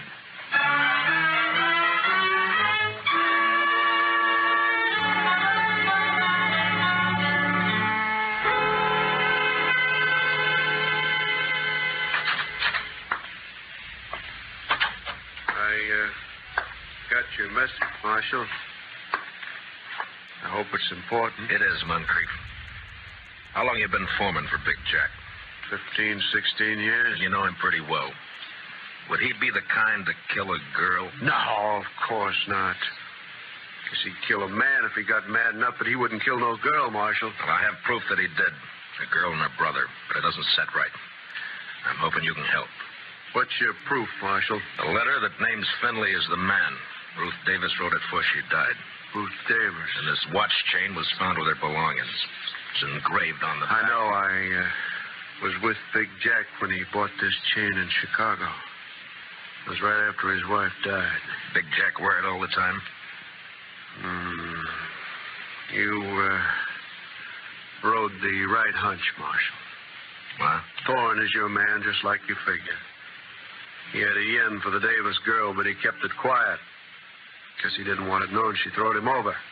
But the watch chain... Big Jack gave that to Thorne on his 25th birthday. Whole ranch can testify to that. Good.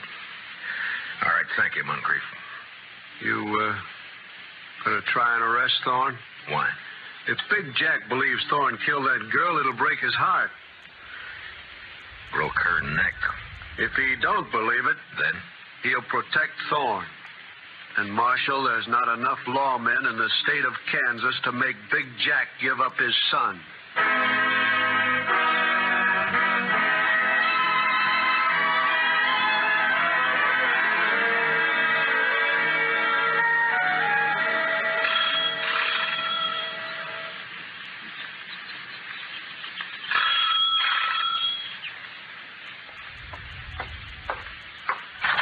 Yeah, what it... Oh, it's you, Marshal. And, John Holliday. Doc, this is Judge Nathan. Holliday? Oh, yes, I've heard of you. I've heard of you, too, Judge. Wonder which has heard the worst. What's that? Why, Judge, I'm here on business. Oh, of course. Come in, won't you? In my study here, so we won't be disturbed. Now, what is it, Marshal? I want you to swear out a warrant for Thorne Finley's arrest. Charge, murder.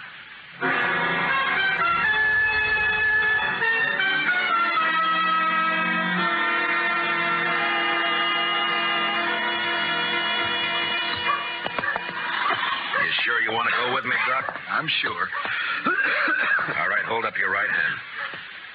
Oh, no, Matt, you wouldn't make me a lawman. If you go as my deputy. I'm not letting you make this a private fight. Yeah, but my friends, if they hear I wore a star... All right, Matt, it's your show. You swear to uphold and enforce the laws of this community, the state of Kansas, and the United States to the best of your ability as deputy marshal, so help you God? All of that? All of that. I swear. Here, pin on this badge. All right, man. You know, I'm feeling this badge is going to cramp my style something terrible.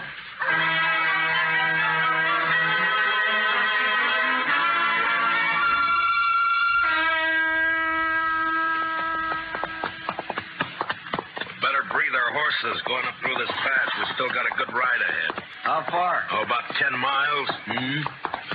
What do you think, Matt? Will they fight? Well...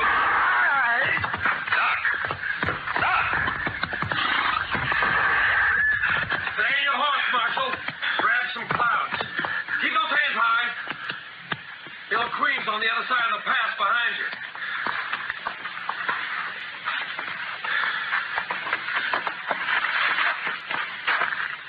That's being smart, Dillon. Queen will drop you if you touch her gun butt. You're handy at this bushwhacking, aren't you, Thorne? If Doc... He's all right. My slug seems to have bounced off his thick skull. Good. Yeah, let's pull your teeth. Better you do it. With your left hand, reach down and across slow.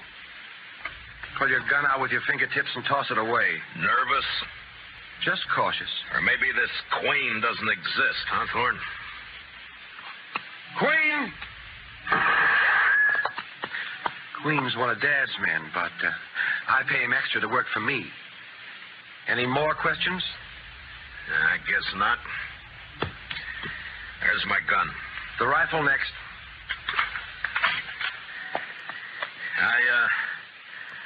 I got a penknife in my pants pocket. You know why Holliday came to Dodge? Yeah.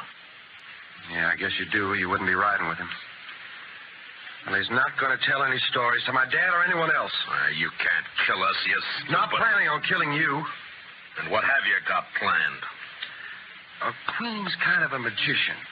He's going to make Holliday just disappear. Folks won't care much about one of his kind. I would. I'd care so much I'd hang you for it. No, with Holliday gone, it's your word against mine. And you won't be able to approve a thing, Dillon. You sure of that? I'm sure. Otherwise, I'd take care of you along with Holliday. Now get on and start walking back to town. It's like I told you. Law can't touch a Finley.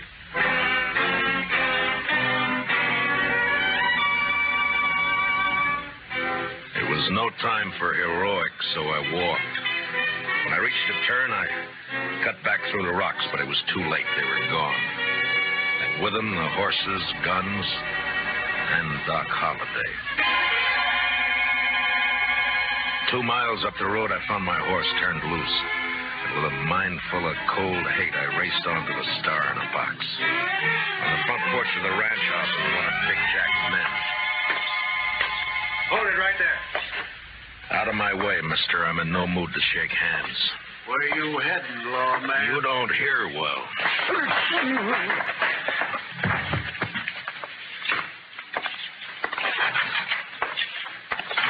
Dillon. Where's Holliday? How should I know? Get off my ranch. And where's that prize son of yours? What? Trot him out. I want him. Do you now? What on earth for? Thorne, put that gun away. Oh, no. This is just in case the marshal loses his temper. I've lost it, Junior. Sure. Dillon, I've had all I'm going to stand from you. You just think you have. Where's Holliday, Thorne? Where'd Queen take him? Holliday? Why, I haven't the faintest idea. Where is Queen, Dad? Riding fence line, but... See, Marshal, we don't know where your friend is. You're under arrest, Thorne. What's that? Ask him to show the warrant. Here. Read it, Finley. What? Oh, no.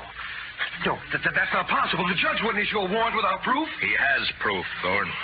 This is a lie. Thorne couldn't be guilty of murder. No. Take a look at his face. Son. Daddy's trying to frame me. Don't let him get away with this. No, I won't. I won't. Get out, Dillon. Man, open your eyes. This is not going to help You heard me. I don't believe you, your warrant, or your proof. I believe my son. So get off this ranch. Get out of the state. You let me see you again, so help me, I'll kill you myself. Forget me. You're bucking the law. You I can't make my own law. So do I. Doc Holliday. But you're supposed to be dead. Queen was supposed He's to... the one who's dead. I carry a knife in my boot just for men like him. Thorne. God help me. You are guilty. He sure is. And if he knows any prayers, he'd better get them over with. No, Doc. He goes back with us as our prisoner. You're wrong, Marshal. I'll take care of my son. Dad. No. You rotten, lying murderer. Please don't. I should have strangled you in the cradle when you were... Fenway, look out! I threw myself at Fenway and both of us hit the floor, rolling away from Thorne as he raised his gun to fire. Then in the doorway, the blood-stained, terrible figure of Doc Holliday went into action. His pale hands blurred over his holster. Ruth Thorne!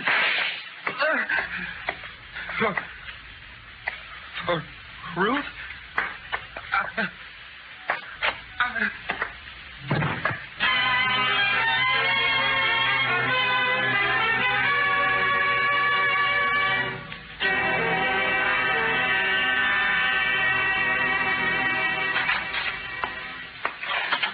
Ready to leave him, Mr. Holliday. Thanks, Chester. You sure you won't stay around a while, Doc? Yeah, we're good friends, Matt, but you're a peace officer. I guess I'm not a very peaceful man. You could be, Doc. No, I'm not going to change, and you shouldn't. Law needs men like you. No, if I stayed, there's too good a chance I might cross you. Yeah? Then I'd have to meet you over gun barrels, and it's one thing I'm afraid of. So long, Matt.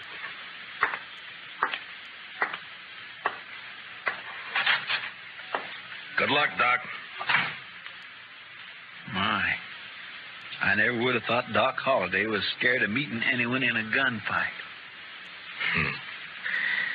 You don't understand, Chester. Doc's afraid because he might beat me.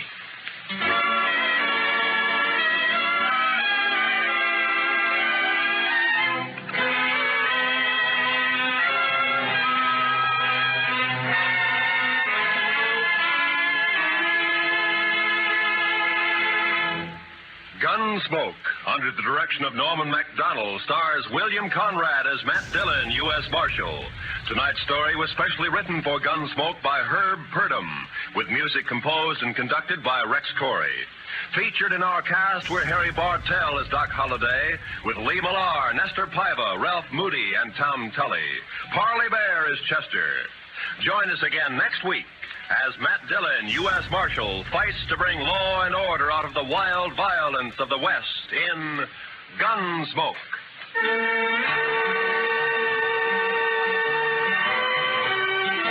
Sunday evenings, we invite you to join lovely Doris Day, Spring Byington playing a December Bride, and Audrey Totter as Millie. They're here on most of these same CBS radio stations. This is Roy Rowan speaking. This is the CBS Radio Network.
And in the territory on west, there's just one way to handle the killers and the spoilers, and that's with a U.S. Marshal and the smell of Gunsmoke.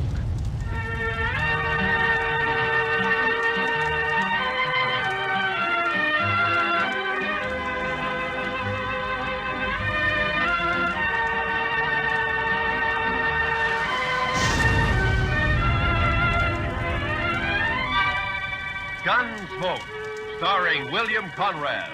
The story of the violence that moved west with young America. The story of a man who moved with it. Matt Dillon, United States Marshal.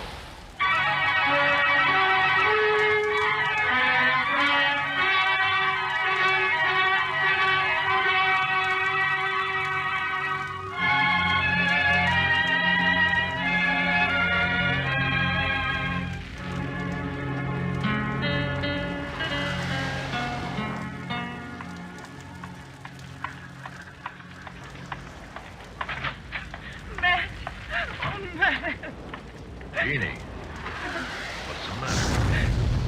Good morning, Miss Wells. Good morning, Chester. Matt, I've got to talk to you. Sure. Chester? You folks will have to excuse me. I can't be puttering around the office all day. I'll be in the back if you want me. Yeah? Matt, he's here in Dodge City. I just saw him. He came in on the morning train. You mean Ed Beaudry? Yes. It's been 4 years, Matt. I'd begun to hope he'd forget. Hope he wouldn't find us. What you've told me, Beaudry, doesn't sound like a man who ever forgets. He's come here looking for Bert. To kill him. He swore he would. Matt, what are we going to do? I don't know. What's Bert think about it? He doesn't know yet. He's busy at the blacksmith shop. Matt, you've got to help us. You're the only real friend we have out here. Might make it easier if I weren't, Jeannie. I'm supposed to maintain law and order in Dodge. That's my job. Doesn't leave much leeway to mix in on personal quarrels. Well, there's no quarrel. It's just that Ed Beaudry's a hot-tempered fool. Bert never did anything to him. He married you, didn't he? A woman has a right to change her mind, Matt. Maybe Beaudry doesn't think so. Matt, you promised me once in Louisville. Yeah. Yeah, I know. All right, Jeannie, go on home. Don't say anything to Bert. I'll talk to Beaudry. Thank you. I'll never forget it. Goodbye, Matt.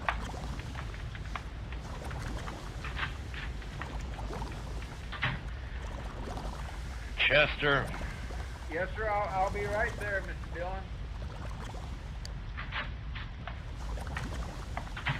Did Miss Wells leave? Yeah. Fine couple of Welleses. Did you know them before they came out west? Not Bert. I knew Mrs. Wells. I guess we better drop over to the Texas Trail, Chester. There's a fella in town planning to do some killing.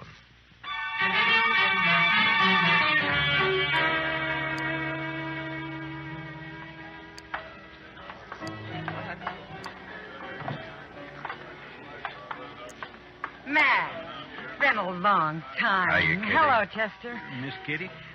Come sit down, Matt. Tell me about things. I can't right now, Kitty. We're looking for a fella. Thought he might have come in here. Sooner or later, they all do. Stranger, Matt?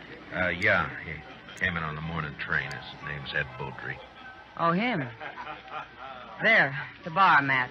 Third from the end, next to Tulsa Jim Nixon. He's buying Irish whiskey for everybody. Thank you, Kitty. Come on, Chester. Yes, sir. Watch yourself, Matt. Yeah, sure, Kitty. I'll see you later. All right, bartender, set up another round of Jamesons for the house. Your name, Beaudry? Well, that's right, mister. Matt Dillon. I'm a U.S. Marshal here. I'd like to talk to you. Fine. Go ahead and talk. Tulsa, suppose you'll move on down the bar for a couple of minutes, huh? Oh, what's the idea, Marshal? This man's a friend of mine. You're not very particular about your friends. Now go on, Tulsa. Drift. Mr. Beaudry, you came here to kill Bert Wells, didn't you? Did I? Well, here's some advice. Don't do it. Take the next train and get out of town. Is that official? Just what's the charge, Marshal? None. Yet. Murder if you go through it. Well, not the way I understand it. Murder's one thing. Calling a man in a fair fight, that's another thing. Baudry, I'm the law here in Dodge, and I don't see it as a fair fight. Bert's a blacksmith, and he's not used to handling a gun. You are. And so I'm told. Who told you, Marshal? I don't know anybody here. Wait a minute, Dillon? Yeah. I heard Jeannie mention you. You knew her back in Louisville before she ran off. We'll leave her out of this, Baudry. So that's it. This isn't official. You're just doing a personal favor for an old friend. Probably a very close friend. Jeannie always did have a weakness. I warned you once. All right, hold it. Now get up, Baudry.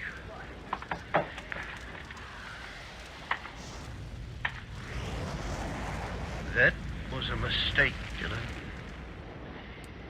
Now I'll have to kill you, too. I'm not a blacksmith, Baudry. I'll look you up just soon as I've finished with Bert Wells. If you kill Bert, you won't have to look me up.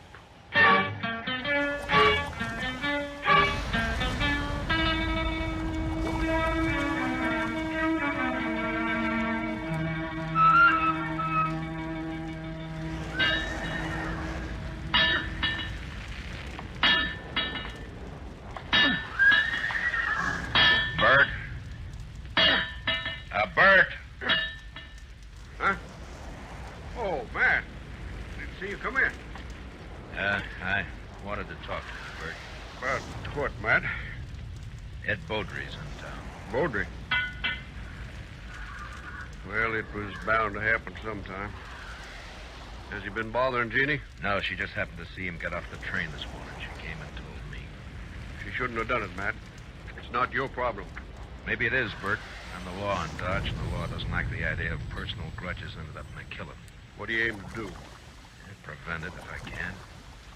Well, I wish you luck.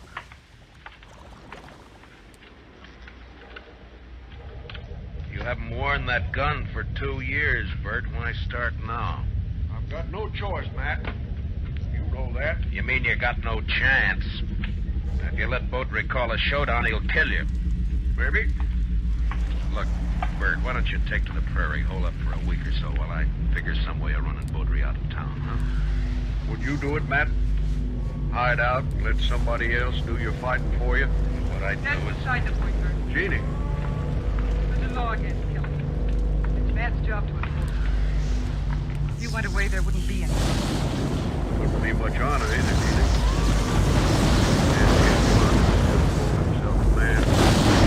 Mad dog. And that's what Ed Baudry is. He never had any claim on me. It appears he thought he did. Matt, you know where Baudry stands? I talked to him on the Texas Trail. He probably took one of the roads upstairs. Like to walk over there with me? If that's the way you want it. No, Bert, you... I'll get my hat. Be right with you. Matt, you've got to stop it. Yeah. How? I don't know. There must be something you can do. Yeah, there is. The way it's shaping up, I can probably arrest the survivor.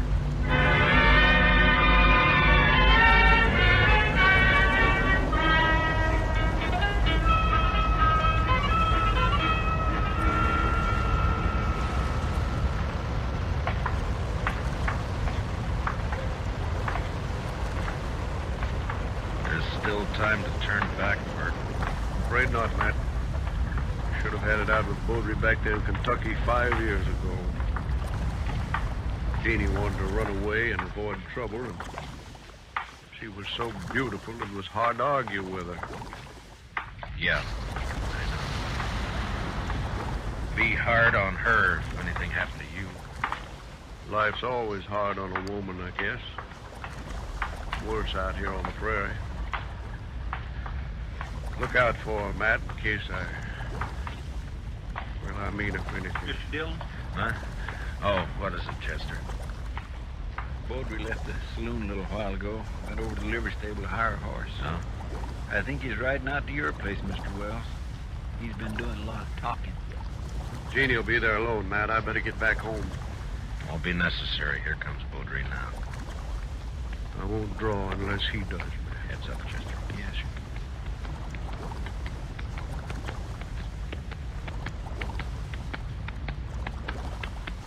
What? Oh. Just riding out to call on you, Wells. I decided you'd had plenty of time to look me up. No reason to, Baudry. Most men would figure they had reason. Somebody been in a local saloon, telling their wife's history. Baudry, you... All right, hold it. Don't draw, Bert. Chester, cover Baudry. Just keep your hands still, Mr. Baudry. How fast with that gun, Dillon? Fast enough, Mr. You make Baudry. a good bodyguard. Too bad you can't ride her 24 hours a day. I told you what to expect if you keep pushing this thing, Mr. Baudry. Now use some sense and get out of town while you're still alive. I've been in lots of towns, Dillon. I left them all alive. Wells, I've been planning to kill you for 5 years. Plans don't always work out. Listen, Will. You got till sundown. After that, I'm going to shoot you on sight. All right, Mr. Baudry. If you've finished speaking your piece, move along. Why, surely, Mr. Dillon. See you later. Well, still a couple of hours before sundown. I think I'd like to spend them with Jeannie. I'll see you, Matt. Yeah, sure. Goodbye, Bert.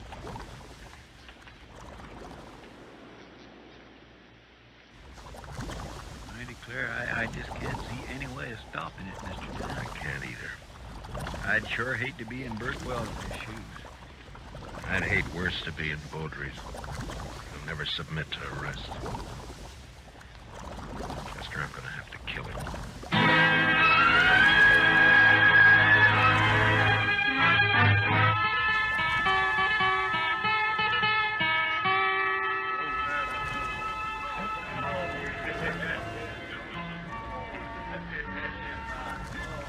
Why don't you relax, Matt? You're nervous as a cat. And I'll stay nervous, Kitty, until I find out what's happened to those two. Baudry slipped out the back way just at dusk. The piano player saw him. Yeah. Well, Bert pulled the same trick. I had a couple of boys watching the blacksmith shop, but he managed to give them the slip. There's nothing you can do now, Matt. Well, Another killing. And you in the middle again. Why, Matt? Why do you do it? it's a job, Kitty. Somebody's got to do it. But why you? There are other things in life if you look around for them. Well, maybe I will someday. Will you look my way, Matt? Well, Matt, I brought my kit. All prepared. Where are the victims? No victims yet, Doc. You're jumping the gun. Well, I understand it's going to be a real showdown. The boys at the bar are offering 2-1 on Baudry. That's about the odds I figure if the shooting really starts. Oh, it'll start all right. Oh, and there's not a thing in the world can stop it. Chester, what are you doing in here? I told you to watch that street. Yes, sir, I know you did. The fight's as likely to start out there as any place else. No, sir, Mr. Dillon. I guess there's not going to be any fight. What? They just found Baudry lying in an alley down the block. Matt. Somebody sneaked up behind him with a hammer. He's sure dead.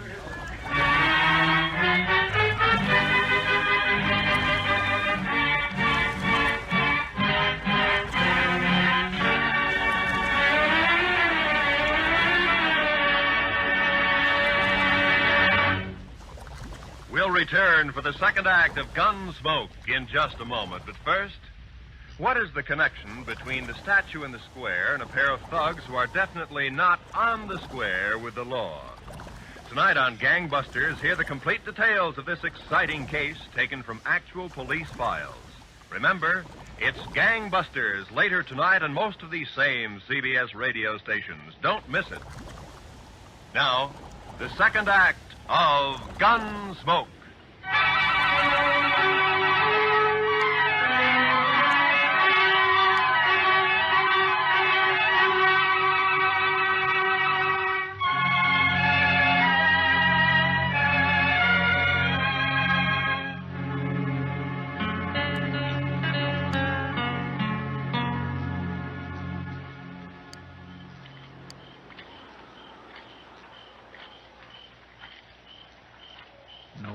showing around the house, Mr. Dillon. No. Nor the shop either. He might have skipped out. Well, what about his wife, though? I don't know, Chester. I can't figure any of this. It's not like Bert to pull a sneaking trick like that. Hold it. Don't move. He's there by the tree, Chester. Yes, sir.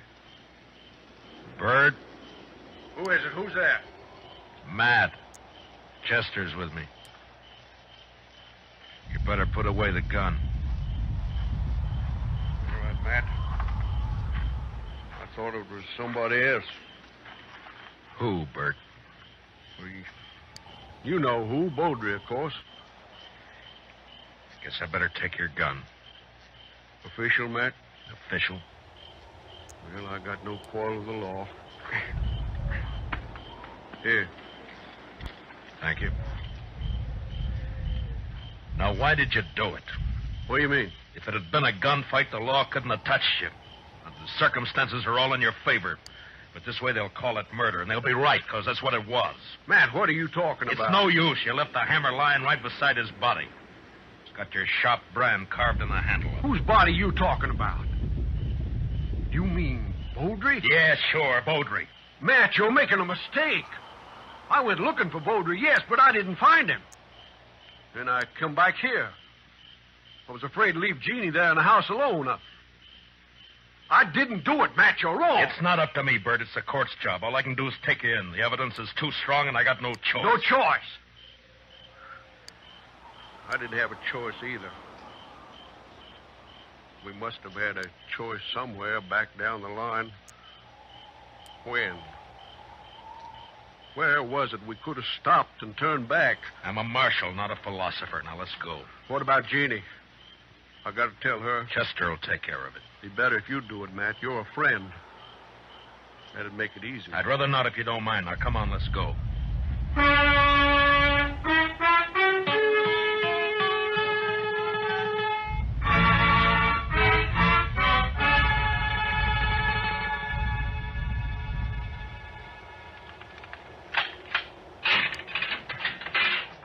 All right, Bert, step inside. 4 years we've been friends, Matt. I never thought it would come to this. Neither did I. You said you didn't find any money on him. It could have been robbery. Or made to look like robbery. But either way, there's nothing I can do. Now, you better step inside.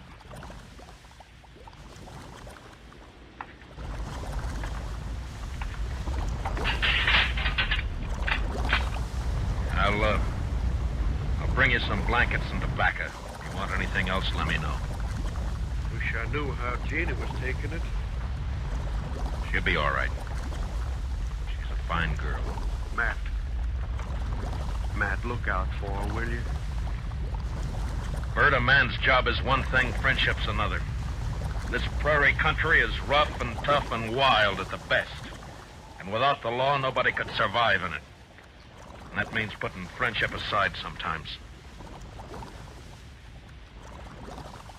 But the man still doesn't forget. Yeah, I'll look out for her. Thanks, man. I'll see you later.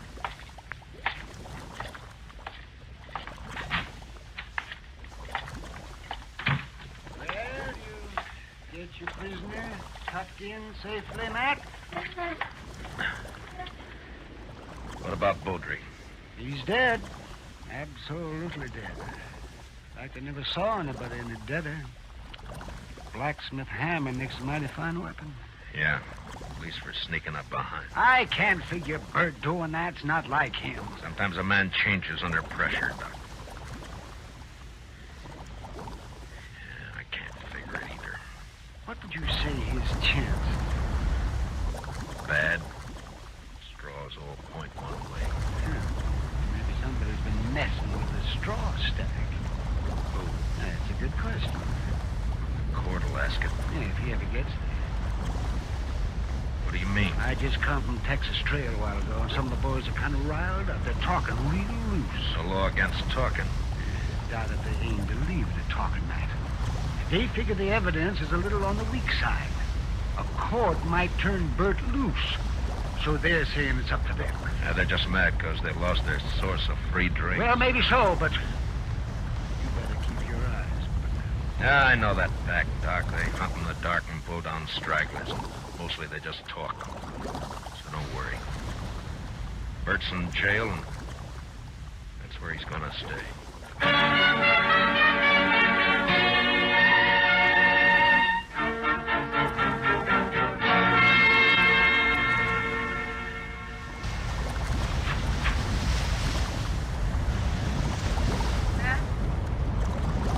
Matt, are you here? Yeah, I'm here. Wait a minute, I'll light the lamp.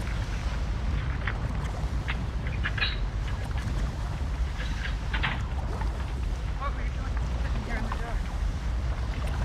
Yeah, just thinking, wondering. You shouldn't have come here, Gina. Matt, I want to see Bert. No visitors after dark. It's jail rule. Rules don't have to be enforced. Mine do. Bert's a prisoner, same as any other prisoner. He's charged with murder. He didn't do it, Matt. It's not for me to say. But you know he didn't. You know Bert. You know he wouldn't do a thing like that. Sneak up behind a man's back in the dark. I'm not the court, Jeannie. I know. And they'll believe he did it. Yeah, the night train's coming in. Hope it's not bringing in trouble. The morning train did. Matt, I want to see Bert. I told you that you... Why, you little fool. Give me the gun, No. Jeannie. I warn you, Matt, stay Give back. me the gun. No, Matt.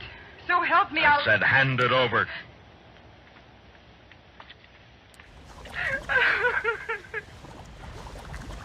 You knew I wouldn't shoot.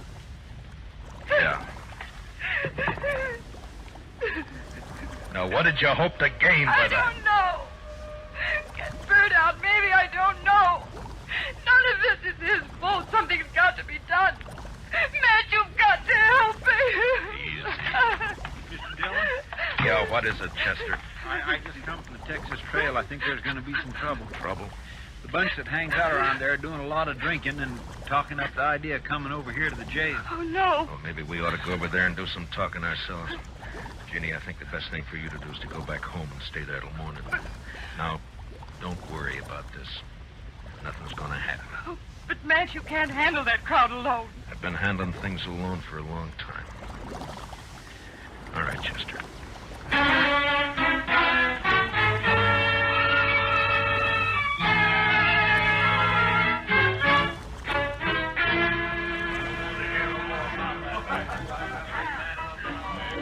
Tulsa Jim Nixon's the one who's been egging them on, Mr. Dillon. Over there at the end of the bar. Yeah, he struck up an acquaintance with Beaudry when he first got off the train. Guess he figures he's an old partner by now.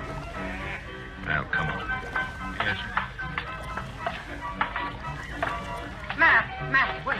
Later, Kitty, I got some business with the boys at the bar. That's what I mean. Tulsa Jim's been buying them drinks the last 2 hours. They're in a real nasty mood. So? So be careful, Matt. That's all. Just be careful. Kitty, I'm the carefulest man you know. Sure. We got the law here in Dodge. Supposedly. But what kind of a law is it that lets a man sneak up behind somebody in the dark and murder him in cold blood? I don't know, Tulsa. Suppose you tell me. Dillon. Now, don't let me interrupt you. You were doing fine. Well, this is quite an audience you got. All the panhandlers, bums, and barflies in Dodge. It's quite a collection. Well, calling names won't change the facts, Dillon. What facts? A friend of yours, Bert Wells, that sneaking cowardly murderer. That's for the court to decide, Tulsa. The court. They'll turn him loose. They work hand in glove with you. Dillon, we're not going to stand for it. All right, shut up! So you're not going to stand for it, just what are you planning to do? You'll find out in due time, Dillon. Oh, I intend to set him up again all around. Yeah, you've turned into quite a free spender, Tulsa. I never knew you to... double eagle gold piece. You mind if I take a look at it? It's good. Don't worry about that. Yeah, I'm sure it is. Where'd you get it? That's my business, Dillon. So you're the one who killed Baudry. That's a lie. I thought robbing him was just a cover-up, but it wasn't. There aren't many double eagles around Dodge. Baudry had a lot of them. Now you. Why would you get a pocket full of gold pieces, Tulsa? Wells killed Baudry. The blacksmith hammer was lying right beside him. Yes, where you left it. What does she mean? Tulsa Jim came into my husband's shop late this afternoon. His horse had thrown a shoe. He had plenty of chance to steal that hammer. She's lying. Where did you get the gold, Tulsa? A lie. I won it in the poker game. Last week when the trail herd would... Tulsa, you're under arrest for murder.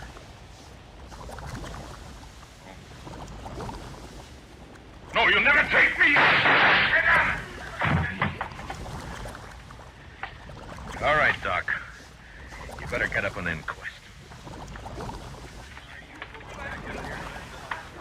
Confound it, Matt. You never give me any chance to practice on live people. You wouldn't know what to do with them, Doc. Well, I do get fewer complaints this way. Matt, does this mean that Bert's free? You shouldn't have come here, Jeannie. Yeah, he's free. Chester will go with you over to the jail and let him out. Thank you, Matt. Thank you for everything. You told me one time in Louisville that... Louisville? That was a long time ago and a long way off. So, goodbye, Jeannie. Goodbye, Matt.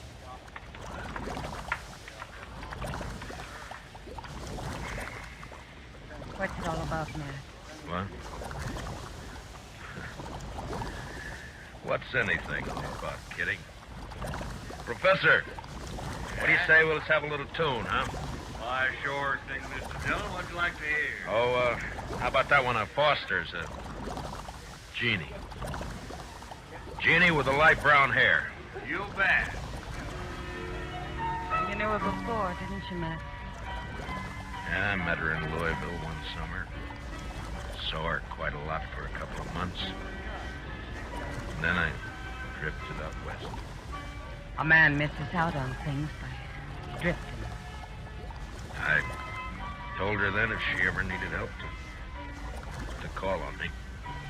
Well, she called, and you helped her. Yeah, I guess. Anyway, that's that. Matt. Yeah. One of you help yourself.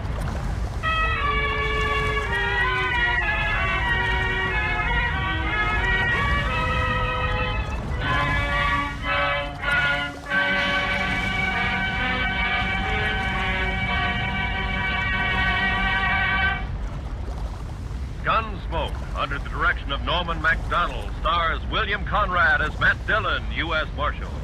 Tonight's story was specially written for Gunsmoke by Les Crutchfield, with music composed and conducted by Rex Corey. Featured in our cast were Tom Tully, Lynn Allen, Larry Dobkin, Georgia Ellis, and Barney Phillips. Parley Bear as Chester, and Howard McNear as Doc. Join us again next week as Matt Dillon, U.S. Marshal, fights to bring law and order out of the wild violence of the West in Gunsmoke.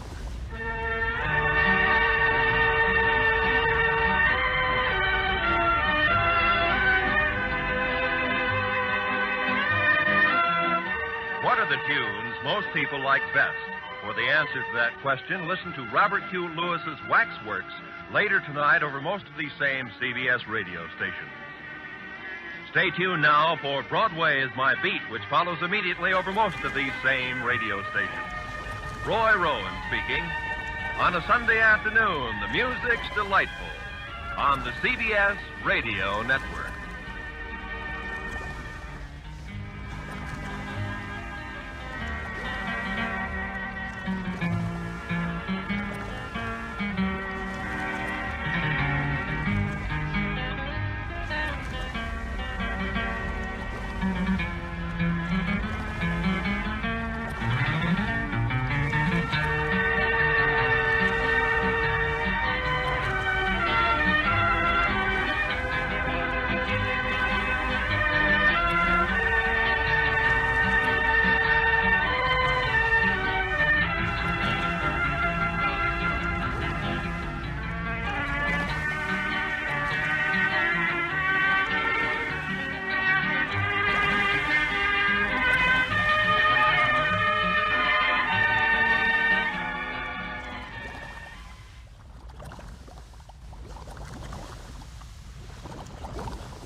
Around Dodge City and in the territory on West, there's just one way to handle the killers and the spoilers.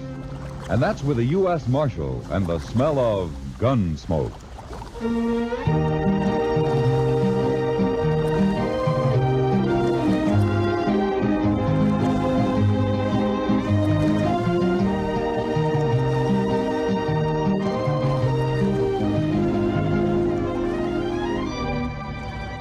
Gunsmoke, starring William Conrad. The story of the violence that moved west with young America. The story of a man who moved with it. Matt Dillon, United States Marshal.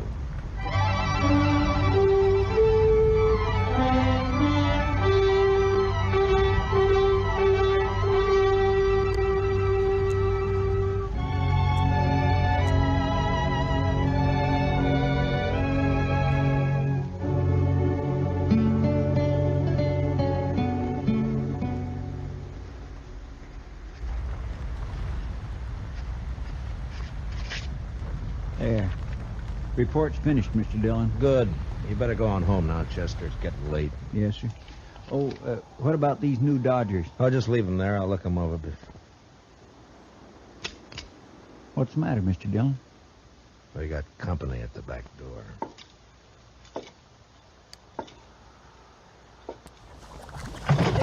All right, come in, mister. In, I said. Get your paws off of me. What? Girl, Sure, I'm a girl. What do you think I am? put that long rifle away and I'll tell you. Where'd you get that thing, anyway? Kathy brought it with him from Kentucky. If it's any of your business, which it ain't by a darn sight. Uh-huh. What you doing hanging around in the alley? Get rid of him there and there's a job at it. Huh? I see. Chester. Good night. Yeah, but I'm not going. Yes, sir.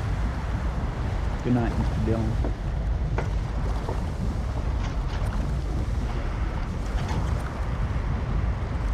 You Marshal here? That's right, miss. My name's Hannah. Hannah told me. You arrest folks, don't you?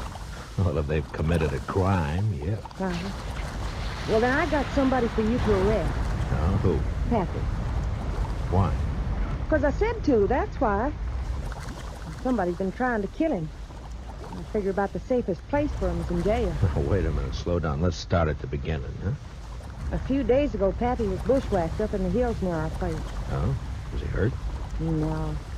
Slug just bounced off in his head a little. Yesterday, the bushwhacker tried again.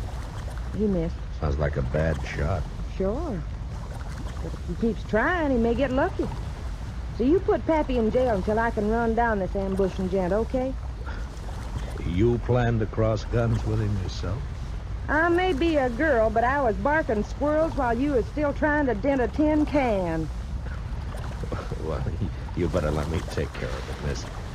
And as for your father, I can't jail him without a charge. Sure, I know that. What kind of a charge do you want? Well, what kind do you have? Well, most any, I reckon. Ain't it enough that he's drunk all the time? Well, I can hold him overnight on that. What if he shoots up the town? And that's 5 days for disturbing the peace. That'll do. Well, where did he do this shooting? We ain't. Yet. He's down at the Alfreganza slopping up booze with that other old buzzard Jingle Bob. Oh, the swamper? Yeah, I see him. You'd best be somewheres around the saloon in a few minutes. I got a feeling Pappy's about due to bust the law again.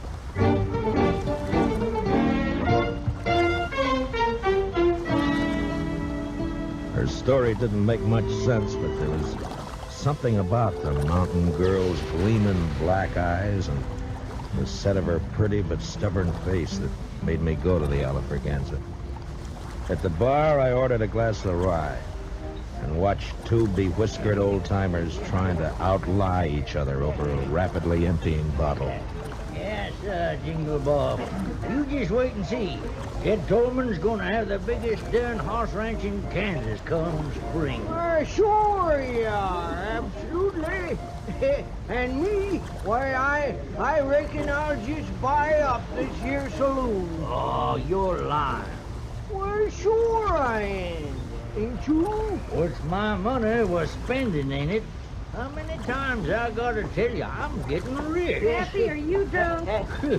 If I ain't, I've been wasting a sight of time. Now leave me alone, daughter. Go home where you belong. I'm going. Only come over to tell you, a man bet me $10 you couldn't shoot out that lamp on the first shot. What's that? Oh, give me that rifle. All right, hold on. That's enough of that. Stay back, son. What? What's going on? Now, go collect your $10, daughter. Yeah, Pappy. But I think the marshal here's a-fixin' to arrest you. Huh? Ain't you, Marshal? Yeah, I guess I am. All right, come along, Jed. Come on. Why? Get your hands Come on. off me. Why, I never... You jailing a man for having a little fun. Why, you'd never get away with this back in Kentucky. Jed, you're in trouble, aren't you? Who's trying to kill you? No, I reckon that's my business. Now, that's the law's business. I'll take care of myself, Marshal. Uh-huh. Back in the saloon there, you mentioned having money and getting more. So? From what I've heard, you and your daughter run a two-bit horse ranch up in the hills. That hardly figures to make you rich. So? Ah, you thick-headed old... Look, all I'm doing is trying to save your skin if it's in danger. Now, why don't you help me instead of being... Reckon I don't wanna. Well, that's plain enough.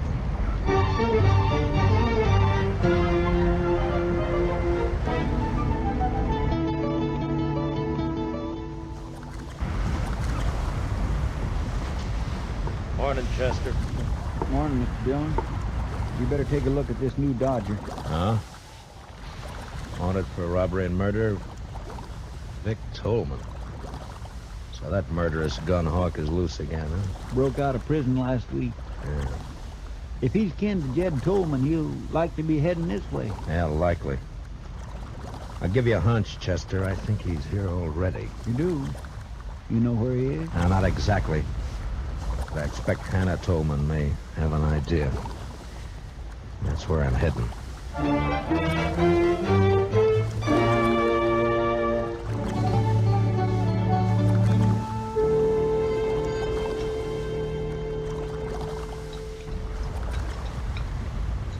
Now, that's what I like to see. A man-sized appetite. This wonderful corn pone. And I'm a good cook. Been cooking for Pappy ever since Ma died 10 years ago. Huh? You take pretty good care of it. Somebody has to. Pappy's kind of shifty. I reckon he'd starve if I didn't feed him. Only things he cares about are wild horses and booze.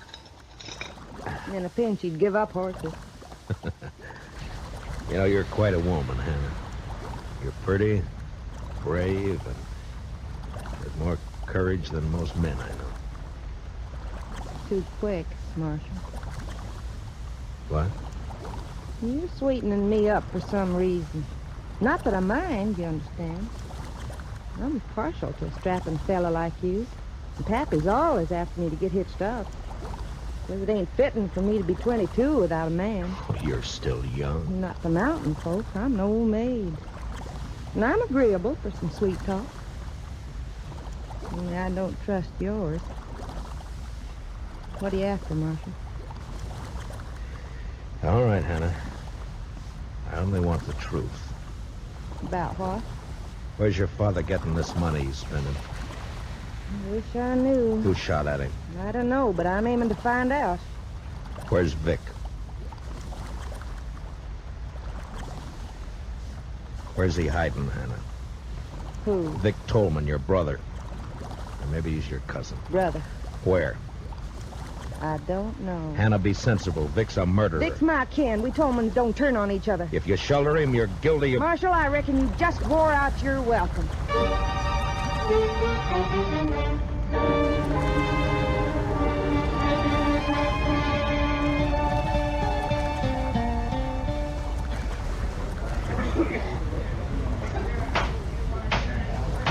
That prisoner will stand up and face me. Jed Tolman, you've been found guilty of disturbing the peace. Sentence of this court is 5 days in jail or $100. 100? Well, Judge, ain't that a mite steep just for... $100 for 5 days. I ain't got that much on me. But I can get it if you let me go. Just a minute. Order in the court. Now, what's the meaning of this interruption? I want to pay this man's fine, Your Honor. That's your privilege, sir. $100. Pay the clerk. Yes, sir. Yeah, Dick Curry. Somebody's been turning over rocks. Well, I don't know him, but he's sure a friend. Looks like I ain't going with you, Marshal. Yeah, looks like. But in your boots, I wouldn't be happy. Curry's one of the worst killers yet unhung. Matt, is that a way to talk about me? I'm clear with the law. Come on, Mr. Tolman. Go ahead, Jed. And, say hello to Vic for me. Vic? Oh, no. Mr. Curry. Is that true? What's the difference who put up the 100? Come on. No. No, not if it's Vic. No, you can't make me. I said come on. Marshal, don't let him take me. Oh, shut up and come on before Curry. Stay out of this, Marshal. I don't think so. You paid his fine. You didn't buy him. He's going with me, Matt. Don't try to stop him. I can't imagine anything that'd give me more pleasure. You don't like living, do you? Very much. Now, just any time you feel like it. No. Not here, Matt. I'll pick my spot. Yeah. I'll try not to turn my back on any dark alleys. Do that. And Tolman, I'll be seeing you again.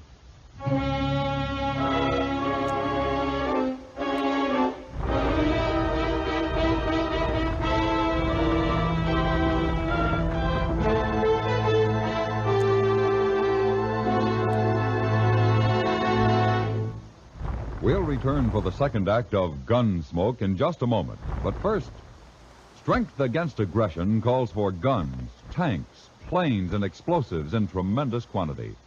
It calls for other things, too. Moral strength, based on equality of opportunity for all, and economic strength, which today can be based only on continued high output of civilian goods. America must produce, as she never has before, war material, civilian goods, and democracy. Only an all-out effort in all three directions will give us security against aggression. Now the second act of Gunsmoke.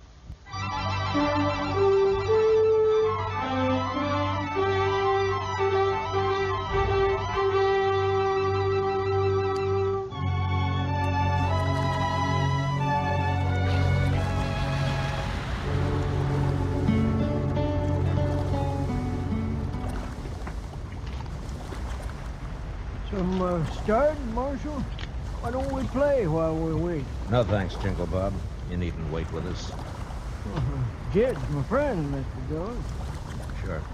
Maybe I can't help him none, but at least I can share whatever the trouble is. Understand? Mm-hmm. Now, Jed here is a lying old ring-tail drunk, but me, well, when a man is down to scrubbing saloon floors just to get the liquor that'll keep his nerves from shaking apart, he's grateful for any friendship that's offered.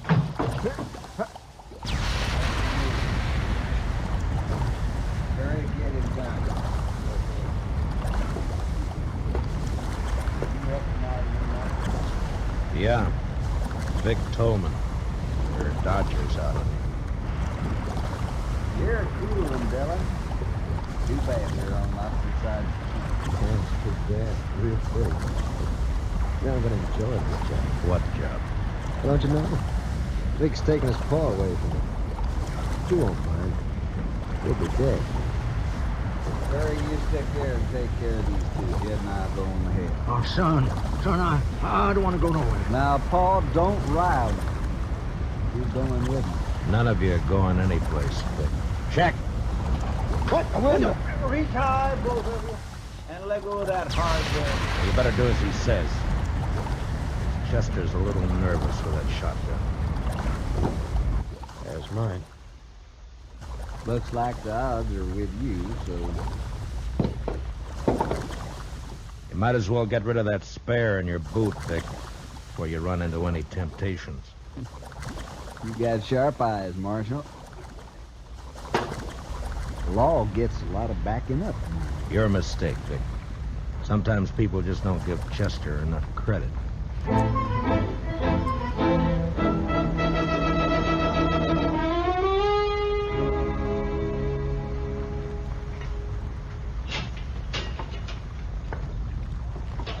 Chow time. Beefsteak, fried potatoes, stewed corn. Marshal, I must say you run a nice jail, don't he, Curry? Don't mind Curry. He's a little depressed about last night. You still run a nice jail. Something on your mind, Marshal? Mm-hmm. Yeah, a couple of things. Such as? Oh, such as your father spending money he hasn't earned, claiming to know where he can get more. Paul's sure a terrible liar. Such as him getting shot at twice and refusing to talk about it. Or help me investigate.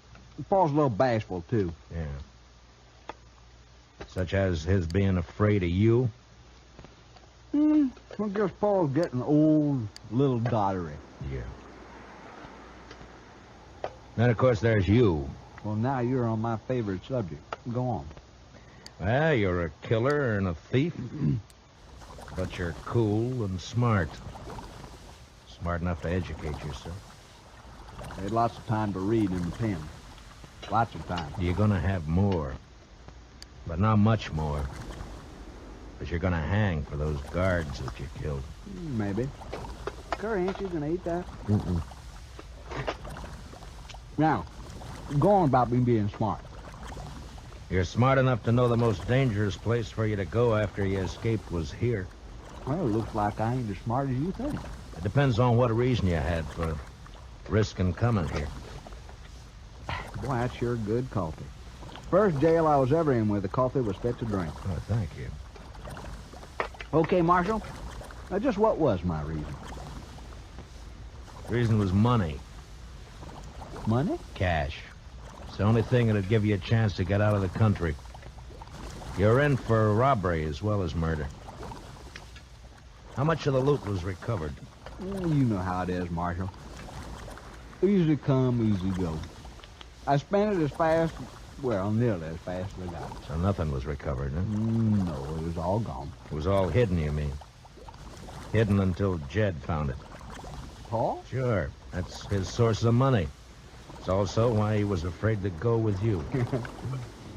Like I said, too bad we're on opposite sides. You got brains and you use them. You want to fill in the details for me? I'll tell you this. You're right about my cash and money. I'd had it and be on my way to Mexico by now if Paul hadn't switched hiding places on me. You know, it hurts. Paul's turning against me. Yeah. The Tolmans always stick together. Except when money's involved. How about you, Marshal? Money by you? Sky's the limit. I'm sorry. Well, I figure not. Well, been a nice chat. Want to take you straight. Sorry, give me a hand. All right, back up, Curry. That's it. And tell Vic when he wakes up to take it easy. Or he won't live to be hung.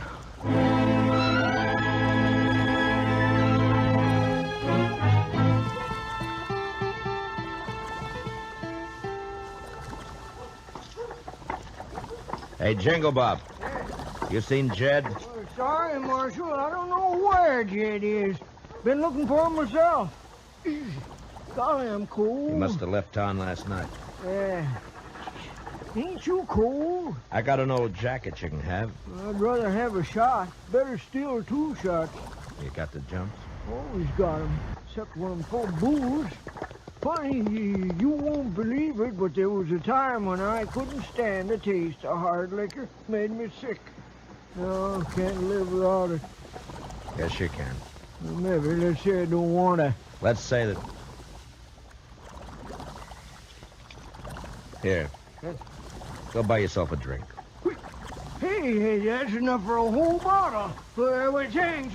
See you later, Marshal.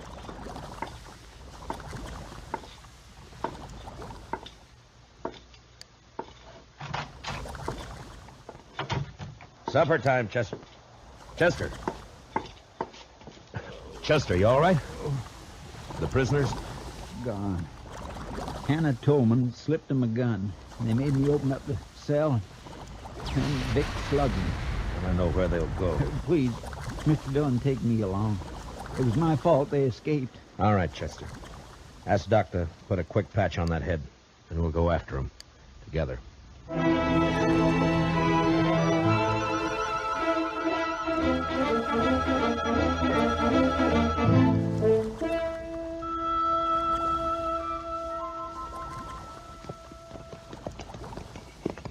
Starting to get dark. Yeah. Why'd we leave the road back there? I wanted to reach that rise, Chester. But we circled around to come up the backside. Does that have something to do with you bringing binoculars? Yeah, it does. Vic Tolman will know he'll be followed. I want to see what kind of a surprise he has for us. All right, pull up. You wait here.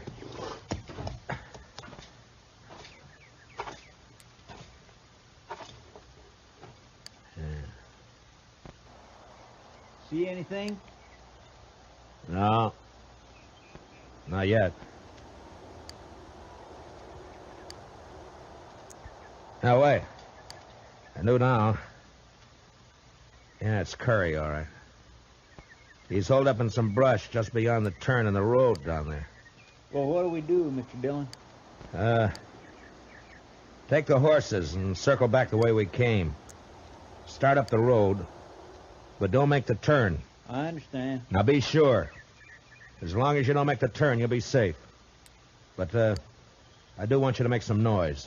Noise? Yeah, I want you to sing, whistle, throw rocks, anything. Just so long as it holds Curry's attention. It was slow work, crawling down through the brush, but finally I was only 10 feet behind Curry's position. The gunman was holding a rifle trained on the turn. And out of sight, coming up the road, I could hear Chester. Well, he wasn't good, but he was loud.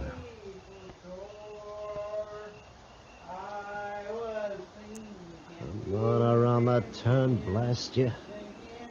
All right, don't turn around, Curry. What? Now, you may have a point, but I like Chester, bad singing and all. Now, lay the rifle aside and unbuckle your gun belt. Now, careful. Yeah, sure. Only don't shoot. Okay. Chester! Chester!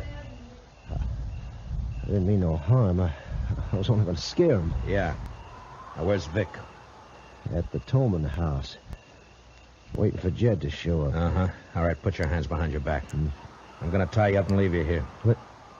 Leave me here? Yeah, we'll pick you up on the way back to town. It was dark when Chester and I were moving through the trees up to the Tolman shack. There was a light in the front, and through a window we could see the figure of Hannah Tolman moving around. Just a girl. Yeah, Vic's there. He just stand out of sight so Jed won't be scared off. Uh-oh. She's coming out. Heading this way. Yeah, there must be a well out here. She's carrying a bucket. Yeah, behind that tree quick, and I'll take this one.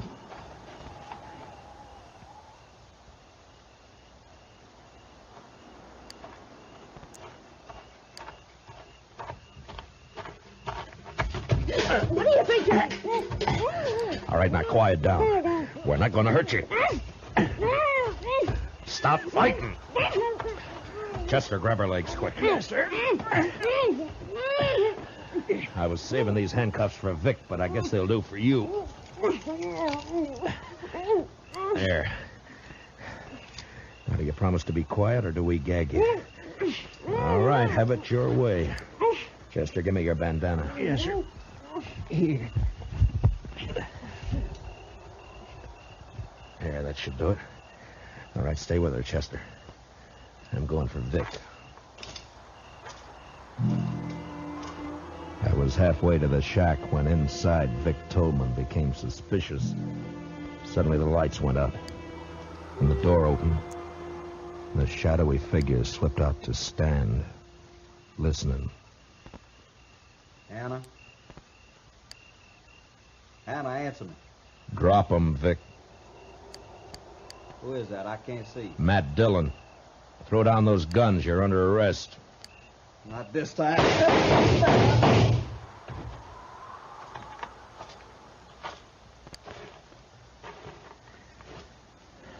Vic. You were right, Marshal. I ain't gonna live to hang. Vic. Mr. Dillon, over here. Hey, what is it, Chester? Who's that, Jed? Yes, sir. I caught him sneaking towards the house.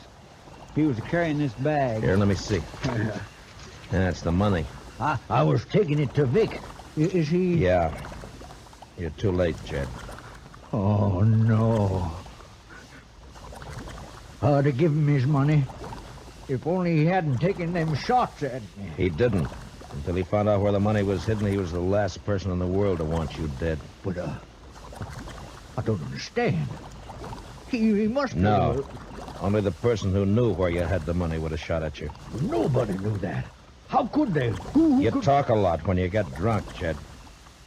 You only get drunk with one person. Huh? You mean Jingle Bob? Yeah. Yeah. I remember. I was bragging.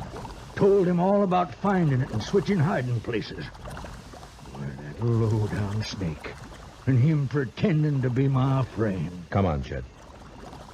I'll help you bury Vic. Then we'll get back to Dodge. We Tolman sure have had a bad week.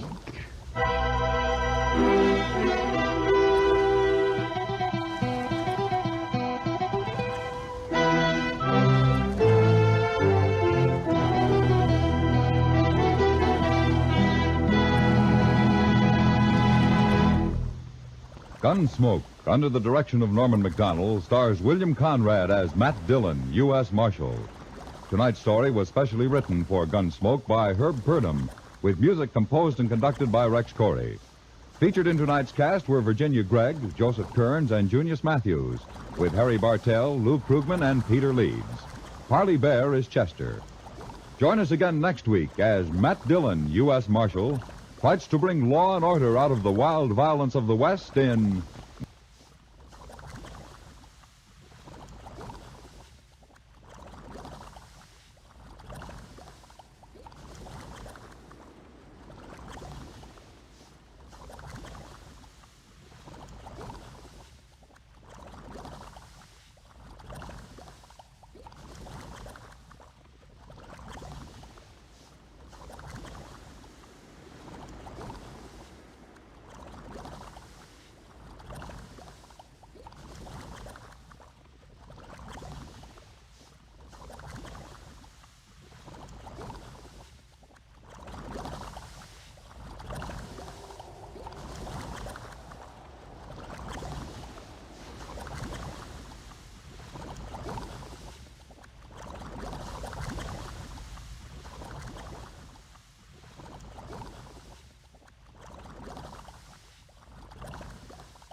around Dodge City and in the territory on west, there's just one way to handle the killers and the spoilers, and that's with the U.S. Marshal and the smell of gun smoke.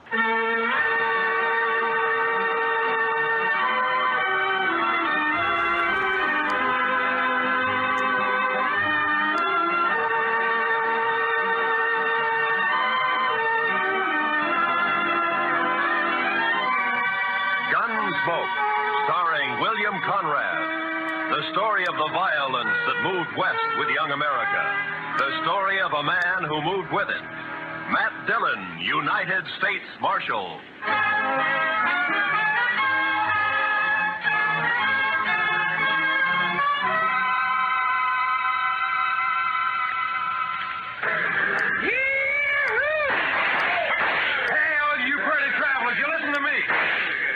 You gotta get welcome to Dodge City proper like. Hey, you there, mister. I said you. You addressing me, sir? I reckon I am. You a preacher? Not exactly. You dress like a preacher. If you'll excuse me. Back up, fancy pants. You ain't no preacher. I figure on making you dance some for the folks. You think you can hoorah me? Dude, I said dance. Dance or the next shot will take off one of your toes. I don't think I'd like that. Doc, no. All right, Thorne, put up the gun. Marshal, you got a wild and woolly town here. Marshal, you move aside. I'm gonna make this grinning dude kick up his heels for us. I'd say that might be quite a trick, Thorne. Unless he's changed a lot since I last met him. Have you, Doc? Not for the good, Matt. I was afraid. You pasty-faced tenderfoot. I said for Shut you... up, Thorne. He's drunk, Doc. He's dead. You just don't know it yet. I'll take it good if you'd meet me later at my office. All right, Matt. To you. Well, that's sure a lot of talk. Now I'm going to shoot that dude's boot heels. Fire one shot and I'll pistol whip you, Thorne. What's that? You're kind of forgetting who's holding a gun, ain't you? Oh! I wasn't forgetting. Oh, my wrist. You broke my wrist. I doubt it. Now let's go to jail. Oh, you can't put me in jail. I'm Thorne Finley. Move. Oh, you wait till I tell Big Jack about this, and I will, too. Do that. He might be grateful to me for saving your neck. You pulled some fool stunts, Thorne, but you've never been closer to dying than just a minute ago. You mean from that fancy pants? Oh, I could handle 6 like him. That makes you a lot of man. I can name a dozen pretty good gun hands who can't handle one of it. What? That's Doc Holliday.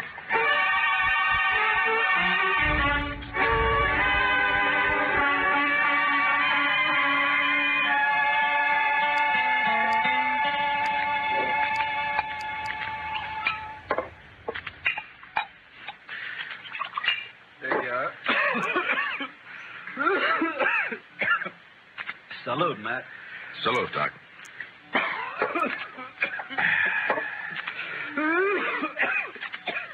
That sounds worse, Doc.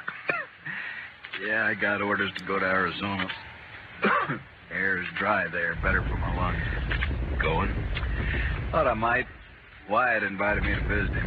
He and Virgil and Morgan of the law down there. Some little mining town called Tombstone. Well, it sounds peaceful anyway. If it isn't, it will be by the time Wyatt Earp gets through.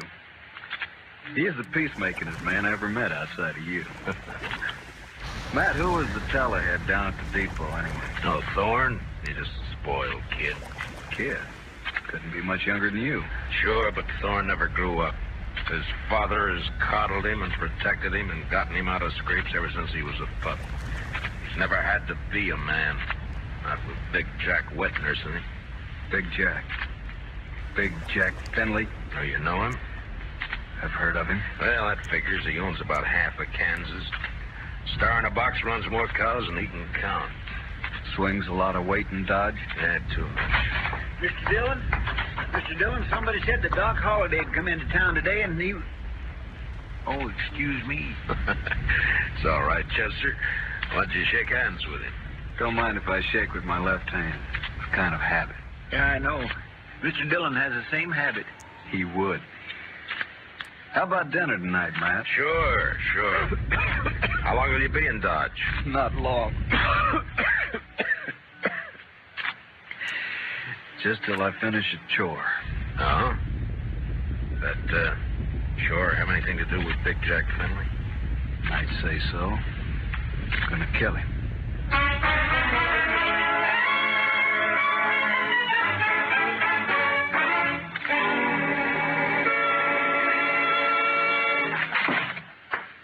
All right, Dillon.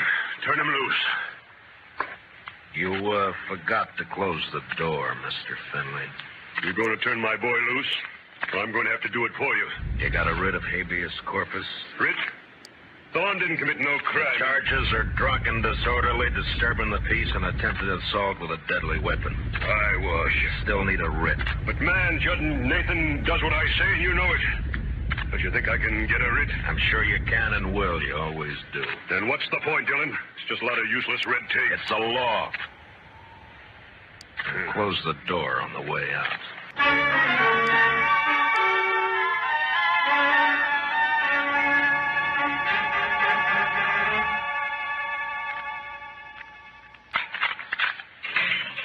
All right, Thorne. Didn't I tell you Big Jack would get me out? When are you going to learn you can't Save the speech.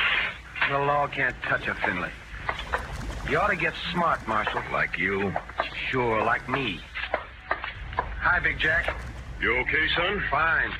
Anything else, Mr. Finley? Why, yes. My boy here is a little boisterous sometimes, I know. High-spirited, you understand? Uh-huh. So, I want to put a stop to all this nonsense of yours, arresting him every time he kicks up his heels a bit.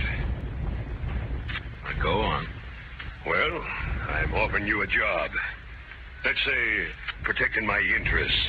$200 a month. And no work, naturally. I see we understand each other perfectly. No work, of course. All I have to do is just shut my eyes whenever Junior here breaks the law, huh? I said we understand each other. There's no need to elaborate on it, Dillon. There's a big need. Only how do I explain to a person like you that some men don't wear a price tag? Huh? How do I explain how I feel about a so-called respectable citizen making the law his private doormat? Hey, you're nothing but the stupid gunman I've always thought you were. I understand you took the part of Doc Holliday against my son. I kept Thorne from committing suicide, yeah. You sided with a notorious killer against an important citizen of this community. Now I'm telling you, Dillon, Holliday, I don't want him in Dodge tomorrow. Doc may be a gunfighter, but he's clear with the law, Finley, and a better man than your son will ever be. What? Why, That hurts, doesn't it? You... I'm serving notice, Marshal. You run that killer out of Dodge City, or I'll do it myself.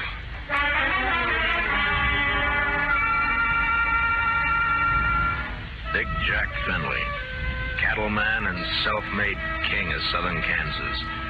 No better or worse than most of the men carving empires out of the West, until love for his son blinded him to the fact that Thorne Finley had gone bad. And from here on, I knew the war was on between Big Jack and me. So Big Jack Finley's going to run me out of town, huh? No, unless I do it first. Oh? I do something naughty, man? Well, you threatened a man's life. That...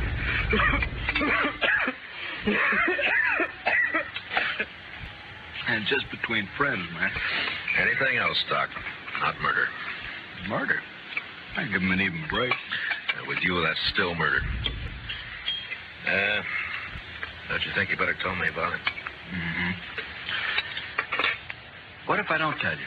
Now, then my job's to warn Finley and try to protect him. You're a tough man to be friends with, man. It applies to you, too, doesn't it? Guess maybe it does at that. Didn't realize how I put you on the spot by spouting off my good intentions. Sorry. Forget it. You want to talk to me? All right. Remember a girl named Ruth Davis? Mm-hmm. Died in a riding accident a few months ago. Always wondered if it wasn't suicide. She lost her brother 2 weeks before that. No accident. No suicide. You sure? Sure. You know, Ruth and her brother ran the ranch alone. A man started pestering Ruth, and she hated him. Her brother kicked the man off the ranch. This fella dry gulched Ruth's brother, made it look like a robbery. You have any proof of this? Yeah. Ruth was afraid to go to the law, so she sent a letter to me. Here, read it yourself. She says the man was Finley and says she expects him to try and shut her up for good. Well, that doesn't mean it's Big Jack. I went to see Ruth's folks. They had her belongings. Among them, I found this. Watch chain. Engraved JF on the clasp. Jack Finley. You see why I've got to kill him, Matt? He forced Ruth's horse over that cliff, sure. But do you still think she died accidental? No. But who's responsible is something for a court to decide. Court? With Finley's money and influence, he wouldn't spend 5 days in jail even if he was convicted, which he wouldn't be. He doesn't own the court. Maybe not, but it's still the most powerful man in the state against a dead girl whose only friend is Doc Holliday. How do you think a judge will decide? Doc, I'm going to ask you a favor. Make it one I can give. I got an idea, but you must let me handle it my way. Give the law a chance. All right, Matt, I can wait. Thank you. I'll keep this letter and chain for a while. All right, but if the law fails, I'll brace Big Jack Finley when he walks out of the courthouse. Then you'll be bracing 2 men, Doc. Finley and me.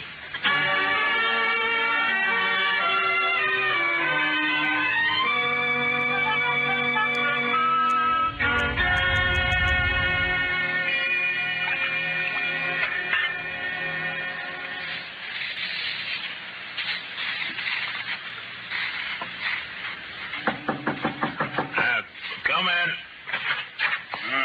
Morning, Marshal. Looks like it'll be a fine day. Well, you're up kind of early just to bring me a weather report, aren't you, Judge Nathan? Huh? Oh, well, I want to see you. Now, go right ahead. You mind if I finish shaving? No, please do. Just thought I'd chat with you about the... Dr. Finley? Yes. It seems that Big Jack's very upset by your attitude. I'm not surprised. Feels you're a little rough on his boy. I am. But then his boy's a little rough. Yeah. Well, perhaps Thorne is high-spirited, like yesterday. Yesterday he was just plain high. Tell me, Judge Nathan, how do you like being on Finley's payroll? What? You know, you used to be a pretty decent person. Oh, you can't talk to me like... Yes, I can. I'm sending a copy of Thorne's record to the governor. Governor? And with it, I'm sending a list of the writs you've issued to get him out of jail and a copy of the court records. I've only tempered my justice with mercy, that's all. Thorne's been arrested for 18 offenses, convicted of 10, spent no time in jail, and paid a total of $15 in fines. I'd say you've been very merciful. You said you were sending this to the governor. You haven't actually mailed it yet? No. You got an out. Not that I don't feel justified in any decisions I've made, but such a report might cause undue talk at the Capitol. And ruin your political hopes. Well, my conditions are simple. Get off Finley's payroll now. Very well. And give me cooperation from here on, no matter who's involved. Do that and I shelve the report. I'll do it. Mr. Dillon, trouble's a making. What kind of trouble, Chester? It's Big Jack Finley, Mr. Dillon. He's rounding up his crew at the Alfraganza. They're going to ride Doc Holliday out of town on a rail. Did you cut yourself shaving?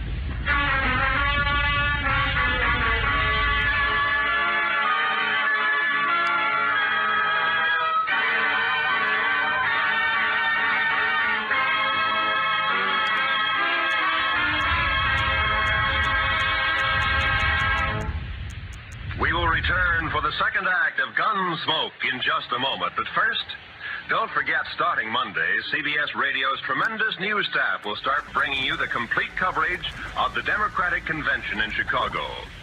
As you found during the Republican Convention, CBS Radio never misses. So, starting Monday, stay with CBS Radio all day and evening for the Democratic Convention.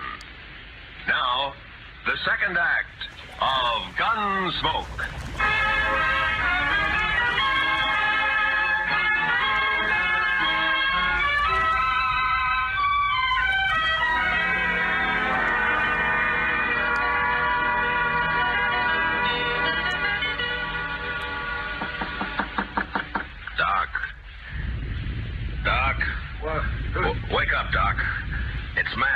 Oh.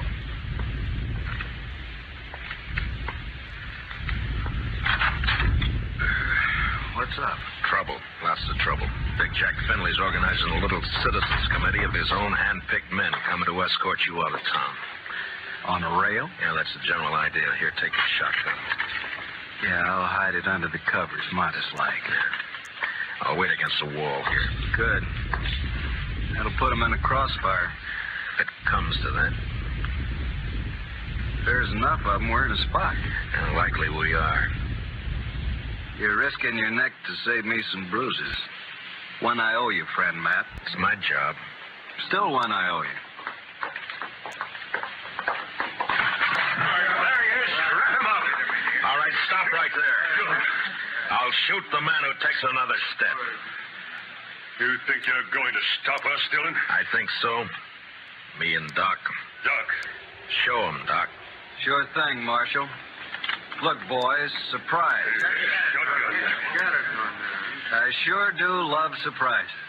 Dillon, I've got a dozen men with me. Well, sure, about 6 of them will die, Finley, if you don't crawl out of here fast. And guess who'll die first, Big Jack? You there, Moncrief. I always figured you for some brains. Get your boss out of here, quick. Sure talking sense, Big Jack. Shut up, Moncrief. You showing yellow. Oh, but, man, there's nothing here for us to die over. Listen to him, Finley. That greener Doc is holding has 18 buckshot in each barrel. He'll get slaughtered if he triggers that thing. And I'm getting edgy, Finley. And me, if I get a coughing spell, I'm liable to shoot without meaning to. All right. This is twice you have made a Finley back down. You'll never get a third chance. Let's get out of here.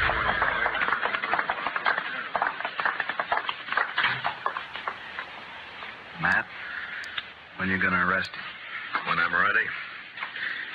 Not long. I hope not. Getting impatient to see that man dead.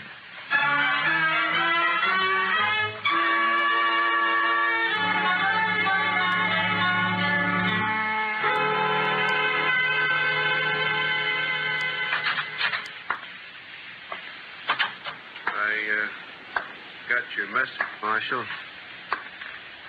I hope it's important. It is, Moncrief. How long you been foreman for Big Jack?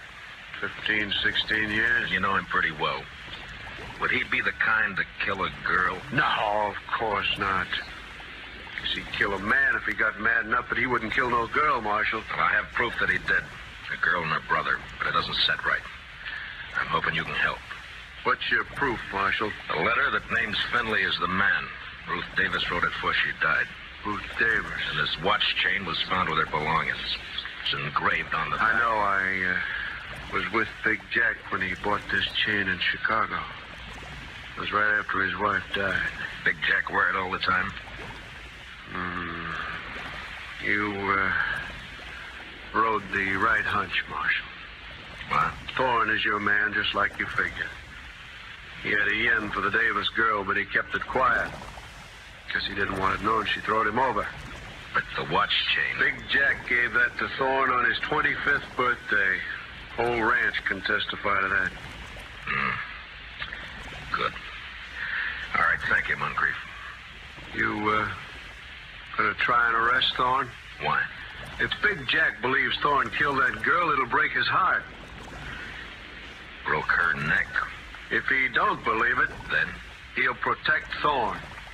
And, Marshal, there's not enough lawmen in the state of Kansas to make Big Jack give up his son.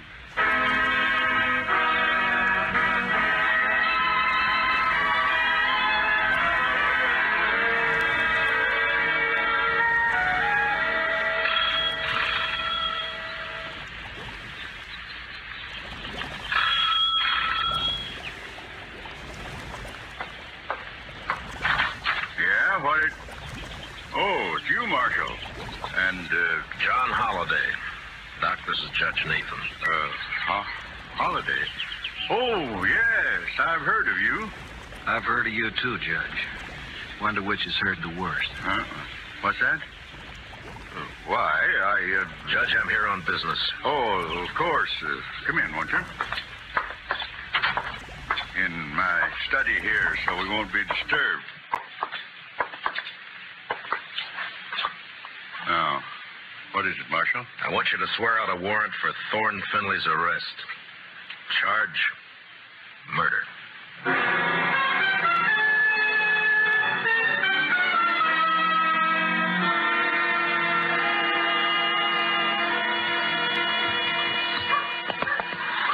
You sure you want to go with me, Doc? I'm sure. All right, hold up your right hand. Oh, no, Matt, you wouldn't make me a lawman. If you go as my deputy. I'm not letting you make this a private fight. Yeah, but my friends, if they hear I wore a star... All right, Matt, it's your show. You swear to uphold and enforce the laws of this community, the state of Kansas, and the United States to the best of your ability as deputy marshal, so help you God? All of that? All of that. I swear. Here, pin on this badge. All right, man. You know, I'm feeling this badge is going to cramp my style something terrible.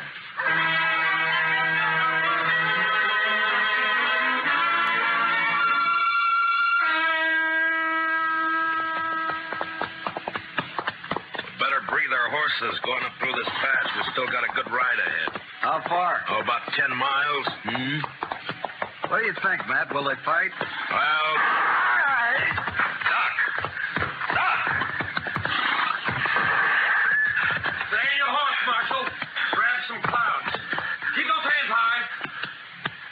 Queen's on the other side of the pass behind you.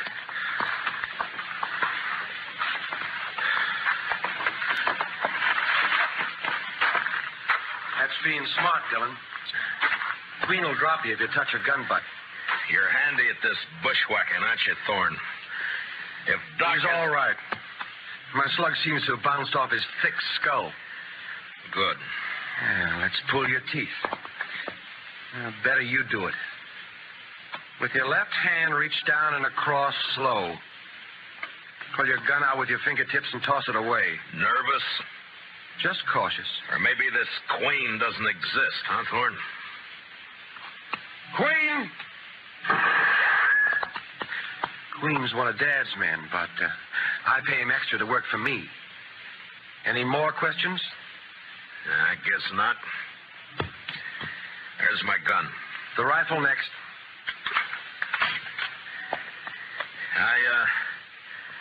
I got a penknife in my pants pocket. You know why Holiday came to Dodge?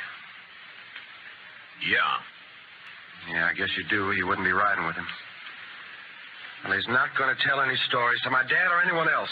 You can't kill us, you stupid... Not planning on killing you. And what have you got planned? Queen's kind of a magician. He's going to make Holiday just disappear. Folks won't care much about one of his kind. I would. I'd care so much I'd hang you for it. No. No, with Holiday gone, it's your word against mine. And you won't be able to approve a thing, Dillon. You sure of that? I'm sure. Otherwise, I'd take care of you along with Holiday. Now get on and start walking back to town.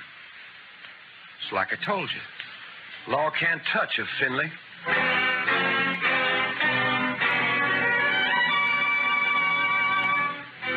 It was no time for heroics, so I walked.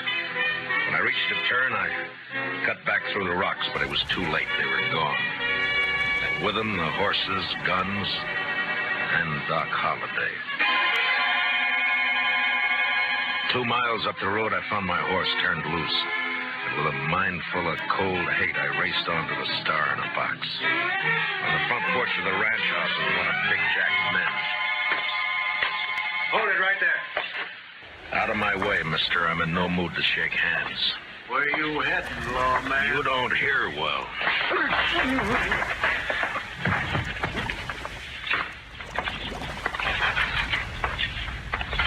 Dillon. Where's Holiday? How should I know? Get off my ranch. And where's that prize son of yours? What? Trot him out. I want him. Do you now? What on earth for? Thorne, put that gun away. Oh, no. This is just in case the marshal loses his temper. I've lost it, Junior. Sure. Dillon, I've had all I'm going to stand from you. You just think you have. Where's Holiday, Thorne? Where'd Queen take him? Holiday? Why, I haven't the faintest idea. Where is Queen, Dad? Riding fence line, but... See, Marshal, we don't know where your friend is. You're under arrest, Thorne. What's that? Ask him to show the warrant. read it, Finley. Oh, no. No, that's not possible. The judge wouldn't issue a warrant without proof. He has proof, Thorne. This is a lie. Thorne couldn't be guilty of murder. No. Take a look at his face. Son. Daddy's trying to frame me. Don't let him get away with this. No, I won't. I won't. Get out, Dillon. Man, open your eyes. This is not going to help You heard me. I don't believe you, your warrant, or your proof. I believe my son. So get off this ranch. Get out of the state. You let me see you again, so help me, I'll kill you myself. Forget me. You're bucking the law. You I can't make my own law. So do I. Doc Holliday. But you're supposed to be dead. Queen was supposed He's to... the one who's dead. I carry a knife in my boot just for men like him. Thorne, God help me. You are guilty. Sure is. And if he knows any prayers, he'd better get them over with. No, Doc. He goes back with us as our prisoner. You're wrong, Marshal. I'll take care of my son. Dad. No. You rotten, lying murderer. Please don't. I should have strangled you in the cradle when you were... Finley, look out! I threw myself at Finley's book and was hit the floor, rolling away from Thorne as he raised his gun to fire. Then in the doorway, the blood-stained, terrible figure of Doc Holliday went into action. His pale hands blurred over his holster. Ruth Thorne!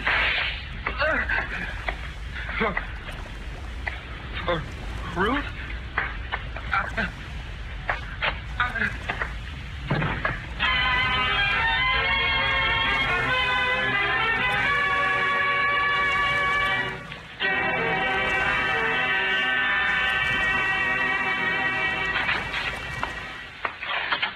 Ready to leave, Mr. Holliday. Thanks, Chester. You sure you want to stay around a while, Doc? Yeah, we're good friends, Matt, but you're a peace officer. I guess I'm not a very peaceful man. You could be, Doc. No, I'm not going to change, and you shouldn't. Law needs men like you. No, if I stayed, there's too good a chance I might cross you. Yeah. Then I'd have to meet you over gun barrels. It's one thing I'm afraid of. So long, Matt.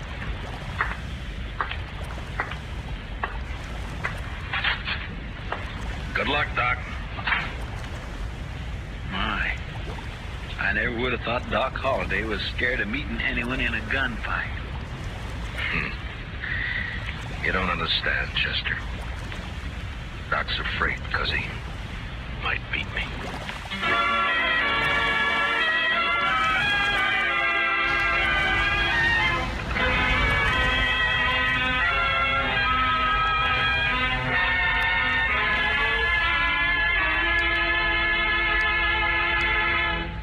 GUNSMOKE, under the direction of Norman MacDonald, stars William Conrad as Matt Dillon, U.S. Marshal. Tonight's story was specially written for GUNSMOKE by Herb Purdom, with music composed and conducted by Rex Corey. Featured in our cast were Harry Bartell as Doc Holliday, with Lee Millar, Nestor Paiva, Ralph Moody, and Tom Tully. Parley Bear is Chester. Join us again next week as Matt Dillon, U.S. Marshal, fights to bring law and order out of the wild violence of the West in GUNSMOKE.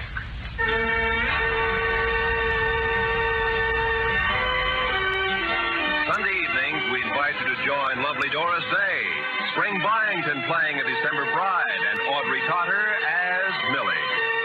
They're here on most of these same CBS radio stations. This is Roy Rowan speaking. This is the CBS Radio Network.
moved west, there's just one way to handle the killers and the spoilers, and that's with the U.S. Marshal and the smell of gun smoke.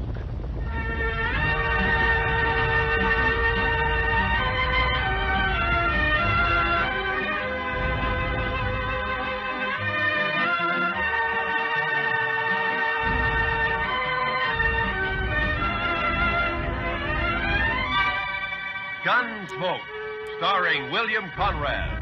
The story of the violence that moved west with young America. The story of a man who moved with it. Matt Dillon, United States Marshal.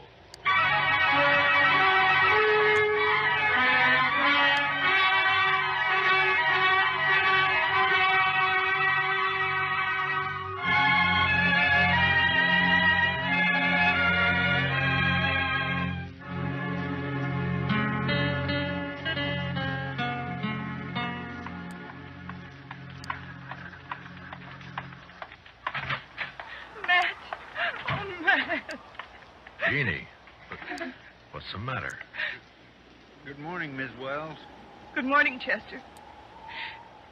Matt, I've got to talk to you. Sure. Chester. You folks will have to excuse me. I can't be puttering around the office all day. I'll be in the back if you want me.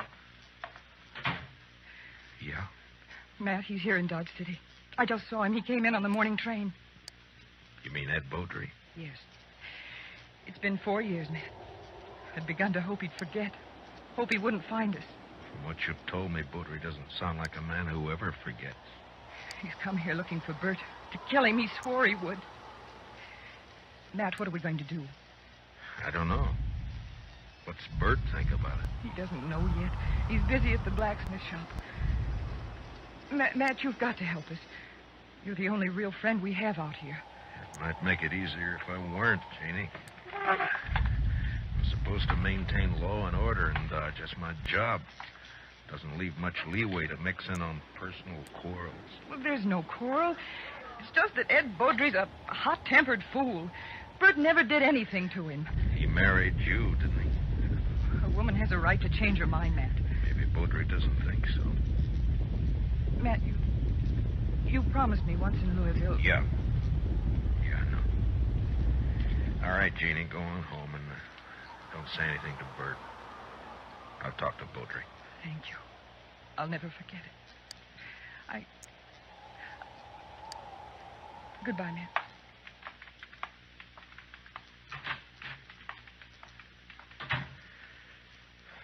Chester. Yes, sir. I'll be right there, Mr. Dillon.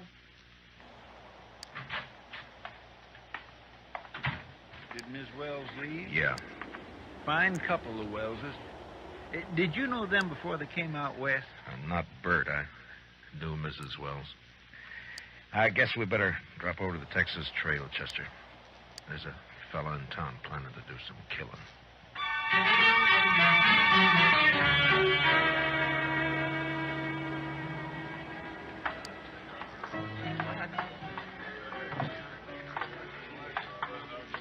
Matt, been a long time. Hiya, Kitty. Hello, Chester. Miss Kitty?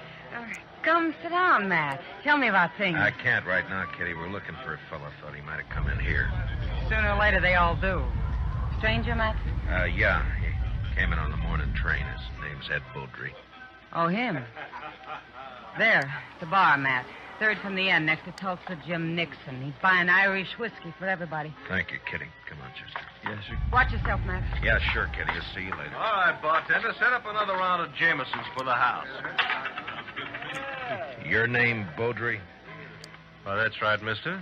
Matt Dillon. I'm a U.S. Marshal here. I'd like to talk to you. Fine. Go ahead and talk. Tulsa, suppose you'll move on down the bar for a couple of minutes, huh? Oh, what's the idea, Marshal? This man's a friend of mine. You're not very particular about your friends. Now go on, Tulsa. Drift. Mr. Beaudry, you came here to kill Bert Wells, didn't you? Did I? Well, here's some advice. Don't do it. Take the next train and get out of town. Is that official? What's the charge, Marshal? None. Yet. Murder if you go through it. Well, not the way I understand it. Murder's one thing. Calling a man in a fair fight, that's another thing. Baudry, I'm the law here in Dodge, and I don't see it as a fair fight. Bert's a blacksmith, and he's not used to handling a gun. You are. So I'm told. Who told you, Marshal? I don't know anybody here. Wait a minute, Dillon? Yeah. I heard Jeannie mention you. You knew her back in Louisville before she ran off. We'll leave her out of this, Baudry. So that's it.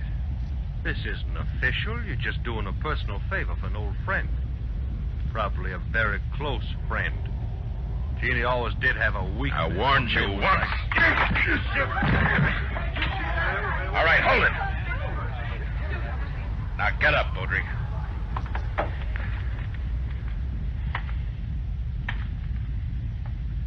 That was a mistake, Dillon.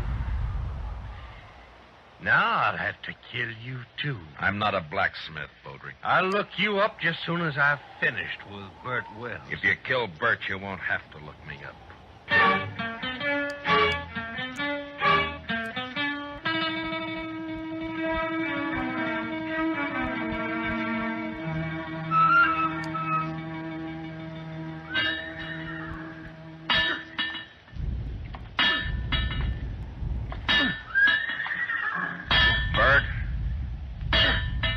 Bert.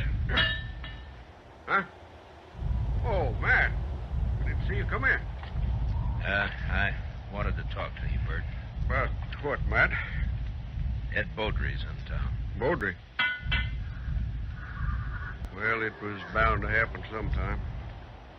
Has he been bothering Jeannie? No, she just happened to see him get off the train this morning. She came and told me.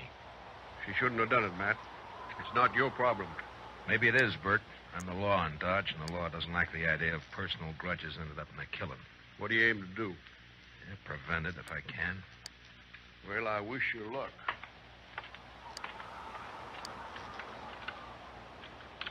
You haven't worn that gun for 2 years, Bert. Why start now? I've got no choice, Matt. You know that. You mean you got no chance? If you let Baudry call a showdown, he'll kill you. Maybe. Look, Bert, why don't you take to the prairie, hole up for a week or so while I figure some way of running Baudry out of town, huh? Would you do it, Matt? Hide out and let somebody else do your fighting for you? Well, what I'd That's do is... beside the point, Bert. Jeannie. There's a law against killing. It's Matt's job to enforce it. If you went away, there wouldn't be any fight. Wouldn't be much honor either, Jeannie. Man can't run and still call himself a man. He can run from a mad dog, and that's what Ed Baudry is. He never had any claim on me. Appears he thought he did. Matt, you know where Baudry stand? I talked to him in the Texas Trail. He probably took one of the rooms upstairs. Like to walk over there with me? Well, if that's the way you want it. No, Bert, you... I'll get my hat. Be right with you. Matt, you've got to stop it. Yeah? How? I don't know. But there must be something you can do. Yeah, there is. The way it's shaping up, I can probably arrest the survivor.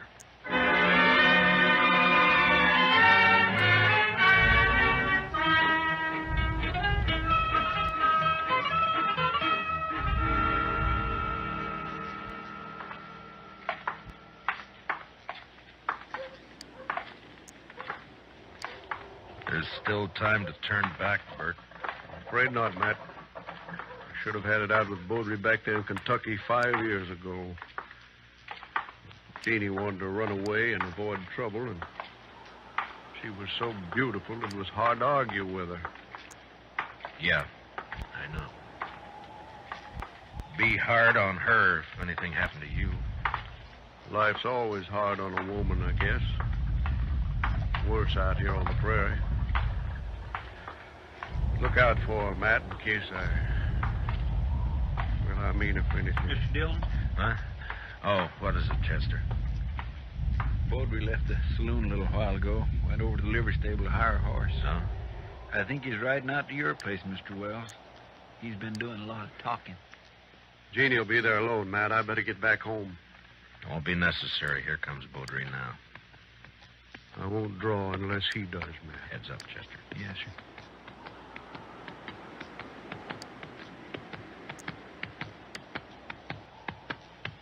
Oh, boy. Oh. Just riding out to call on you, Wells. I decided you'd had plenty of time to look me up. No reason to, Baudry. Most men would figure they had reason. Somebody been in a local saloon, telling their wife's history. What? Baudry, you... All right, hold it. Don't draw, Bert. Chester, cover Baudry. Just keep your hands still, Mr. Baudry. You're fast with that gun, Dillon. Fast enough, Mr. You make Baudry. a good bodyguard. Too bad you can't ride her 24 hours a day. I told you what to expect if you keep pushing this thing, Mr. Baudry. Now use some sense and get out of town while you're still alive. I've been in lots of towns, Dillon. I left them all alive. Wells, I've been planning to kill you for 5 years. Plans don't always work out. Listen, Will. You got till sundown. After that, I'm going to shoot you on sight. All right, Mr. Baudry. If you've finished speaking your piece, move along. Why, surely, Mr. Dillon. See you later. Well, still a couple of hours before sundown. I think I'd like to spend them with Jeannie. I'll see you, Matt. Yeah, sure. Goodbye, Bert.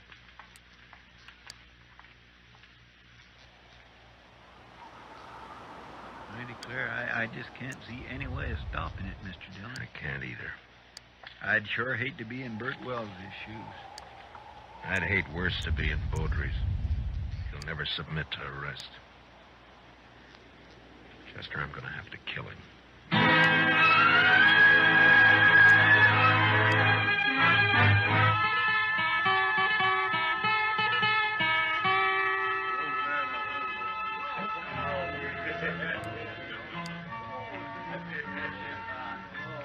Why don't you relax, Matt? You're nervous as a cat. Yeah, and I'll stay nervous, Kitty, until I find out what's happened to those two. Baudry slipped out the back way just at dusk. The piano player saw him. Yeah. Well, Bert pulled the same trick. I had a couple of boys watching the blacksmith shop, but he managed to give them the slip. There's nothing you can do now, Matt. Well, Another killing. And you in the middle again. Why, Matt? Why do you do it? it's a job, Kitty. Somebody's got to do it. But why you? There are other things in life if you look around for them. Well, maybe I will someday. Will you look my way, Matt? Well, Matt, I brought my kit. I'm all prepared. Where are the victims?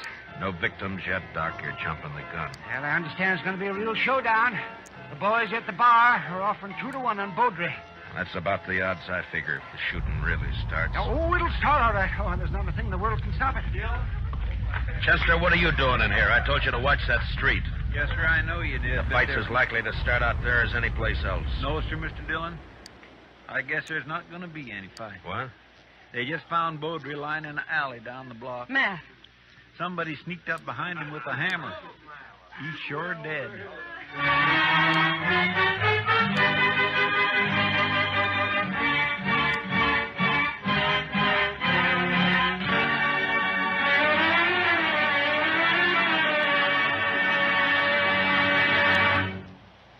We'll return for the second act of Gunsmoke in just a moment. But first, what is the connection between the statue in the square and a pair of thugs who are definitely not on the square with the law? Tonight on Gangbusters, hear the complete details of this exciting case taken from actual police files. Remember, it's Gangbusters later tonight on most of these same CBS radio stations. Don't miss it. Now, the second act of Gunsmoke.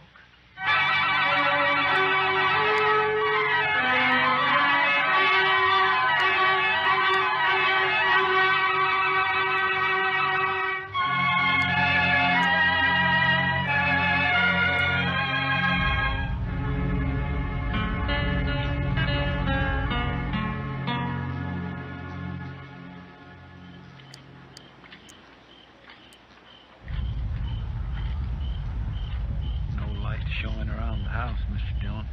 No. Nor the shop either. He might have skipped out. What about his wife, though? I don't know, Chester. I can't figure any of this.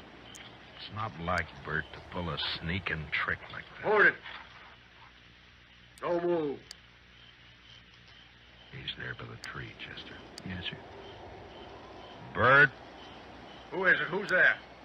Matt. Chester's with me. You better put away the gun. All right, Matt. I thought it was somebody else. Who, Bert? You know who. Beaudry, of course. Guess I better take your gun.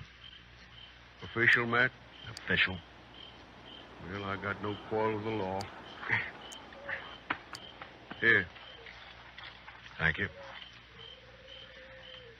Now, why did you do it? What do you mean? If it had been a gunfight, the law couldn't have touched you. The circumstances are all in your favor. But this way they'll call it murder, and they'll be right, because that's what it was. Matt, what are you talking about? It's no use. You left the hammer lying right beside his body. It's got your shop brand carved in the handle of it. Whose body you talking about? You mean Beaudry? Yeah, sure, Beaudry. Matt, you're making a mistake. I went looking for Beaudry, yes, but I didn't find him. Then I come back here. I was afraid to leave Jeannie there in the house alone. I didn't do it, Matt. You're wrong. It's not up to me, Bert. It's the court's job. All I can do is take you in. The evidence is too strong, and I got no choice. No choice? I didn't have a choice either. We must have had a choice somewhere back down the line. When? Where was it we could have stopped and turned back? I'm a marshal, not a philosopher. Now, let's go. What about Jeannie? I got to tell her. Chester will take care of it. Be better if you do it, Matt. You're a friend. That'd make it easy. I'd rather not if you don't mind. Now, come on, let's go.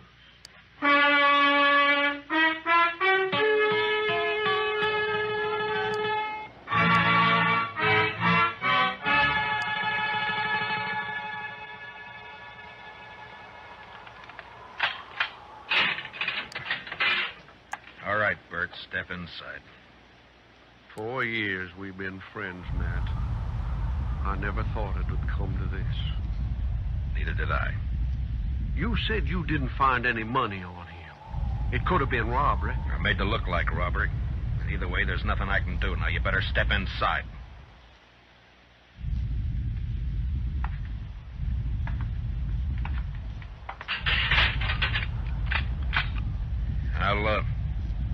I'll bring you some blankets and tobacco. If you want anything else, let me know. Wish I knew how Jeannie was taking it. She'll be all right. She's a fine girl. Matt, look out for her, will you? Bert, a man's job is one thing, friendship's another. This prairie country is rough and tough and wild at the best. And without the law, nobody could survive in it. And that means putting friendship aside sometimes. But a man still doesn't forget. Yeah, I'll look out for her. Thanks, Matt. I'll see you later.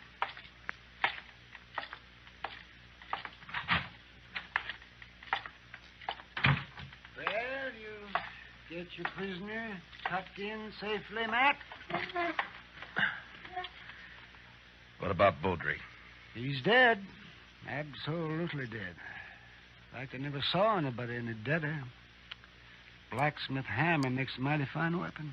Yeah, at least for sneaking up behind. I can't figure Bert doing that's not like him. Sometimes a man changes under pressure, Doc. Yeah, I can't figure it either. What would you say his chances are? Bad. Straws all point one way. Yes, maybe somebody's been messing with the straw stack. Who? That's a good question, right? The court will ask it. Yeah, if he ever gets there. What do you mean? I just come from Texas Trail a while ago, and some of the boys are kind of riled up. They're talking real loose. No law against talking. Doubt if they aim to leave it at talking, Matt. They figure the evidence is a little on the weak side. A court might turn Bert loose. So they're saying it's up to them. Yeah, they're just mad because they lost their source of free drink. Well, maybe so, but you better keep your eyes open. Yeah, I know that pack, Doc. They hunt in the dark and pull down stragglers, and mostly they just talk. So don't worry. Bert's in jail, and that's where he's going to stay.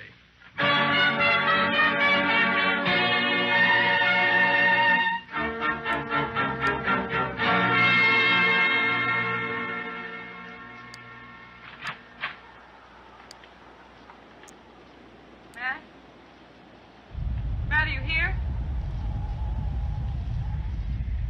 Yeah, I'm here. Wait a minute, I'll light the lamp.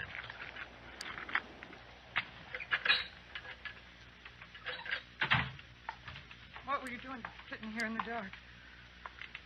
Yeah, just thinking, wondering. You shouldn't have come here, Jeannie. Matt, I want to see Bert. No visitors after dark. It's a jail rule. Rules don't have to be enforced. Mine do. Bert's a prisoner, same as any other prisoner. He's charged with murder. He didn't do it, Matt. It's not for me to say. But you know he didn't. You know Bert. You know he wouldn't do a thing like that. Sneak up behind a man's back in the dark. I'm not the court, Jeannie. I know. And they'll believe he did it. Yeah, the night train's coming in. Hope it's not bringing in trouble. The morning train did. Matt, I want to see Bert. I told you that you... Why, you little fool. Give me the gun, No. Jeannie. I warn you, Matt. Stay Give back. me the gun. No, Matt. So help me, I said hand it over.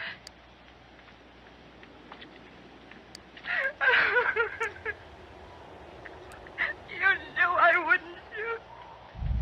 Yeah. Now, what did you hope to gain by I that? don't know. Get Bert out. Maybe I don't know. None of this is his fault. Something's got to be done. Matt, you've got to help me. Yeah, what is it, Chester? I just come from the Texas Trail. I think there's going to be some trouble. Trouble? The bunch that hangs out around there are doing a lot of drinking and talking up the idea of coming over here to the jail. Oh, no. Well, maybe we ought to go over there and do some talking ourselves. Jeannie, I think the best thing for you to do is to go back home and stay there till morning. Now, don't worry about this. Nothing's going to happen. Oh, but, Matt, you can't handle that crowd alone. I've been handling things alone for a long time. All right, Chester.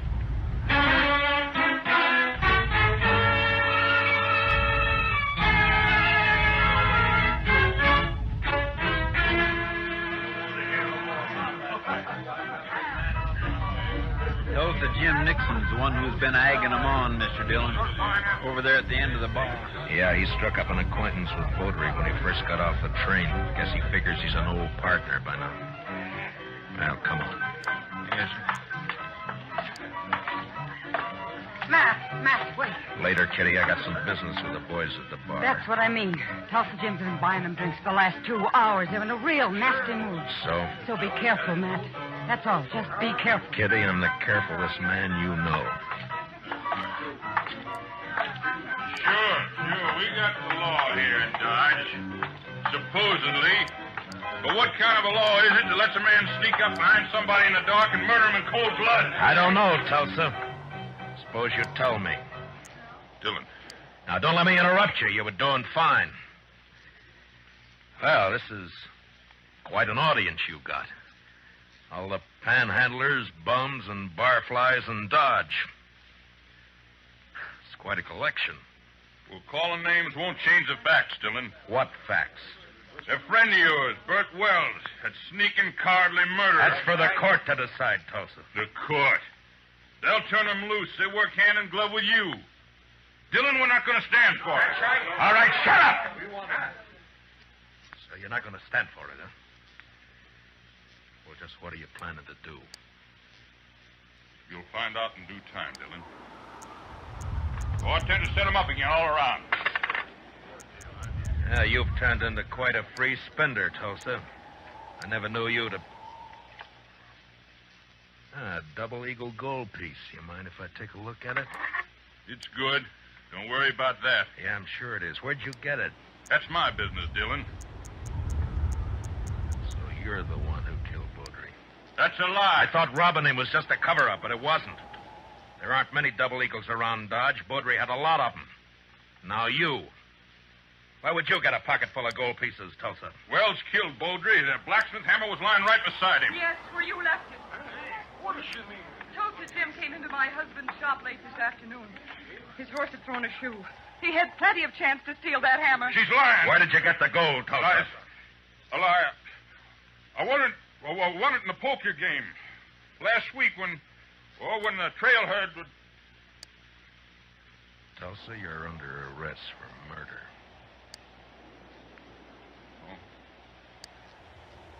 No, you'll never take me. All right, Doc. You better get up an inquest. Confound it, Matt. You never give me any chance to practice on live people. You wouldn't know what to do with them, Doc. Well, I do get fewer complaints this way. Matt, does this mean that Bert's free? You shouldn't have come here, Jeannie.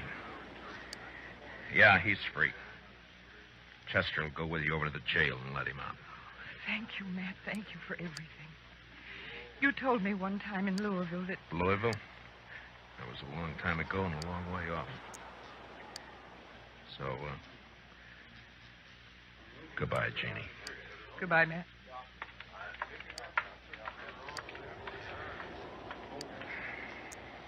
What's it all about, Matt? What? What's anything all about, Kitty? Professor, what do you say we'll just have a little tune, huh? Why, sure thing, Mr. Dillon. What'd you like to hear? Oh, how about that one of Foster's? Jeannie. Jeannie with the light brown hair. You bet. You knew her before, didn't you, Matt? Yeah, I met her in Louisville one summer. Saw her quite a lot for a couple of months. And then I drifted out west. A man misses out on things by drifting. I told her then if she ever needed help to call on me. Well, she called, and you helped her. Yeah, I guess. Anyway, that's that. Matt. Yeah. Yeah, Kitty.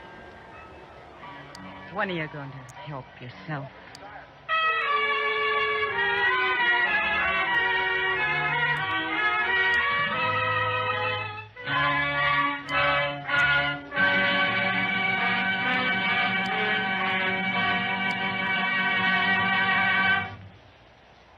Gunsmoke, under the direction of Norman MacDonald, stars William Conrad as Matt Dillon, U.S. Marshal. Tonight's story was specially written for Gunsmoke by Les Crutchfield, with music composed and conducted by Rex Corey. Featured in our cast were Tom Tully, Lynn Allen, Larry Dobkin, Georgia Ellis, and Barney Phillips. Parley Bear as Chester, and Howard McNear as Doc. Join us again next week as Matt Dillon, U.S. Marshal, fights to bring law and order out of the wild violence of the West in Gunsmoke.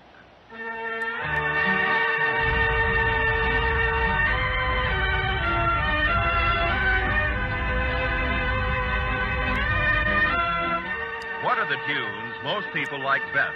For the answer to that question, listen to Robert Hugh Lewis's Waxworks later tonight over most of these same CBS radio stations. Stay tuned now for Broadway is My Beat, which follows immediately over most of these same radio stations. Roy Rowan speaking. On a Sunday afternoon, the music's delightful on the CBS Radio Network.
and in the territory on west, there's just one way to handle the killers and the spoilers, and that's with a U.S. Marshal and the smell of gun smoke.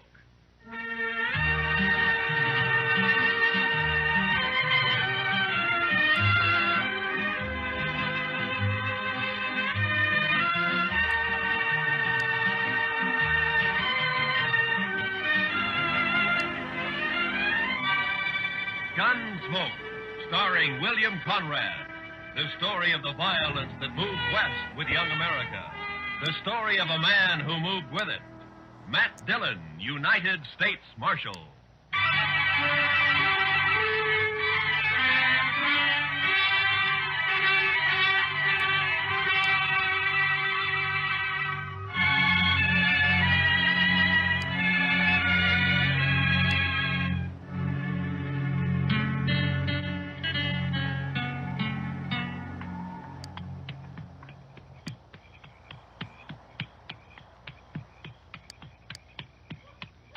Oh, boy. Oh.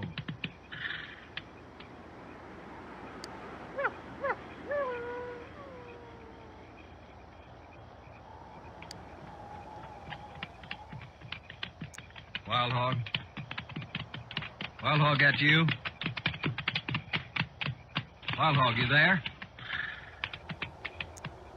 Who are you?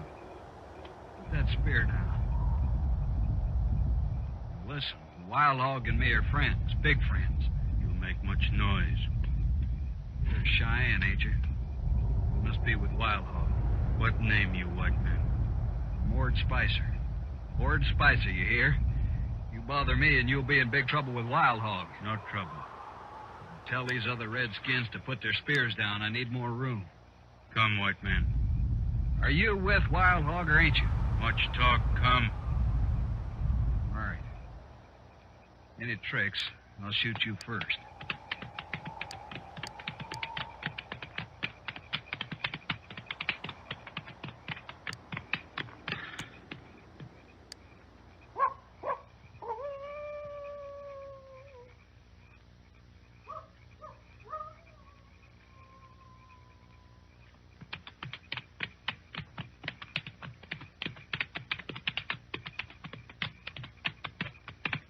No one around here. Where is he? Horse here, you walk. Blasted, why can't he ride out like anybody else? I want to be in Dodge tonight. Come.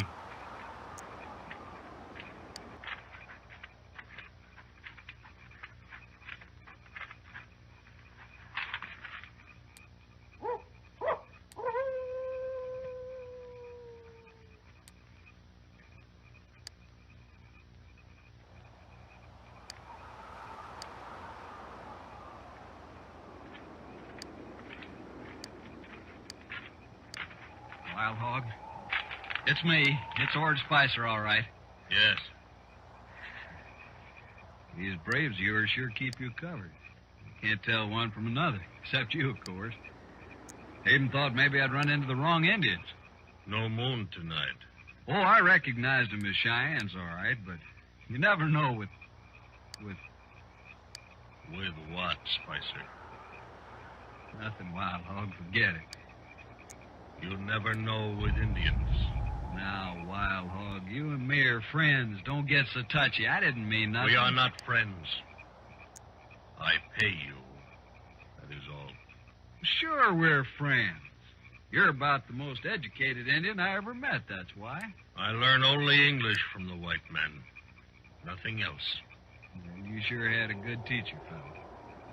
General Custer, many bitter moons ago. I was a scout. Don't matter. I never heard of him. He was killed. Well, that's nothing to do with me. You got the money, Wild Hog? Yes. Here. $500. 500. Our deal was for 1,000. You will get the rest later. But I'm running a big risk for you Cheyennes. This is mighty dangerous work, Wild Hog. It will be even more dangerous if we do not meet again, Spicer. Oh, Wild Hog, you can trust me. I'll be back, you know that. Yes. When? Ooh, 2-3 days. Where'll I find you? Make camp near here. We'll find you. Okay. I'll get on into Dodge now. Goodbye, Wild Hog. Don't get drunk, Spicer. Never touch it.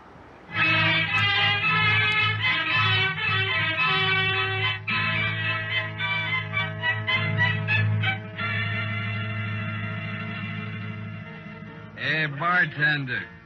Set out another bottle of whiskey for me and my friend. What'd you say you're called, stranger? Ord Spicer, friend. Mm-hmm. Here, let me fill your glass. Some town you got here, Dodge. You're sure easy with your money, Spicer. Nothing's too good for my friend. Say, what name you go by anyway? You got a lot of money, Spicer. Sure, I got money. I'll have more soon. You must have hit it rich, huh? Sure, I hit it rich. Easy money, friend. Easy money. How'd you do it, Spicer, anyway? Friend, I live like a gambler. My life's chicken one day and feathers the next. Right now, it's all chicken. Yeah, but how'd you do it? You made out real good, Spicer. Brains and guts, friend. Brains and guts. That's all it takes. I know, but how? You don't get money like that robbing old Indians. What's that?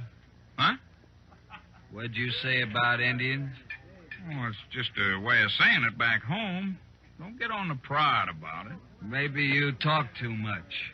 Maybe you ask too many questions. Hey, what's the matter with you,